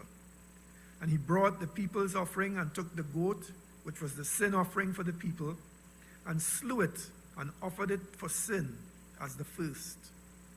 And he brought the burnt offering, and offered it according to the manner. And he brought the meat offering, and took an handful thereof, and burnt it upon the altar, beside the burnt sacrifice of the morning. He slew also the bullock and the ram for a sacrifice of peace offerings, which was for the people.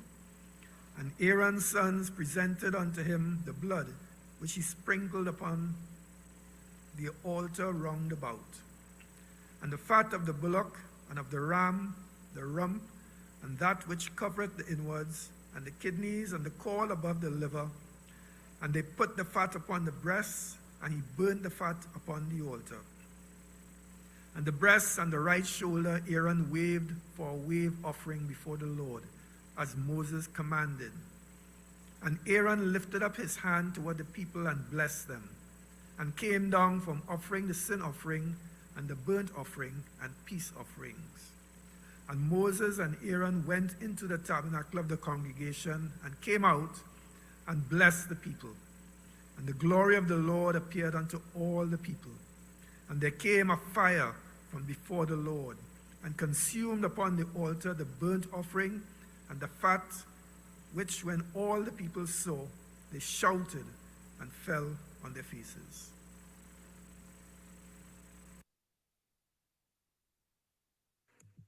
Leviticus 10. And Nadab and Abihu, the sons of Aaron, took either of them his censer, and put fire therein, and put incense thereon, and offered strange fire before the Lord, which he commanded them not. And there went out fire from the Lord, and devoured them, and they died before the Lord. Then Moses said unto Aaron, This is it that the Lord spake, saying, I'll be sanctified in them that come nigh me, and before all the people I will be glorified. And Aaron held his peace. And Moses called Mishael and Elzaphan, the sons of Uzziel, the uncle of Aaron, and said unto them, Come near, carry your brethren from before the sanctuary out of the camp. So they went near and carried them in their coats out of the camp, as Moses had said. And Moses said unto Aaron and unto Eleazar and unto Ithamar his sons, Uncover not your heads, neither rend your clothes, lest ye die, unless wrath come upon all the people. But let your brethren, the whole house of Israel, bewail the burning which the Lord hath kindled. And ye shall not go out from the door of the tabernacle of the congregation, lest ye die, for the anointing oil of the Lord is upon you.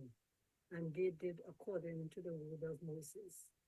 And the Lord spake unto Aaron, saying, Do not drink wine nor strong drink, thou nor thy sons with thee, when ye go into the tabernacle of the congregation, lest ye die.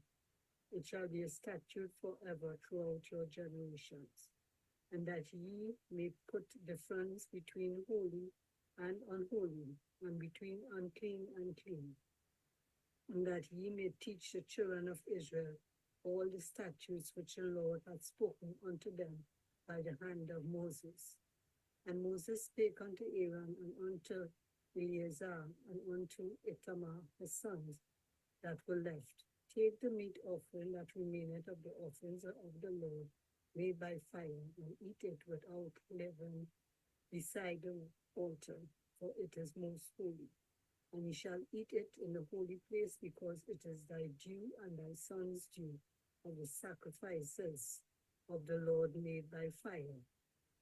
For so I am commanded.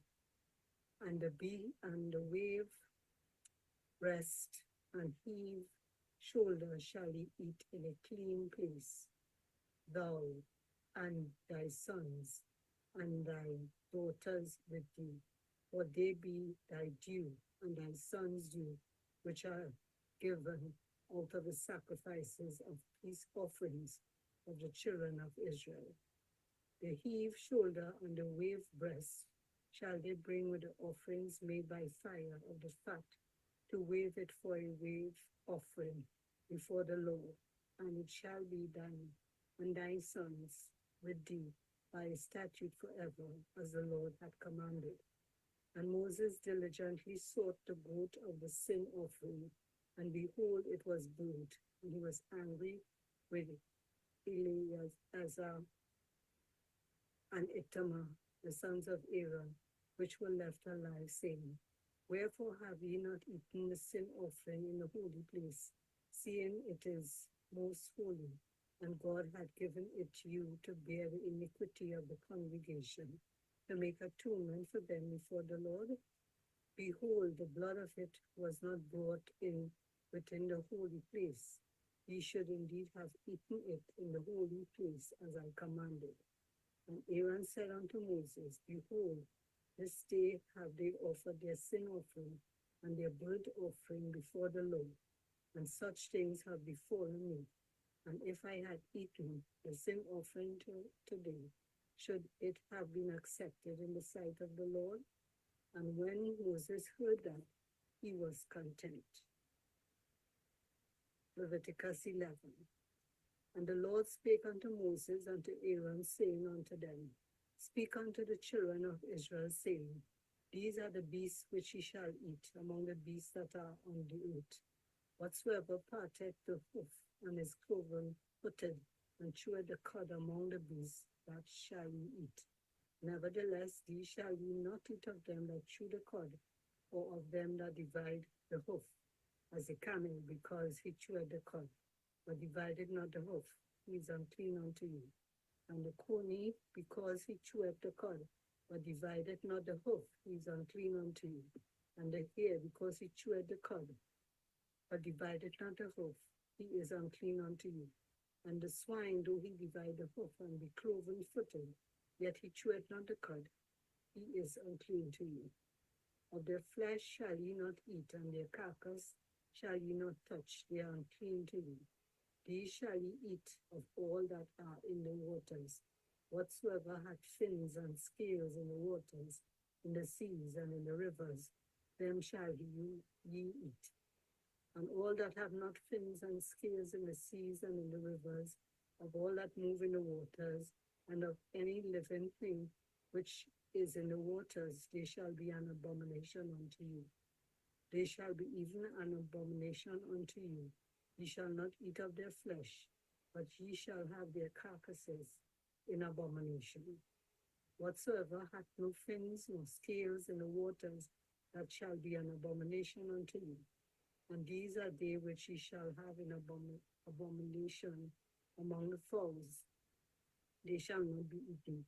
They are an abomination, the eagle and the ossifrage, and the osprey, and the vulture and the kite, after his kind, every raven after his kind, and the owl and the night hawk, and the owl and the hawk after his kind, and the little owl and the cormorant, and the great owl, and the swan and the pelican, and the eagle, and the stork and the heron after her kind, and the lapwing and the bat, all fowls that creep, going upon all four, shall be an abomination unto you.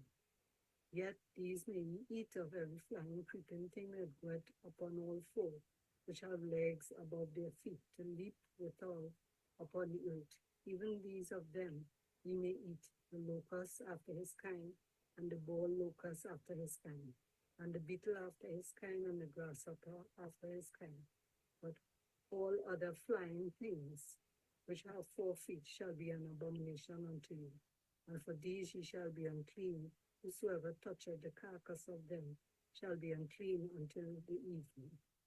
And whosoever beareth aught of the carcass of them shall wash his clothes and be unclean until the evening.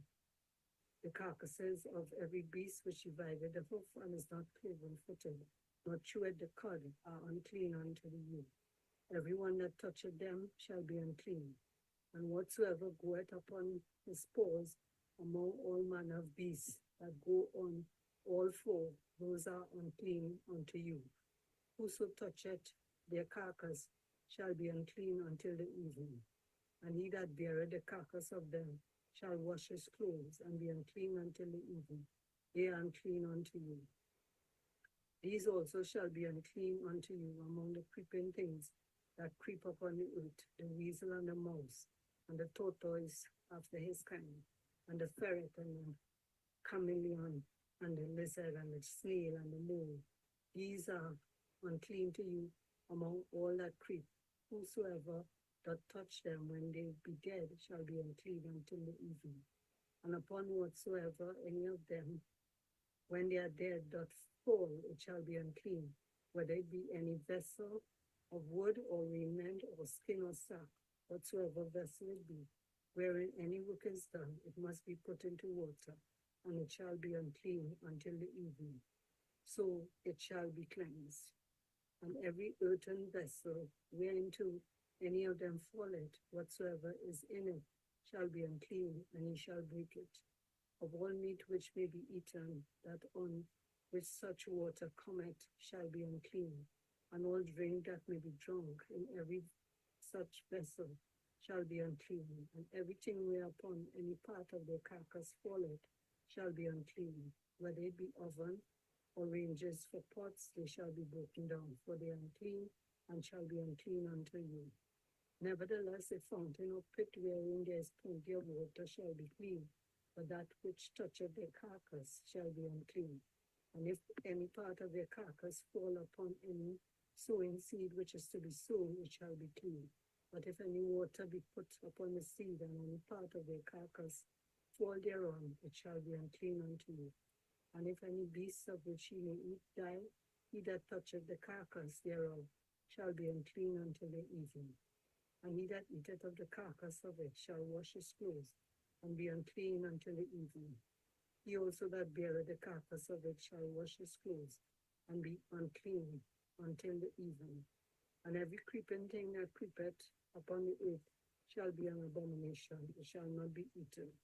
Whatsoever goeth upon the belly, and whatsoever goeth upon all four, or whatsoever hath no feet among all creeping things that creep upon the earth, them ye shall not eat, for they are an abomination. Ye shall not make yourselves abominable with any creeping thing that creepeth, neither shall ye make yourselves unclean with them, that ye should be defiled thereby. For I am the Lord your God. Ye shall therefore sanctify yourselves, and ye shall be holy. For I am holy, neither shall ye defile yourselves with any manner of creeping thing that creepeth upon the earth. For I am the Lord that bringeth you up out of the land of Egypt to be your God. Ye shall therefore be holy, for I am holy. This is the law of the beast, and of the fowl, and of every living creature that moveth in the waters, and of every creature that creepeth upon the earth, to make a difference between the unclean and the clean, and between the beasts that may be eaten, and the beasts that may not be eaten. Leviticus 12. And the Lord spake unto Moses, saying, Speak unto the children of Israel, saying, If a woman have conceived seed and born a man child, then she shall be unclean 7 days, according to the days of the separation of her. For her infirmity shall she be unclean. And in the 8th day the flesh of his foreskin shall be circumcised. And she shall then continue in the blood of a purifying 3 and 30 days. She shall touch no hallowed thing, nor come into the sanctuary until the days of her purifying be fulfilled. But if she be a male child, then she shall be unclean 2 weeks, as in her separation, and she shall continue in the blood of her purifying 60 days. And when the days of her purifying are fulfilled for a son or for a daughter, she shall bring a lamb of the first year for a burnt offering, and a young pigeon or a turtle dove for a sin offering unto the door of the tabernacle of the congregation, unto the priest, who shall offer it before the Lord, and make an atonement for her, and she shall be cleansed from the issue of her blood. This is a law for her that hath borne a male or a female. And if she be not able to bring a lamb, then she shall bring 2 turtles or 2 young pigeons, the one for the burnt offering, and the other for a sin offering. And the priest shall make an atonement for her, and she shall be clean. Leviticus 13. And the Lord spake unto Moses and Aaron, saying, When a man shall have the skin of his flesh arise in a scab or bright spot, and it be in the skin of his flesh like the plague of leprosy, then he shall be brought unto Aaron the priest, or unto one of his sons the priest. And the priest shall look on the plague in the skin of the flesh, and when the hair in the plague is turned white, and the plague inside be deeper than the skin of his flesh, which is a plague of leprosy. And the priest shall look on him and pronounce him unclean. If the bright spot be white in the skin of his flesh, and his side be not deeper than the skin, and the hair thereof be not turned white, then the priest shall shut up him that had the plague 7 days. And the priest shall look on him the 7th day, and behold, if the plague in his side be at his stay, and the plague spread not in his skin, then the priest shall shut him up 7 days more. And the priest shall look on him again the 7th day, and behold, if the plague be somewhat dark, and the plague spread not in the skin, the priest shall pronounce him clean. It is but a scab, and he shall wash his clothes, and be clean.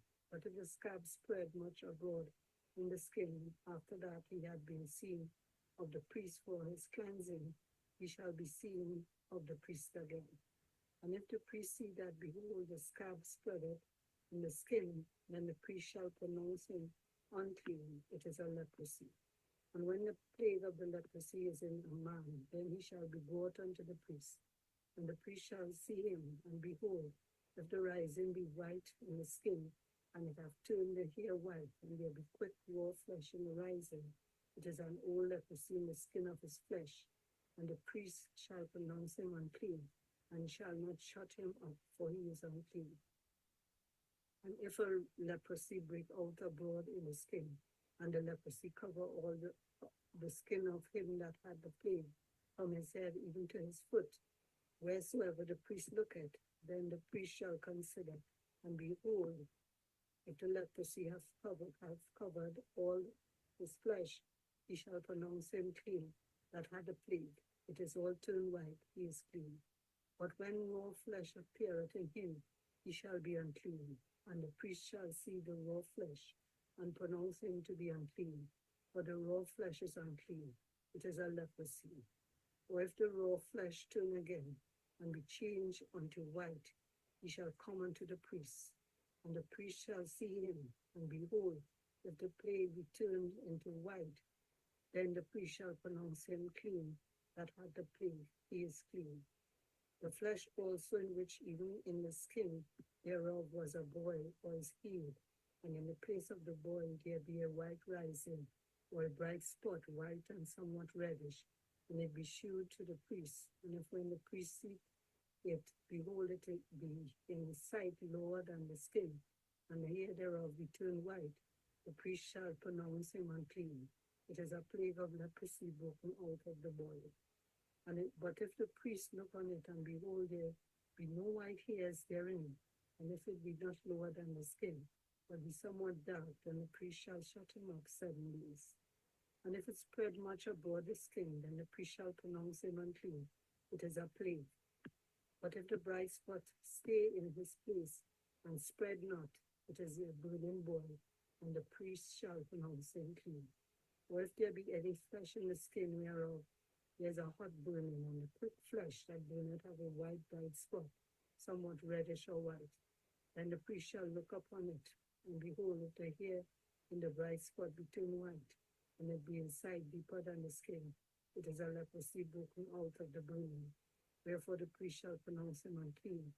It is the plague of leprosy. But if the priest look on it, and behold, there be no white hair in the bright spot, and it be no lower than the other skin, but be somewhat dark, then the priest shall shut him up 7 days. And the priest shall look upon him the 7th day, and if it be spread much abroad in the skin, then the priest shall pronounce him unclean. It is a plague of leprosy. And if the bright spot stay in his place, and spread not in the skin, but it be somewhat dark, it is a rising of the burning, and the priest shall pronounce him clean, for it is an inflammation of the burning. If a man or woman have a plague upon the head or the beard, then the priest shall see the plague, and behold, if it be inside deeper than the skin, and there be in it a yellow thin hair, then the priest shall pronounce him unclean. It is a dry scar, even a leprosy upon the head or beard. And if the priest look on the plague of the skull, and behold, it be not inside deeper than the skin, and that there is no black hair in it, then the priest shall shut up him that had the plague of the skull 7 days. And in the 7th day the priest shall look on the plague, and behold, if the skull spread not, and there be in it no yellow hair, and the skull be not inside deeper than the skin, he shall be shaven, but the skull shall he not shave, and the priest shall shut him up that had the skull 7 days more. And in the 7th day the priest shall look on the skull, and behold, if the skull be not spread in the skin, nor be inside deeper than the skin, then the priest shall pronounce him clean, and he shall wash his clothes and be clean. But if the skull spread much in the skin after his cleansing, then the priest shall look on him, and behold, if the skull be spread in the skin, the priest shall not seek for yellow hair, he is unclean. But if the skull be in his sight, at his seeing, and that there is black hair grown up therein, the skull is healed. he is clean, and the priest shall pronounce him clean. And if a man also or a woman having the skin of their flesh bright spots, even white bright spots, then the priest shall look and behold, if the bright spot in the skin of their flesh be darkish white, it is a freckled spot that groweth in the skin, he is clean. And the man whose hair is fallen off his head is bald, yet he is clean. And he that hath his hair fallen off from the part of his head toward his face, he is forehead bald, yet is he clean. And if there be in the bald head or bald forehead a white reddish sore, it is as leprosy sprung up in his bald head or his bald forehead. Then the priest shall look upon it, and behold, if the rising of the sore be white, reddish in his bald head, or in his bald forehead, as a leprosy appeareth in the skin of the flesh, he is a leprous man. He is unclean. The priest shall pronounce him utterly unclean. His plague is in his head. And the leper in whom the plague is, his clothes shall be rent, and his head bare, and he shall put a covering upon his upper lip, and shall cry, unclean, unclean. All the days wherein the plague shall be in him shall be defiled. He is unclean. He shall dwell alone. Without the camp shall his habitation be. The garment also that the plague of leprosy is in, whether it be a woolen garment or a linen garment, whether it be the wrap or woof of linen or of woolen, whether in a skin or in anything made of skin. And if the plague be greenish or reddish in the garment, or in the skin, either in a warp or in a woof, or in anything of skin, it is a plague of leprosy, and shall be shewed unto the priest. And the priest shall look upon the plague and shut up it that hath the plague 7 days. And he shall look on the plague on the 7th day. If the plague be spread in the garment, either in the warp, or in a woof, or in a skin, or in any work that is made of skin, the plague is affecting leprosy. It is unclean. He shall therefore burn that garment, whether warp or woof, in woolen, or in linen, or anything of skin wherein the plague is, for it is affecting leprosy. It shall be burnt in the fire. And if the priest shall look and behold the plague be not spread in the garment, either in the warp or in the woof, or in anything of skin, then the priest shall command that they wash the thing wherein the plague is, and he shall shut it up 7 days more. And the priest shall look on the plague after that it is washed, and behold, if the plague have not changed his color, and the plague be not spread, it is unclean. Thou shalt burn it in the fire. It is fret inward, whether it be bare within or without. And if the priest look, and behold the plague be somewhat dark after the washing of it, then he shall rend it out of the garment, or out of the skin, or out of the warp, or out of the woof. And if it appear still in the garment, like in the warp or in the woof, or in anything of skin, it is a spreading plague. Thou shalt burn that wherein the plague is with fire. And the garment, either warp or woof, or whatsoever thing of skin it be, which thou shalt wash, if the plague be departed from them, then it shall be washed the 2nd time, and shall be clean. This is the law of the plague of leprosy in a garment of woolen or linen, either in the warp or woof, or anything of skins, to pronounce it clean or to pronounce it unclean.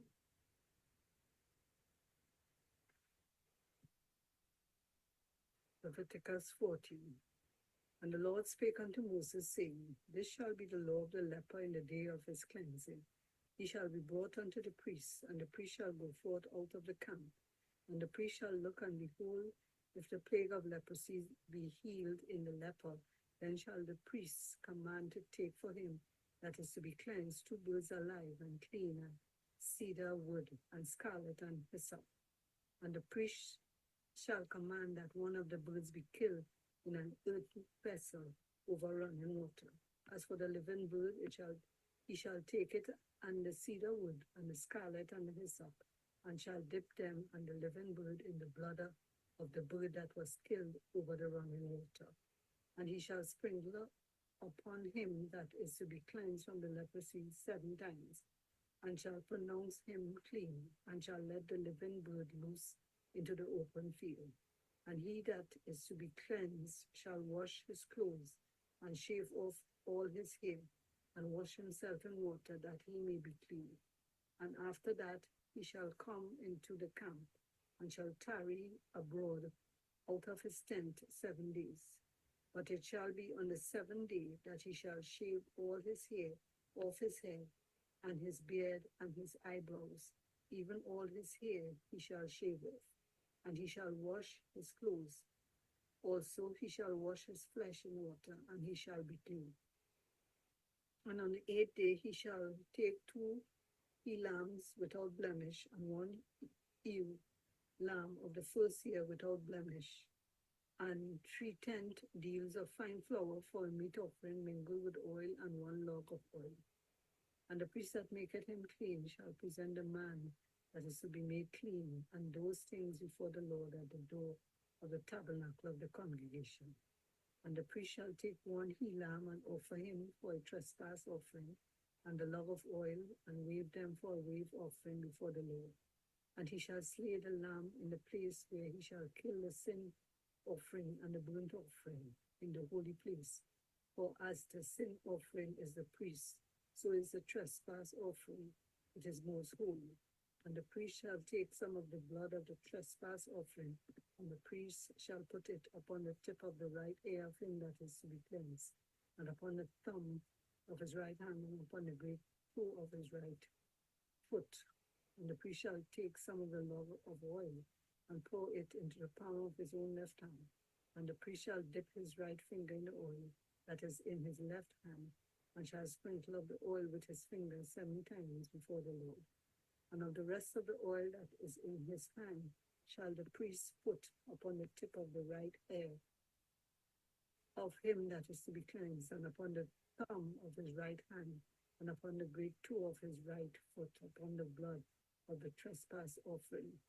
And the remnant of the oil that is in the priest's hand he shall pour upon the head of him that is to be cleansed. And the priest shall make an atonement for him before the Lord. And the priest shall offer the sin offering, and make an atonement for him that is to be cleansed from his uncleanness, and afterward he shall kill the burnt offering. And the priest shall offer the burnt offering and the meat offering upon the altar, and the priest shall make an atonement for him, and he shall be clean. And if he be poor and cannot get so much, then he shall take 1 lamb for a trespass offering, to be waved to make an atonement for him, and 1/10 deal of fine flour mingled with oil for a meat offering, and a log of oil, and 2 turtle doves, or 2 young pigeons, such as he is able to get. And the one shall be a sin offering, and the other a burnt offering. And he shall bring them on the 8th day for his cleansing unto the priest, unto the door of the tabernacle of the congregation before the Lord. And the priest shall take the lamb of the trespass offering, and the log of oil, and the priest shall wave them for a wave offering before the Lord.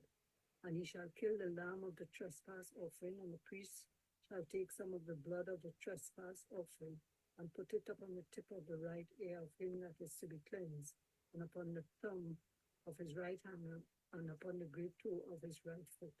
And the priest shall pour of the oil into the palm of his own left hand. And the priest shall sprinkle with his right finger some of the oil that is in his left hand 7 times before the Lord. And the priest shall put of the oil that is in his hand upon the tip of the right ear of him that is to be cleansed, and upon the thumb of his right hand, and upon the great toe of his right foot, upon the place of the blood of the trespass offering. And the rest of the oil that is in the priest's hand he shall put upon the head of him that is to be cleansed, to make an atonement for him before the Lord. And he shall offer 1 of the turtle doves, or of the young pigeons, such as he can get, even such as he is able to get, the one for the sin offering, and the other for a burnt offering, with the meat offering. And the priest shall make an atonement for him that is to be cleansed before the Lord.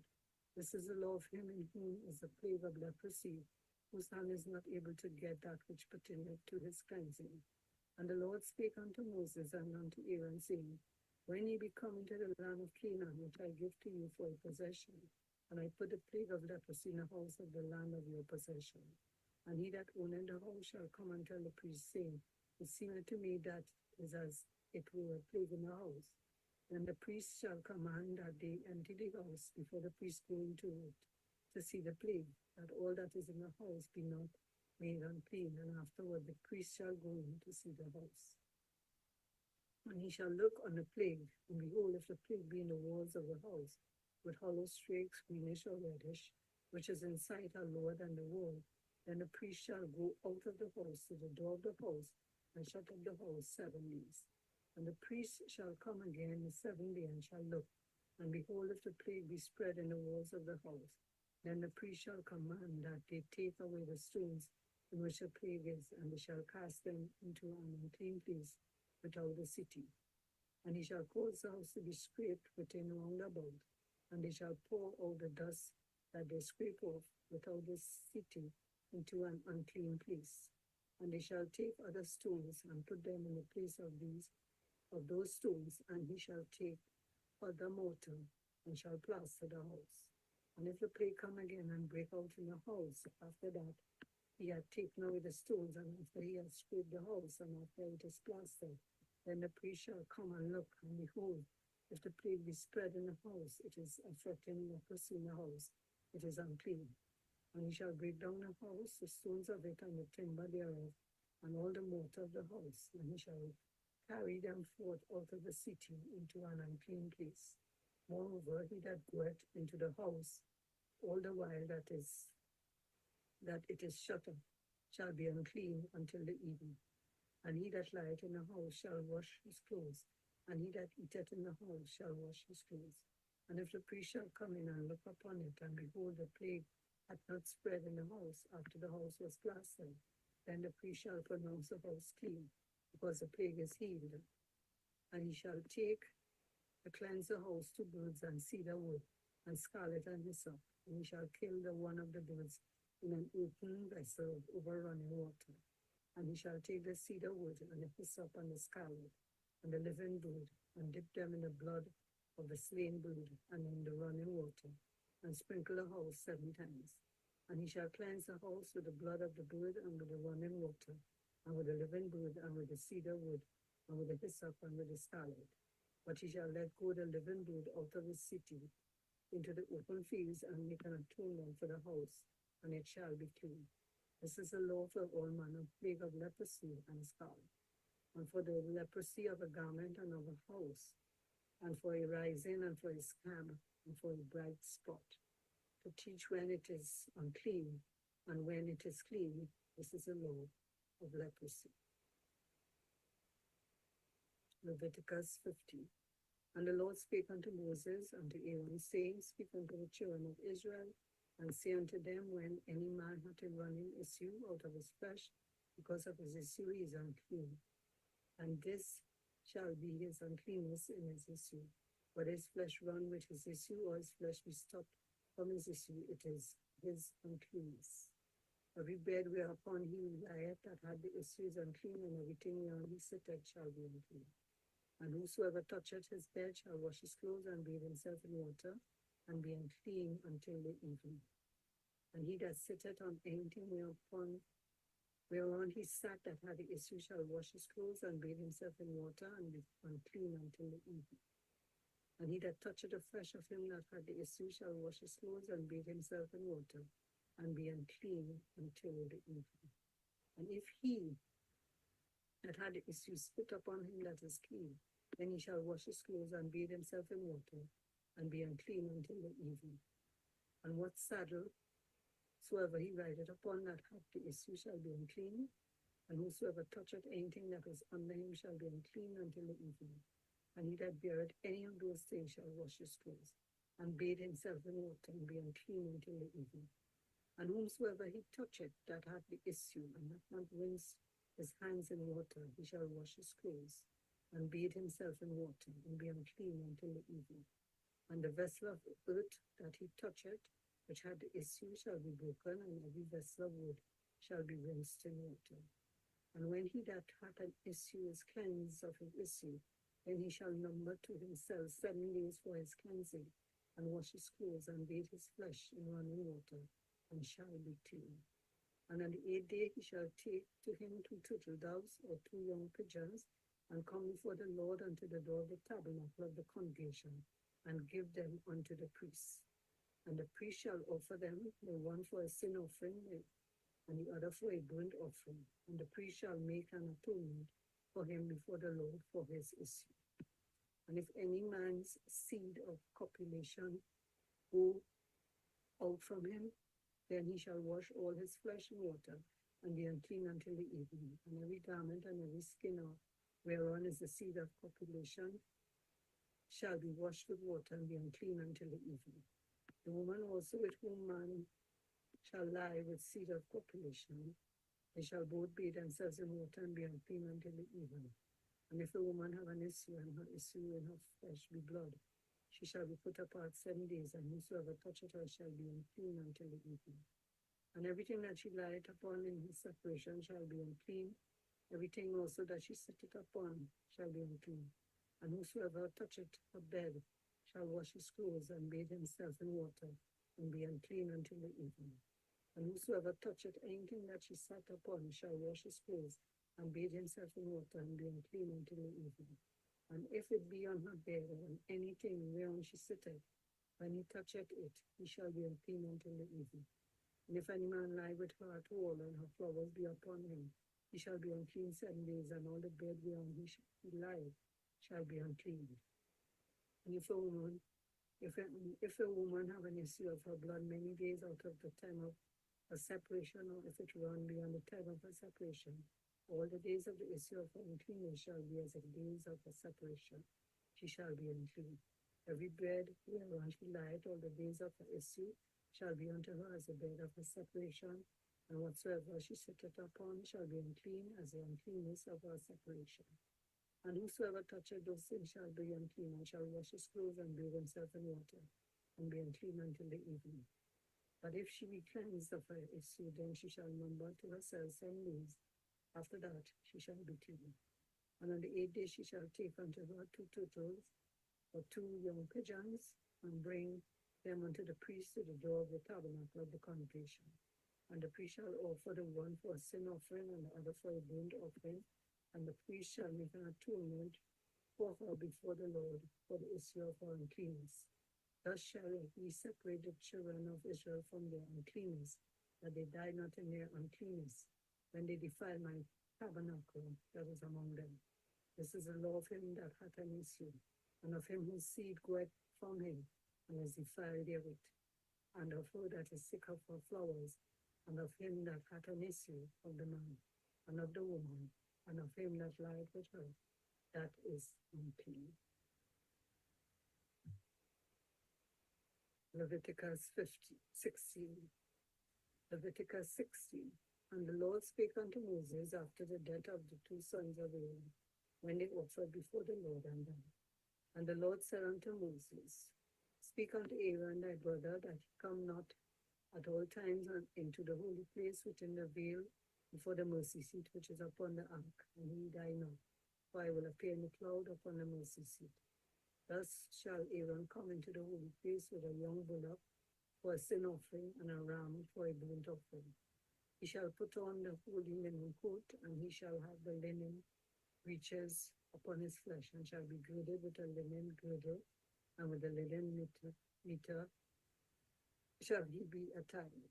These are holy garments. Therefore shall he wash his flesh in water, and so put them on. And he shall take of the congregation of the children of Israel 2 kids of the goats for a sin offering, and 1 ram for a burnt offering.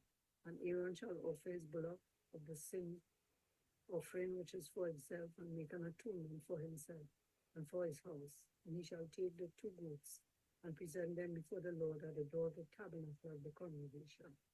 And Aaron shall cast lots upon the 2 goats, 1 lot for the Lord, and the other lot for the scapegoat. And Aaron shall bring the goat upon which the Lord's lot fell, and offer him for sin offering. But the goat on which the lot fell to be the scapegoat shall be presented alive before the Lord, to make an atonement with him, and to let him go for a scapegoat into the wilderness. And Aaron shall bring the bullock of the sin offering, which is for himself, and shall make an atonement for himself and for his house, and shall kill the bullock of the sin offering which is for himself. And he shall take a censer full of burning coals of fire from off the altar before the Lord, and his hands full of sweet incense beaten smooth, and bring it within the veil. And he shall put the incense upon the fire before the Lord, that the cloud of the incense will cover the mercy seat that is upon the testimony that he died in. And he shall take the blood of the bullock and sprinkle it with his finger upon the mercy seat eastward, and before the mercy seat shall he sprinkle of the blood with his finger 7 times. Then shall he kill the goat of the sin offering that is for the people, and bring his blood within the veil, and do with that blood as he did with the blood of the bullock, and sprinkle it upon the mercy seat before the mercy seat. And he shall make an atonement for the holy place because of the uncleanness of the children of Israel, and because of their transgressions in all their sins. And so shall he do for the tabernacle of the congregation that remaineth among them in the midst of their uncleanness. And there shall be no man in the tabernacle of the congregation when he goeth in to make an atonement in the holy place, which he come out, until he come out and have made an atonement for himself and for his household and for all the congregation of Israel.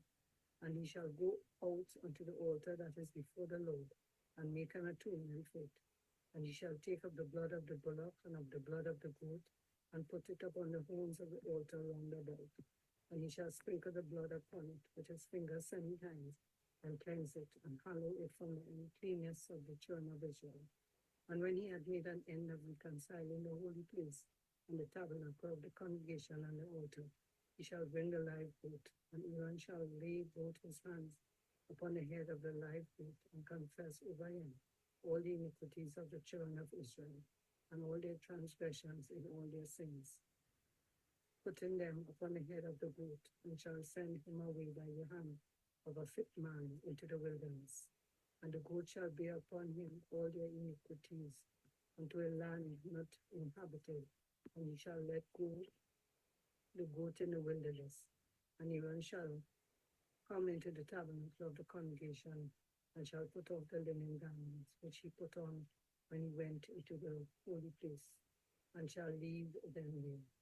And he shall wash his flesh with water in the holy place, and put on his garments, and come forth, and offer his burnt offering, and the burnt offering of the people, and make an atonement for himself and for the people. And for the fat of the sin offering shall he burn upon the altar. And he that let go the goat for the scapegoat shall wash his clothes, and bathe his flesh in water, and afterward come into the camp. And the bullock for the sin offering, and the goat for the sin offering, whose blood was brought in to make atonement in the holy place, shall one carry forth without the camp. And they shall burn in the fire their skins and their flesh and their dung. And he that burneth them shall wash his clothes and bathe his flesh in water, and afterward he shall come into the camp. And this shall be a statute forever unto you, that in the 7th month, on the 10th day of the month, ye shall afflict your souls and do no work at all, whether it be one of your own country or a stranger that sojourneth among you. On that day shall the priest make an atonement for you, to cleanse you, that ye may be clean from all your sins before the Lord. It shall be a Sabbath of rest unto you, and ye shall afflict your souls by a statute forever. And the priest whom ye shall anoint, and whom he shall consecrate to minister in the priest's office in his father's stead, shall make the atonement, and shall put on the linen clothes, even the holy garments. And he shall make an atonement for the holy sanctuary, and he shall make an atonement for the tabernacle of the congregation and for the altar. And he shall make an atonement for the priests and for all the people of the congregation. And this shall be an everlasting statute unto you, to make an atonement for the children of Israel for all their sins once a year. And he did as the Lord commanded Moses. Leviticus 17. And the Lord spake unto Moses, saying, Speak unto Aaron and unto his sons, and unto all the children of Israel, and say unto them, This is the thing which the Lord hath commanded, saying, What man soever there be of the house of Israel that killeth an ox or lamb or goat in the camp, or that killeth it out of the camp, and bringeth it not unto the door of the tabernacle of the congregation, to offer an offering unto the Lord before the tabernacle of the Lord, blood shall be imputed unto that man. He had shed blood, and that man shall be cut off from among his people, to the end that the children of Israel may bring their sacrifices which they offer in the open field, even that they may bring them unto the Lord, unto the door of the tabernacle of the congregation, unto the priests, and offer them for peace offerings unto the Lord. And the priests shall sprinkle the blood upon the altar of the Lord at the door of the tabernacle of the congregation, and bring the fat for a sweet savor unto the Lord. And they shall no more offer their sacrifices unto devils, after whom they have gone a whoring. This shall be a statute forever unto them throughout their generations. And thou shalt say unto them, whatsoever man there be of the house of Israel, or the strangers which sojourn among you that offer it a burnt offering or sacrifice, and bringeth it not unto the door of the tabernacle of the congregation, to offer it unto the Lord, even that man shall be cut off from among his people. And whatsoever man shall there be of the house of Israel, or of the strangers that sojourn among you that eateth any manner of blood, I will even set my face against that soul that eateth blood, and will cut him off from among his people. For the life of the flesh is in the blood, and I have given it to you upon the altar to make an atonement for your souls, for it is the blood that maketh an atonement for the soul. Therefore I said unto the children of Israel, no soul of you shall eat blood, neither shall any stranger that sojourneth among you eat blood. And whatsoever man there be of the children of Israel, or the strangers that sojourn among you, which hunteth and catcheth any beast or fowl that may be eaten, he shall even pour out the blood thereof and cover it with dust. For it is the life of all flesh, the blood of it is for the life thereof. Therefore I said unto the children of Israel, ye shall eat the blood of no manner of flesh, for the life of all flesh is the blood thereof. Whosoever eateth it shall be cut off. And every soul that eateth that which died of itself, or that which was torn with beasts, whether it be one of your own country or a stranger, he shall both wash his clothes and bathe himself in water, and be unclean until the evening. Then shall he be clean. But if he wash them not, nor bathe his flesh, then he shall bear his iniquity. Leviticus 18. And the Lord spake unto Moses, saying, speak unto the children of Israel, and say unto them, I am the Lord your God. After the doings of the land of Egypt, wherein ye dwelt, shall ye not do, and after the doings of the land of Canaan, whither I bring you, shall ye not do, neither shall ye walk in their ordinances. Ye shall do my judgments and keep mine ordinances, to walk therein. I am the Lord your God. Ye shall therefore keep my statutes and my judgments, which if a man do, he shall live in them. I am the Lord. None of you shall approach to any that is near of kin to him, to uncover their nakedness. I am the Lord.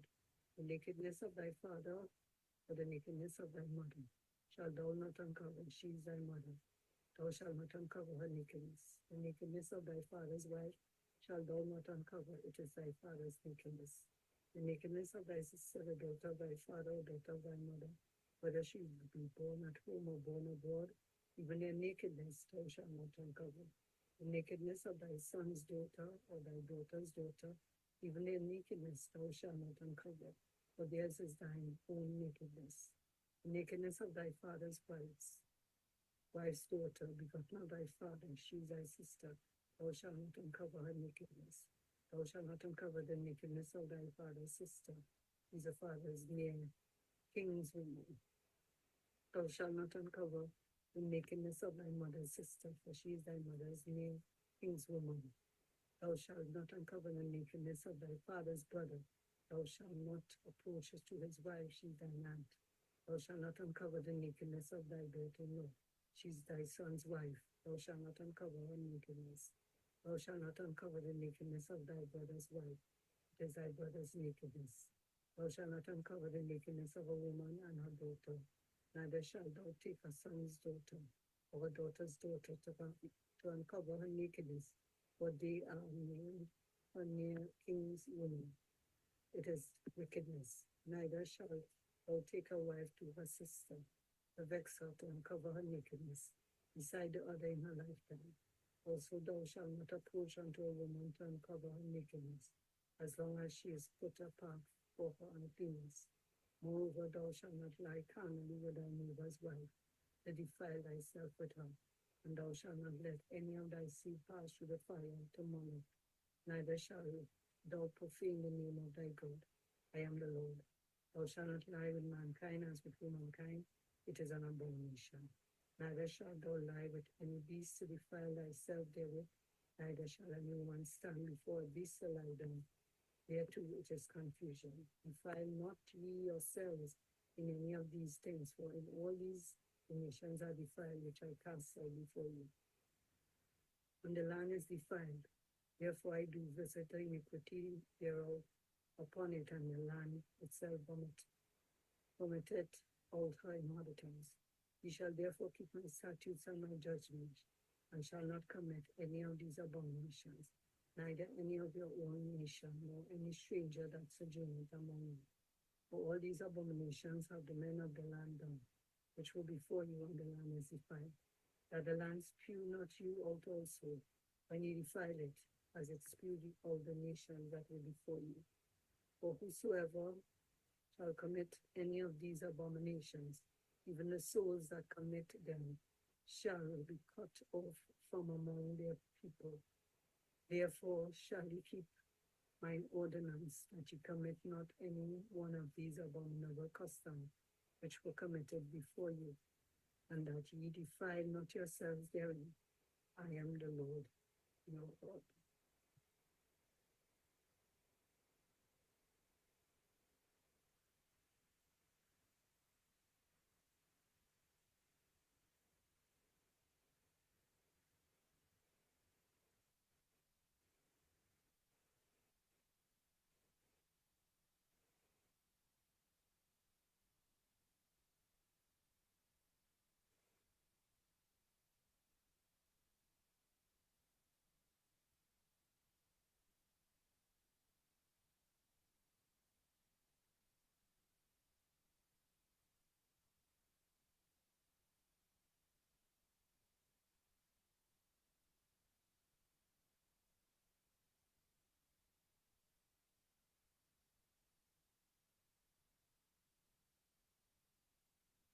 Leviticus chapter 19. And the Lord spake unto Moses, saying, Speak unto all the congregation of the children of Israel, and say unto them, Ye shall be holy, for I, the Lord your God, am holy. Ye shall fear every man his mother and his father, and keep my Sabbaths. I am the Lord your God. Turn ye not unto idols, nor make to yourselves molten gods. I am the Lord your God. And if ye offer a sacrifice of peace offerings unto the Lord, ye shall offer it at your own will. It shall be eaten the same day ye offer it, and on the morrow, and if aught remains until the third day, it shall be burnt in the fire. And if it be eaten at all on the third day, it is abominable, it shall not be accepted. Therefore, every one that eateth, it shall bear his iniquity, because he had profaned the hallowed thing of the Lord, and that soul shall be cut off from among his people. And when ye reap the harvest of your land, thou shalt not wholly reap the corners of the field, neither shall you gather the gleanings of the harvest. And thou shalt not glean in thy vineyard, neither shalt thou gather every grape of thy vineyard. Thou shalt leave for the poor and the stranger. I am the Lord your God. Ye shall not steal, neither deal falsely, neither lie one to another. And ye shall not swear by my name falsely, neither thou profane the name of the Lord of thy God. I am the Lord. Thou shalt not defraud thy neighbor, neither rob him. The wages of him that is hired shall not abide with thee all night until the morning.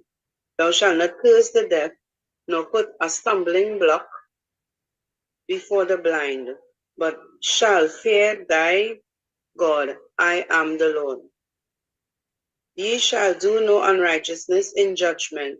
Thou shalt not respect the persons of the poor, nor honor the persons of the mighty. But in righteousness thou shalt judge thy neighbor. Thou shalt not go up and down as a talebearer among thy people, neither shalt thou stand against the blood of thy neighbor. I am the Lord. Thou shalt not hate thy brother in thine heart. Thou shalt in any wise rebuke thy neighbor and not suffer sin upon him. Thou shalt not avenge nor bear any grudge against the children of thy people, but thou shalt love thy neighbor as thyself. I am the Lord. Ye shall keep my statutes. Thou shalt not let thy cattle gender with a diverse kind. Thou shalt not sow thy field with mingled seed, neither shall a garment mingle of linen and wool come upon thee. And whosoever lieth carnally with a woman that is a bondmaid, betrothed to an husband, and not at all redeemed, nor freedom given to her, she shall be scourged. They shall not be put to death because she was not free. And he shall bring his trespass offering unto the Lord, unto the door of the tabernacle of the congregation, even a ram for a trespass offering. And the priest shall make an atonement for him with the ram of the trespass offering before the Lord of his sin which he had done, and the sin which he had done shall be forgiven him. And when ye shall come up into the land, and shall have planted all manner of trees for food, then ye shall count the fruit thereof as uncircumcised. 3 years shall it be as uncircumcised unto you, it shall not be eaten of. But the 4th year, all the fruit thereof shall be holy, to praise the Lord withal. And in the 5th year shall ye eat the fruit thereof, that it may yield unto you the increase thereof. I am the Lord your God. Ye shall not eat anything with blood, neither shall ye use enchantment, nor observe times. Ye shall not wrong the corners of your head, neither shall you mar the corners of your beard. Ye shall not make any cuttings in your flesh for the dead, nor print any marks upon you. I am the Lord. Do not prostitute thy daughter to cause her to be a whore, lest the land fall into whoredom, and the land become full of wickedness. Ye shall keep my Sabbaths, and reverence my sanctuary. I am the Lord. Regard not them that have familiar spirits, neither seek after wizards to be defiled by them. I am the Lord your God. Thou shalt rise up before the hoary head, and honor the face of the old man, and fear thy God. I am the Lord. And if a stranger sojourn with thee in your land, ye shall not vex him, but the stranger that dwells with you shall be with you as one born among you, and thou shalt love him as thyself, for ye were strangers in the land of Egypt. I am the Lord your God. Ye shall do no unrighteousness in judgment, in meat yard, in weight, or in measure. Just balances, just weights, a just ephah, and a just hin shall ye have. I am the Lord your God, which brought you out of the land of Egypt. Therefore ye shall observe all my statutes and all my judgments, and do them. I am the Lord. Chapter 20. And the Lord spake unto Moses, saying, Again, thou shalt say to the children of Israel, whosoever he be of the children of Israel, or of the strangers that sojourn in Israel, that giveth any of his seed unto Molech, he shall surely be put to death. The people of the land shall stone him with stones.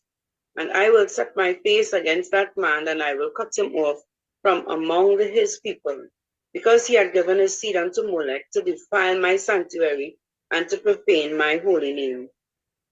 And if the people of the land do any ways hide their eyes from the man, and he giveth of his seed unto Molech, and kill him not, then I shall set my face against that man and against his family, and will cut him off, and all that go a whoring after him, to commit whoredom with Molech from among their people.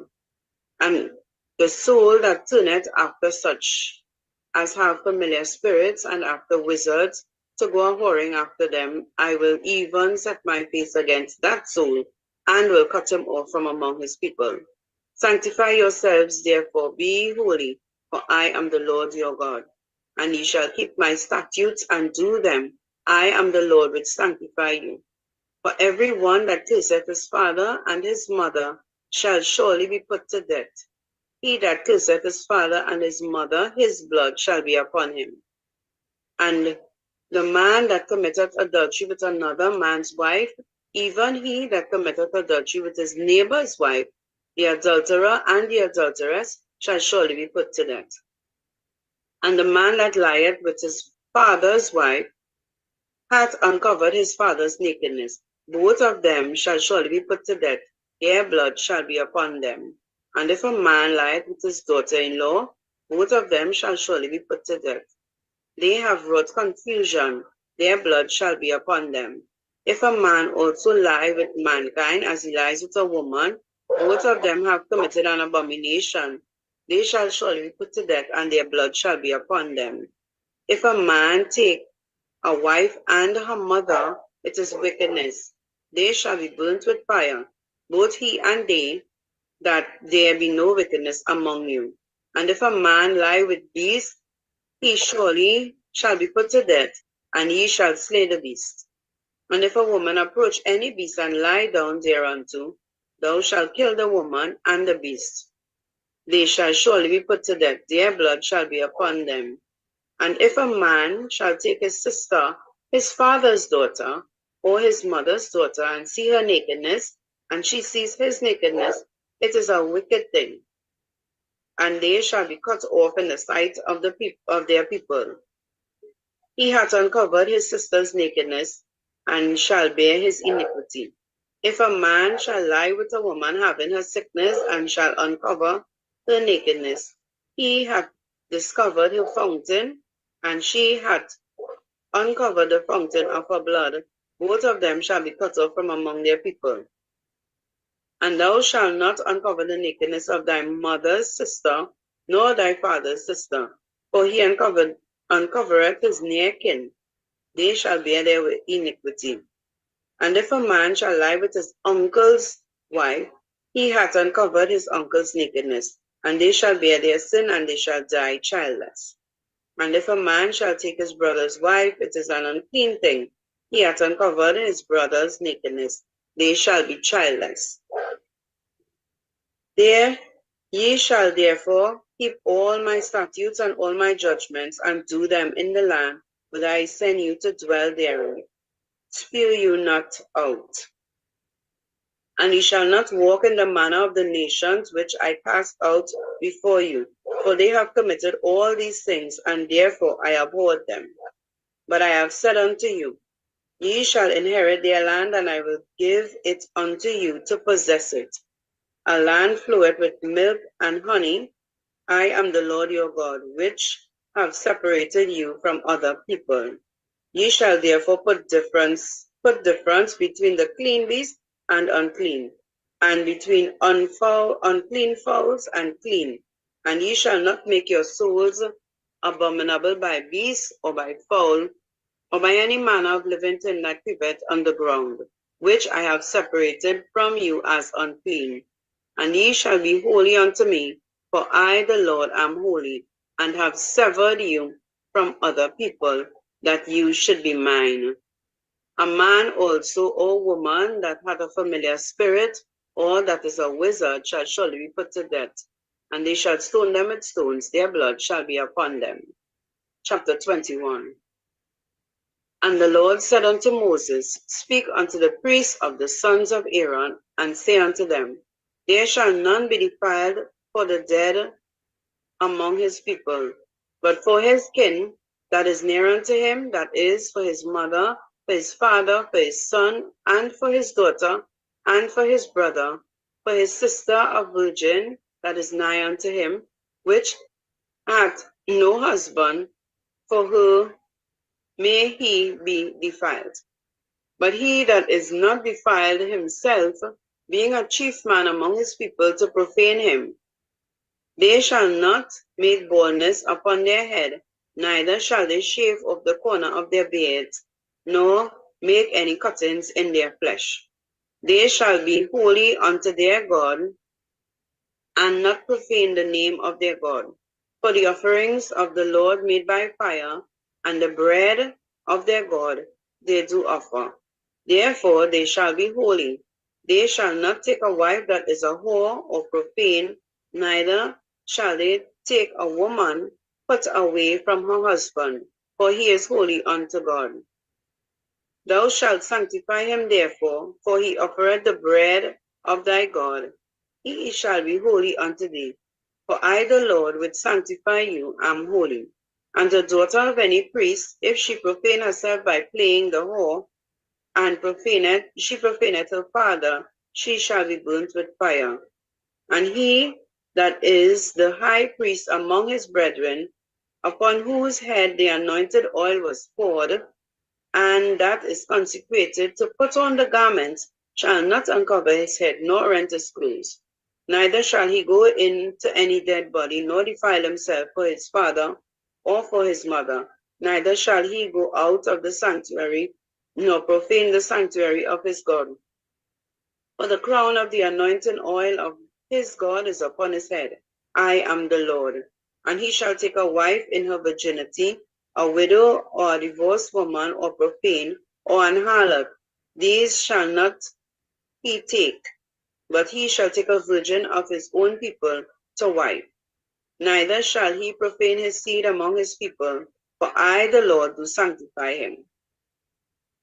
And the Lord spake unto Moses, saying, Speak unto Aaron, saying, Whosoever he be of the seed in their generations that had any blemish, let him not approach to offer the bread of his God.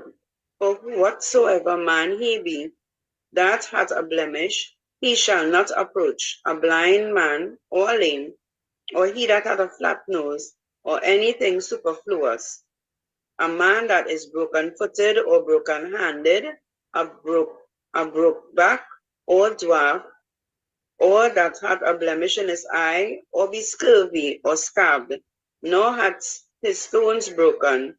No man that hath a blemish of his seed, Aaron the priest, shall come nigh to offer the offering of the Lord made by fire. He hath a blemish. He shall not come nigh to offer the bread of his God. He shall eat the bread of his God, both of the most holy and of holy. Only shall he not go in unto the veil, nor come nigh unto the altar, because he hath a blemish. And he profane not my sanctuaries, for I, the Lord, do sanctify them. And Moses told it unto Aaron and his sons, and unto the children of Israel. Leviticus chapter 22. And the Lord spake unto Moses, saying, Speak unto Aaron and to his sons, that they separate themselves from the holy things of the children of Israel, and that they profane not my holy name in those things which they hallow unto me. I am the Lord. Say unto them, Whosoever he be of all your seed among your generations, that goeth unto the holy things which the children of Israel hallow unto the Lord, having his uncleanness upon him, that soul shall be cut off from my presence. I am the Lord. What man soever of the seed of Aaron is a leper, or had a running issue, he shall not eat of the holy things until he be clean.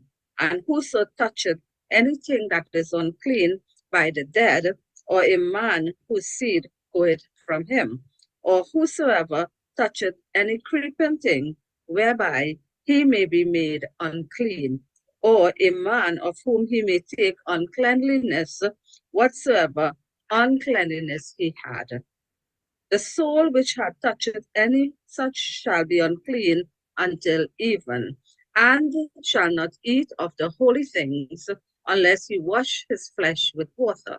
And when the sun is down, he shall be clean, and shall afterward eat of the holy things, because it is his food. That which dieth of itself, or is fawn with beast, he shall not eat, to defile himself therewith. I am the Lord. They shall therefore keep my ordinances, lest they bear sin for it, and die thereof, if they profound it. I am the Lord. Do sanctify them. There shall no strangers eat of the holy things. A sojourner or the priest or an hired servant shall not eat of the holy things. But if the priest buy any soul with his money, he shall eat of it, and he that is born in his house, they shall eat of his meat. If the priest's daughter also be married unto a stranger, she may not eat of an offering of the holy things. But if the priest's daughter be a widow or divorced, and have no children, and is returned unto her father's house, as in her youth, she shall eat of her father's meat, but there shall no stranger eat thereof. And if a man eat of the holy things unwittingly, then he shall put the fifth part thereof unto it, and shall give it unto the priest with the holy thing. And they shall not profane the holy things of the children of Israel, which they offer unto the Lord, or suffer them to bear the iniquities of trespass, when they eat their holy things. For I, the Lord, do sanctify them. And the Lord spake unto Moses, saying, Speak unto Aaron and to his sons, and unto all the children of Israel, and say unto them, Whatsoever he be of the house of Israel, or of the strangers of Israel, that will offer his oblation for all his vows and for all his freewill offerings, which they will offer unto the Lord for a burnt offering. He shall offer at your own will a male without blemish of the beeves, of the sheep, or of the goats. But whosoever hath a blemish, that shall ye not offer, for it shall not be acceptable for you. And whosoever offered a sacrifice of peace offering unto the Lord to accomplish his vow, or a freewill offering in beeves or sheep, it shall be preferred to be accepted. There shall be no blemish therein. Blind or broken or maimed or having a wean or scurvy or scrabble, ye shall not offer these unto the Lord, nor make an offering by fire of them unto the altar unto the Lord, upon the altar unto the Lord. Either a bullock or a lamb that had anything superfluous or lacking in his parts, that mayst thou offer for a freewill offering, but for a vow it shall not be accepted. You shall not offer unto the Lord that which is bruised, or crushed, or broken, or cut, neither shall ye make an offering thereof in your land. Neither from a stranger's hand shall you offer the bread of your God of any of these, because their corruption is in them, and blemishes be in them, they shall not be accepted for you. And the Lord spake unto Moses, saying, When a bullock or a sheep or a goat is brought forth, then it shall be 7 days under the dam, and from the 8th day, and thenceforth it shall be accepted for an offering made by fire unto the Lord. And whether it be cow or ewe, ye shall not kill it, and her young both in 1 day. And when ye will offer a sacrifice of thanksgiving unto the Lord, offer at your own will. On the same day it shall be eaten up. You shall leave none of it until the morrow. I am the Lord. Therefore shall ye keep my commandments and do them. I am the Lord. Neither shall ye profane my holy name, but I will be hallowed among the children of Israel. I am the Lord, which halloweth you, that brought you out of the land of Egypt to be your God. I am the Lord. Leviticus 23. And the Lord spake unto Moses, saying, Speak unto the children of Israel, and say unto them concerning the feast of the Lord, which ye shall proclaim to be holy convocation, even these are my feasts. 6 days shall work be done, but the 7th day is the Sabbath of rest, and holy convocation ye shall do, no work therein. It is the Sabbath of the Lord in all your dwellings. These are the feasts of the Lord, even holy convocations, which ye shall proclaim in their seasons. In the 14th day of the first month at eve is the Lord's Passover, and on the 15th day of the same month is the feast of unleavened bread unto the Lord. 7 days ye must eat unleavened bread. In the first day ye shall have an holy convocation. You shall do no servile work therein, but you shall offer an offering made by fire unto the Lord 7 days. In the 7th day is an holy convocation. You shall do no servile work therein. And the Lord spake unto Moses, saying, Speak unto the children of Israel, and say unto them, When ye be come into the land which I give unto you, and shall reap the harvest thereof, then you shall bring a sheaf of the first fruits of your harvest unto the priest, and he shall wave the sheaf before the Lord to be accepted for you. And on the morrow, after the Sabbath, the priest shall wave it, and he shall offer that day when he waved the sheaf as an he lamb without blemish of the first year for a burnt offering unto the Lord. And the meat offering thereof shall be 2 deals of fine flour mingled with oil, an offering made by fire unto the Lord for a sweet savor, and the drink offering thereof shall be of wine, the 4th part of an hin. And he shall eat neither bread, nor parched corn, nor green ears, until the selfsame day that ye have brought an offering unto your God. It shall be a salute for ever throughout your generation in all your dwellings. And it shall count unto you from the morrow after the Sabbath, from the day that you brought the sheaf of the wave offering, 7 Sabbaths shall be complete. Even unto the morning after the 7th Sabbath shall ye number 50 days, and ye shall offer a new meat offering unto the Lord. Ye shall bring out of your habitations 2 wave loaves of 2 deals. They shall be of fine flour, they shall be baken with leaven. They are the first fruits unto the Lord. And ye shall offer with the bread 7 lambs without blemish of the first year, and 1 young bullock, and 2 rams. They shall be for a burnt offering unto the Lord, with their meat offering and their drink offerings, even an offering made by fire of sweet savor unto the Lord.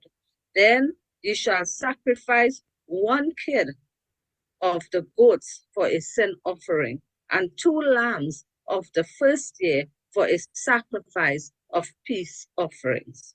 And the priest shall wave them with the bread of the first fruits for a wave offering before the Lord with 2 lambs. They shall be holy to the Lord for the priests. And he shall proclaim on the selfsame day that it may be an holy convocation unto you. You shall do no servile work therein. It shall be a statute forever in all your dwellings throughout your generations. And when ye reap the harvest of your land, and thou shalt not make clean riddance of the corners of thy field when thou reapest, neither shalt thou gather any gleaning of thy harvest. Thou shalt leave them unto the poor and to the stranger. I am the Lord your God. And the Lord spake unto Moses, saying, Speak unto the children of Israel, saying, In the 7th month, in the 1st day of the month, shall ye have a Sabbath, a memorial of blowing of trumpets and holy convocation. Ye shall do no servile work therein, but ye shall offer an offering made by fire unto the Lord. And the Lord spake unto Moses, saying, Also on the 10th day of this 7th month, there shall be a day of atonement. It shall be an holy convocation unto you, and ye shall afflict your souls, and offer an offering made by fire unto the Lord. And ye shall do no work in that same day, for it is a day of atonement, to make an atonement for you before the Lord your God. For whatsoever soul it be that shall not be afflicted in that same day, he shall be cut off from among his people. And whatsoever soul it be that doeth any work in that same day, the same soul will I destroy from among his people. Ye shall do no manner of work. It shall be a statute forever throughout your generations in all your dwellings. It shall be unto you a Sabbath of rest, and you shall afflict your souls in the 9th day of the month at even, from even to even shall ye celebrate your Sabbath. And the Lord spake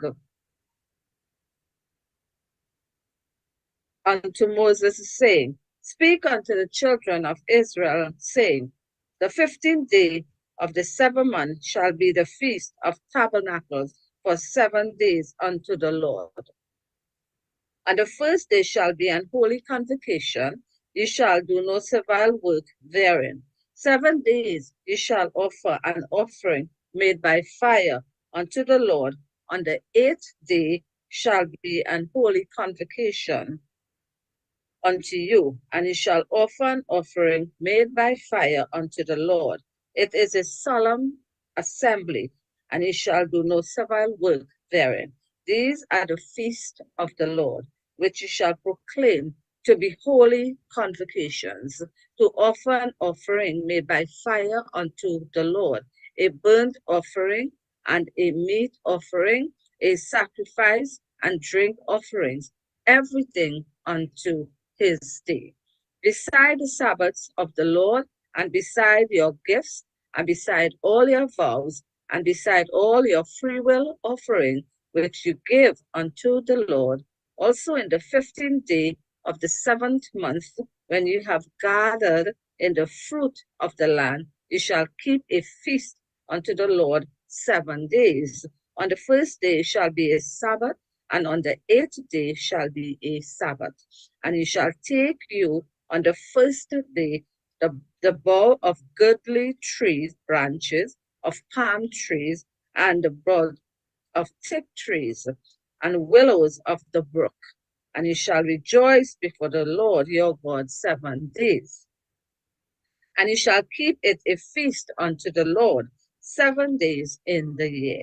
It shall be a statute forever in your generation. You shall celebrate it in the 7th month. You shall dwell in booths 7 days. All that are Israelites born shall dwell in booths, that your generations may know that I made the children of Israel to dwell in booths. When I brought them out of the land of Egypt, I am the Lord your God. And Moses declared unto the children of Israel the feast of the Lord. Leviticus 24. And the Lord spake unto Moses, saying, Command the children of Israel that they bring unto thee pure olive oil, beaten for the light, to cause the lamps to burn continually, without the veil of the testimony in the tabernacle of the congregation. Shall Aaron order it from the evening until the morning before the Lord continually. It shall be a statute forever in your generations. He shall order the lamps upon the pure candlestick before the Lord continually. And thou shalt take fine flour and bake 12 cakes thereof. 2 10 deals shall be in one cake. And thou shalt set them in 2 rows, 6 on a row, upon the pure table before the Lord. And thou shalt put pure frankincense upon each row, that it may be on the bread of the memorial, even an offering made by fire unto the Lord. Every Sabbath he shall set it in order before the Lord continually, being taken from the children of Israel by an everlasting covenant. And it shall be Aaron and his sons, and they shall eat it in the holy place, for it is most holy unto him of the offerings of the Lord made by fire by a perpetual statute.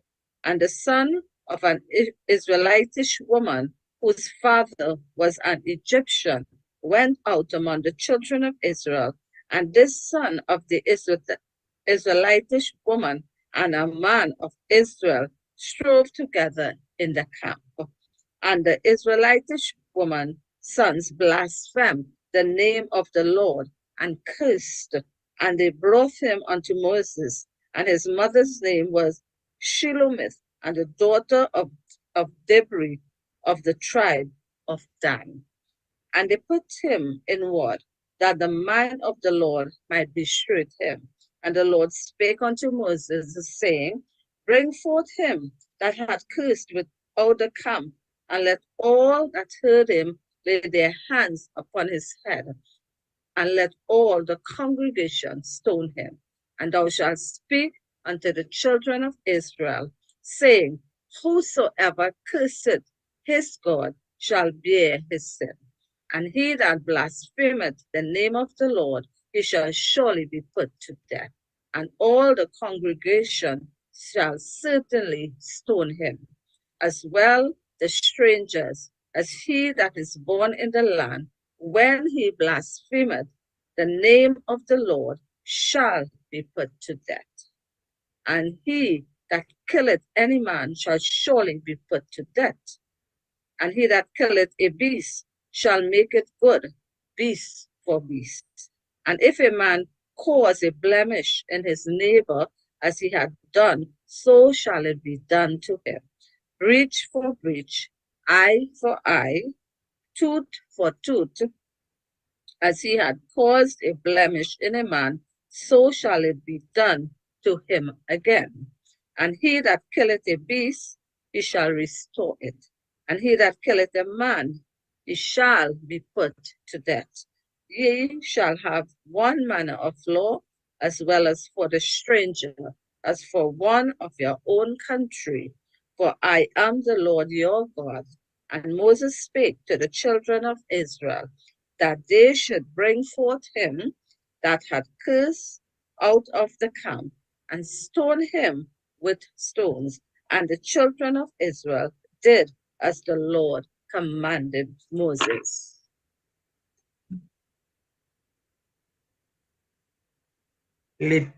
Leviticus 25. And the Lord spake unto Moses, and say unto them, When ye come into the land which I gave you, then shall the land keep a Sabbath unto the Lord. 6 years thou shalt sow thy field, and 6 years thou shalt prune thy vineyard, and gather in the fruit thereof. But in the 7th year shall be a Sabbath of rest unto the land, a Sabbath for the Lord. Thou shalt neither sow thy field, nor prune thy vineyard. That which groweth of its own accord of thy harvest, thou shalt not reap, neither gather the grapes of thy vine undressed, for it is a year of rest unto the land. And the Sabbath of the land shall be meat for you, for thee, and for thy servant, and for thy maid, and for thy hired servant, and for thy stranger that sojourneth with thee, and for thy cattle, and for the beasts that are in the land, shall all the increase thereof be meat. And thou shalt number 7 Sabbaths of years unto thee, 7 times 7 years, and the space of the 7 Sabbaths of years shall be unto thee 49 years. Then shalt thou cause the trumpet of the Jubilee to sound on the 10th day of the 7th month. In the day of atonement shall ye make the trumpet sound throughout all your land. And ye shall hallow the 50th year, and proclaim liberty throughout all the land unto all the inhabitants thereof. It shall be a jubilee unto you, and ye shall return every man unto his possession, and ye shall return every man unto his family. A jubilee shall that 15 year be unto you. Ye shall not sow, neither reap that which groweth of itself in it, nor gather the grapes in it of the vine undressed. For it is a jubilee, it shall be holy unto you. Ye shall eat the increase thereof out of the field. In the year of this jubilee ye shall return every man unto his possession. And if thou sell aught unto thy neighbor, or buyest aught of thy neighbor's hand, ye shall not oppress one another. According to the number of years after the Jubilee, thou shalt buy of thy neighbor, and according unto the number of years, the fruits he shall sell unto thee. According to the multitude of years, thou shalt increase the price thereof, and according to the fewness of years, thou shalt diminish the price of it.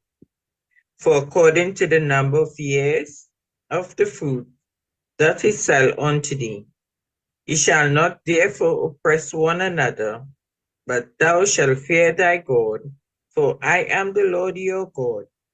Wherefore ye shall do my statutes and keep my judgments and do them, and ye shall dwell in the land in safety. And the land shall yield her fruit, and ye shall eat your fill, and dwell therein in safety. And ye shall say, what shall we eat? What shall we eat the 7th year? Behold, we shall not sow, nor gather in our increase. Then I will command my blessings upon you in the 6th year, and it shall bring forth fruit for 3 years. And ye shall sow the 8th year, and eat yet of all fruit until the 9th year, until her fruits come in, ye shall eat of the old store. The land shall not be sold forever, for the land is mine, for ye are strangers and sojourners with me. And in the land of your possession ye shall grant a redemption for the land. If thy brother be waxen poor, and hath sold away some of his possessions, and if any of his kin come to redeem it, then shall he redeem that which his brother sold. And if the man had none to redeem it, and himself be able to redeem it, then let him count the years of the sale thereof, and restore the overplus unto the man to whom he sold it, that he may return unto his possession.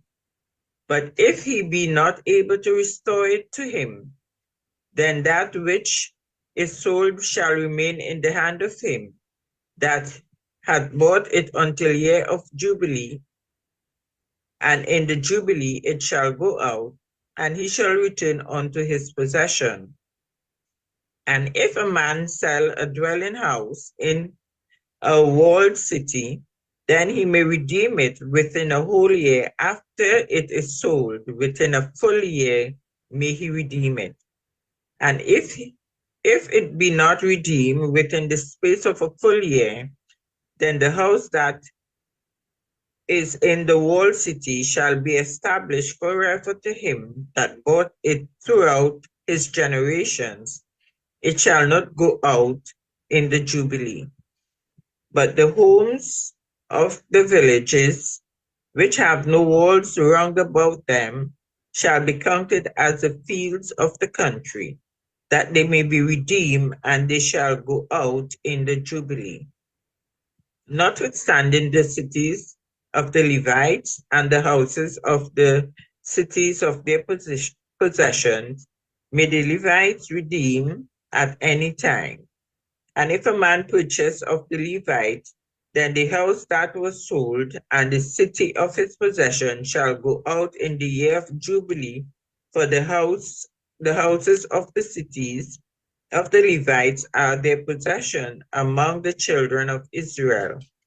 But the fields of the suburb and their cities may not be sold, for it is their perpetual possession. And if thy brother be waxen poor and fallen in decay with thee, then thou shalt relieve him. Yea, though he be a stranger or a sojourner, that he may live with thee. Take thou no usury of him, or increase, but fear thy God, and that thy brother may live with thee. Thou shalt not give him the money upon usury, nor lend him the victuals for increase. I am the Lord your God, which brought you forth out of the land of Egypt, to give you the land of Canaan, and to be your God. And if thy brother that dwelleth with thee be waxen poor, and be sold unto thee, thou shalt not compel him to serve as a bondservant, but as an hired servant, and as a sojourner he shall be with thee, and shall serve thee unto the year of Jubilee. And then shall he depart from thee, both he and his children with him, and shall return unto his own family, and unto the possession of his fathers shall he return. For they are my servants, which I brought forth out of the land of Egypt. They shall not be sold as bondmen. Thou shalt not rule over him with rigor, but shalt fear thy God. Both thy bondmen and thy bondmaids, which thou shalt have, shall be of the heathen that are round about you. Of them shall ye buy bondmen and bondmaids. Moreover, of the children of the strangers that do sojourn among you, of them shall ye buy, and of their families that are with you, which they begat in your hand, and they shall be your possession. And ye shall take them as an inheritance for your children after you, to inherit them for a possession, that they shall be your bondmen forever. But over your brethren, the children of Israel, ye shall not rule one over another with rigor. And if a sojourner or stranger wax rich by thee, and thy brother that dwelleth by him wax poor, and sell himself unto the stranger or sojourner by thee, or to the stock of the stranger's family, after that he is sold, he may be redeemed again. One of his brethren may redeem him. Either his uncle or his uncle's son may redeem him, or any that is nigh of kin unto him of his family may redeem him, or if he is able, he may redeem himself. And he shall reckon with him that bought him from the year that he was sold to him unto the year of Jubilee, and the price of his sale shall be according unto the number of years, according to the time of an hired servant shall it be with him. If there be yet many years behind, according unto them, he shall give again the price of his redemption out of the money that he has bought for.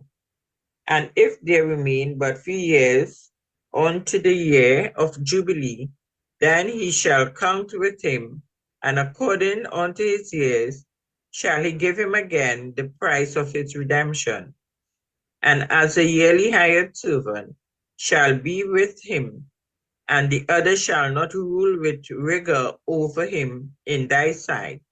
And if he not be redeemed in these years, then he shall go out in the year of Jubilee, both he and his children with him. For unto me the children of Israel are servants. They are my servants, whom I brought forth out of the land of Egypt. I am the Lord your God. Leviticus 26. He shall make you no idols, nor graven image, neither near you tip a standing image, neither shall ye set up any image of stone on your land to bow down unto it, for I am the Lord your God. Ye shall keep my Sabbaths and reverence my sanctuary. I am the Lord. If you walk in my statutes and keep my commandments and do them, then I will give you rain in due season, and the land shall yield her increase, and the trees of the field shall yield their fruit. And your threshing shall reach unto the vintage, and the vintage shall reach unto the sowing time. And ye shall eat bread to the full, and dwell in your land safely. And I will give peace in the land, and ye shall lie down, and none shall make you afraid. And I will rid evil beasts out of the land, neither shall the sword go through your land. And ye shall chase your enemies, that they shall fall before you by the sword. And 5 of you shall chase 100, and 100 of you shall put 10,000 to flight, and your enemies shall fall before you by the sword. For I will have respect unto you, and make you fruitful, and multiply you, and establish my covenant with you. And ye shall eat old store, and bring forth the old because of the new. And I will set my tabernacle among you, and my soul shall not abhor you. And I will walk among you, and will be your God, and ye shall be my people.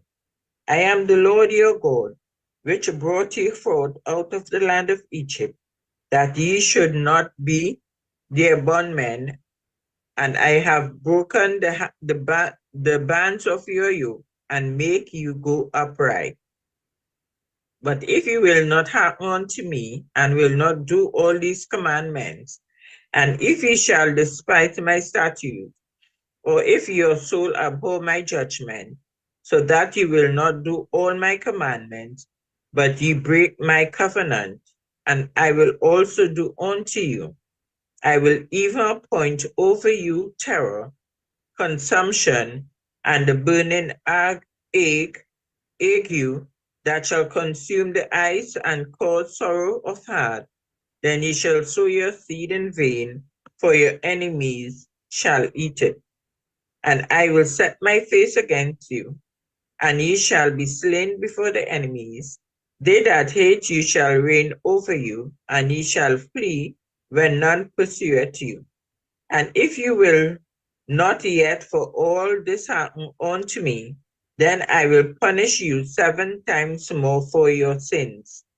And I will break the pride of your power, and I will make heaven as iron, and your earth as brass. And your strength shall be spent in vain, for your land shall not yield her increase, neither shall the trees of the land yield their fruit. And if you walk contrary unto me, and will not hearken unto me, I will bring 7 times more plagues upon you according to your sins. I will also send beasts among you, which shall rob you of your children, and destroy your cattle, and make you few in numbers, and your highways shall be desolate. And if ye will not be reformed by me by these things, but will walk contrary unto me, then will I also walk contrary unto you, and will punish you yet 7 times for your sins. And I will bring a sword upon you, and shall avenge the quarrel of my covenant. And when ye are gathered together within your cities, I will send the pestilence among you, and ye shall be delivered into the land of the enemy.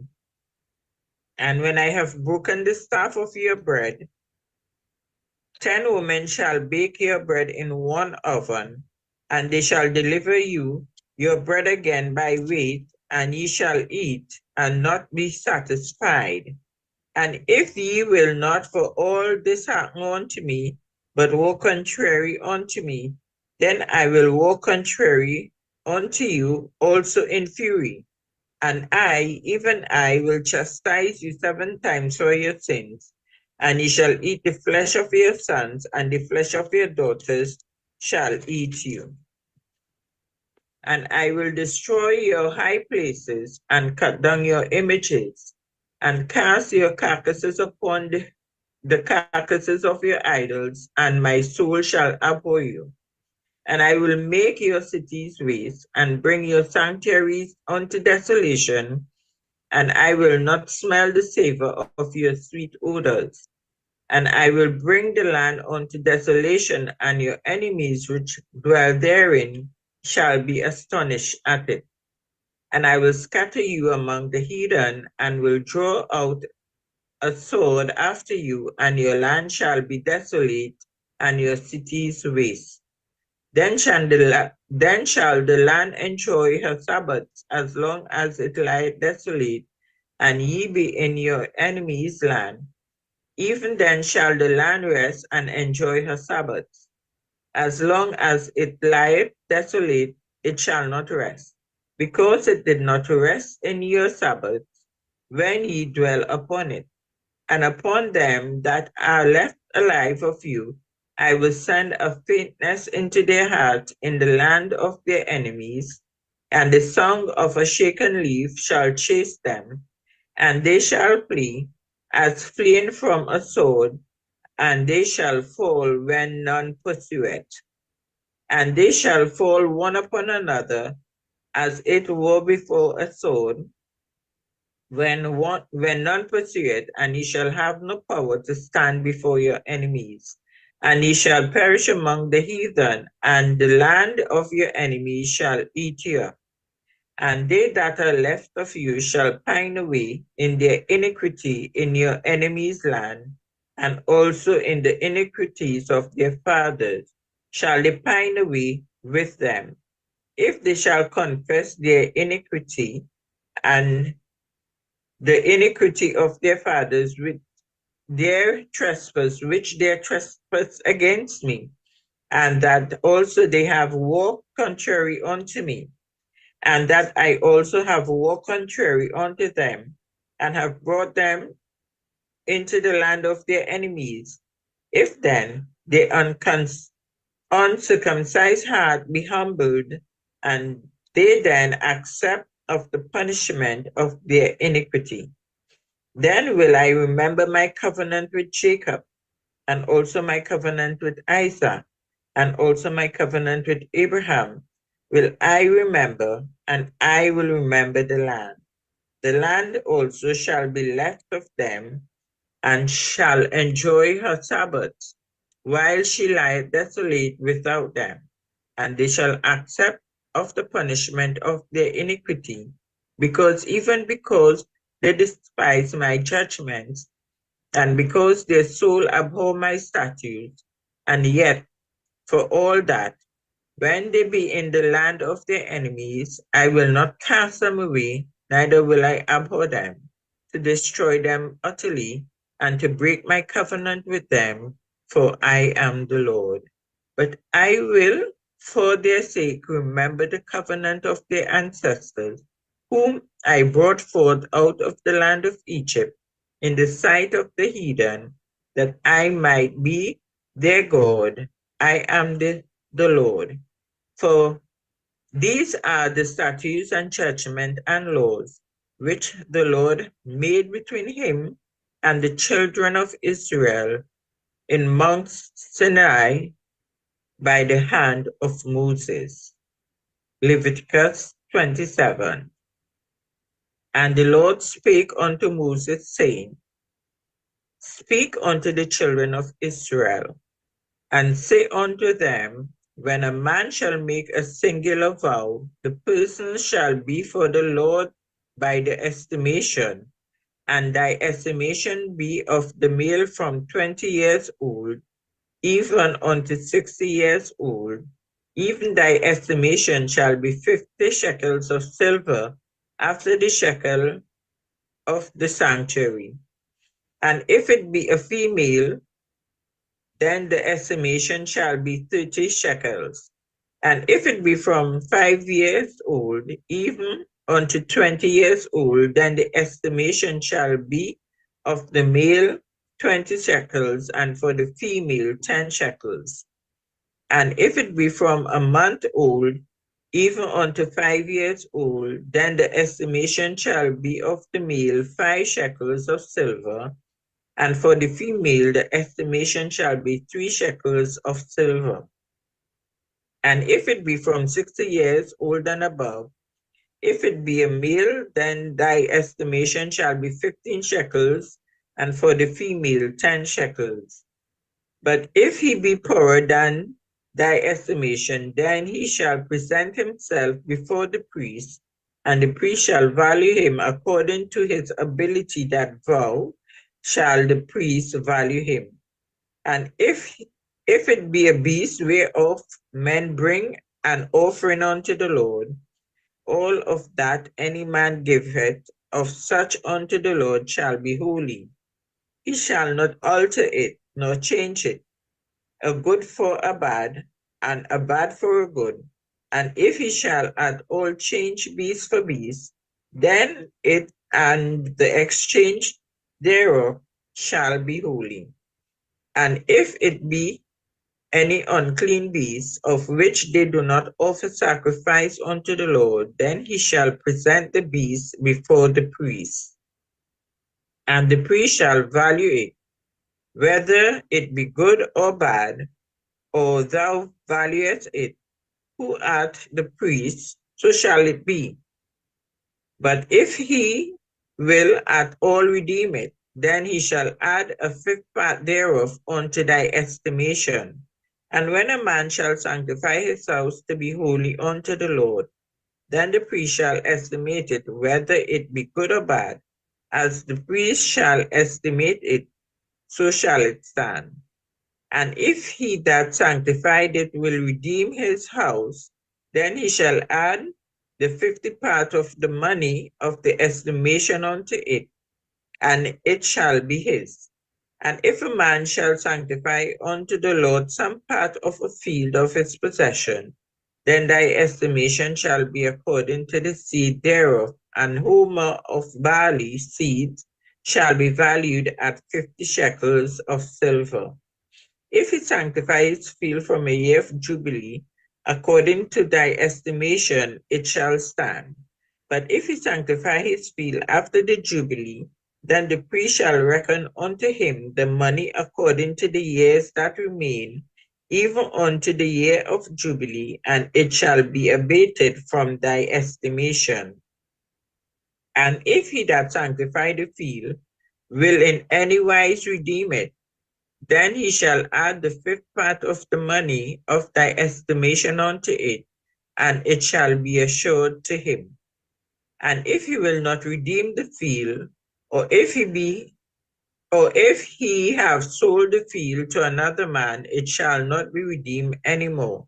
But the field which when it goeth out in the Jubilee shall be holy unto the Lord, as a field devoted, the possession thereof shall be the priest.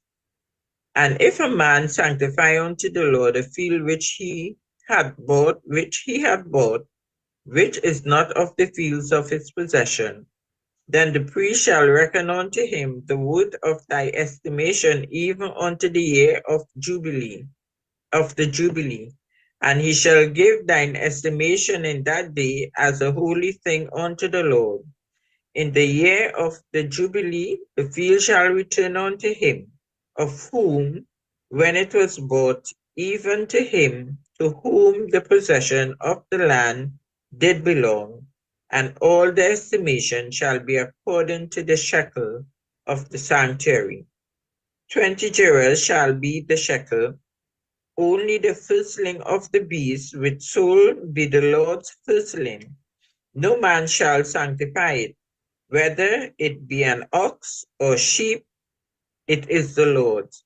And if it be of an unclean beast, then he shall redeem it according to thine estimation, and shall add a fifth part of it thereof, or if it be not redeemed, then it shall not be sold according to thy estimation.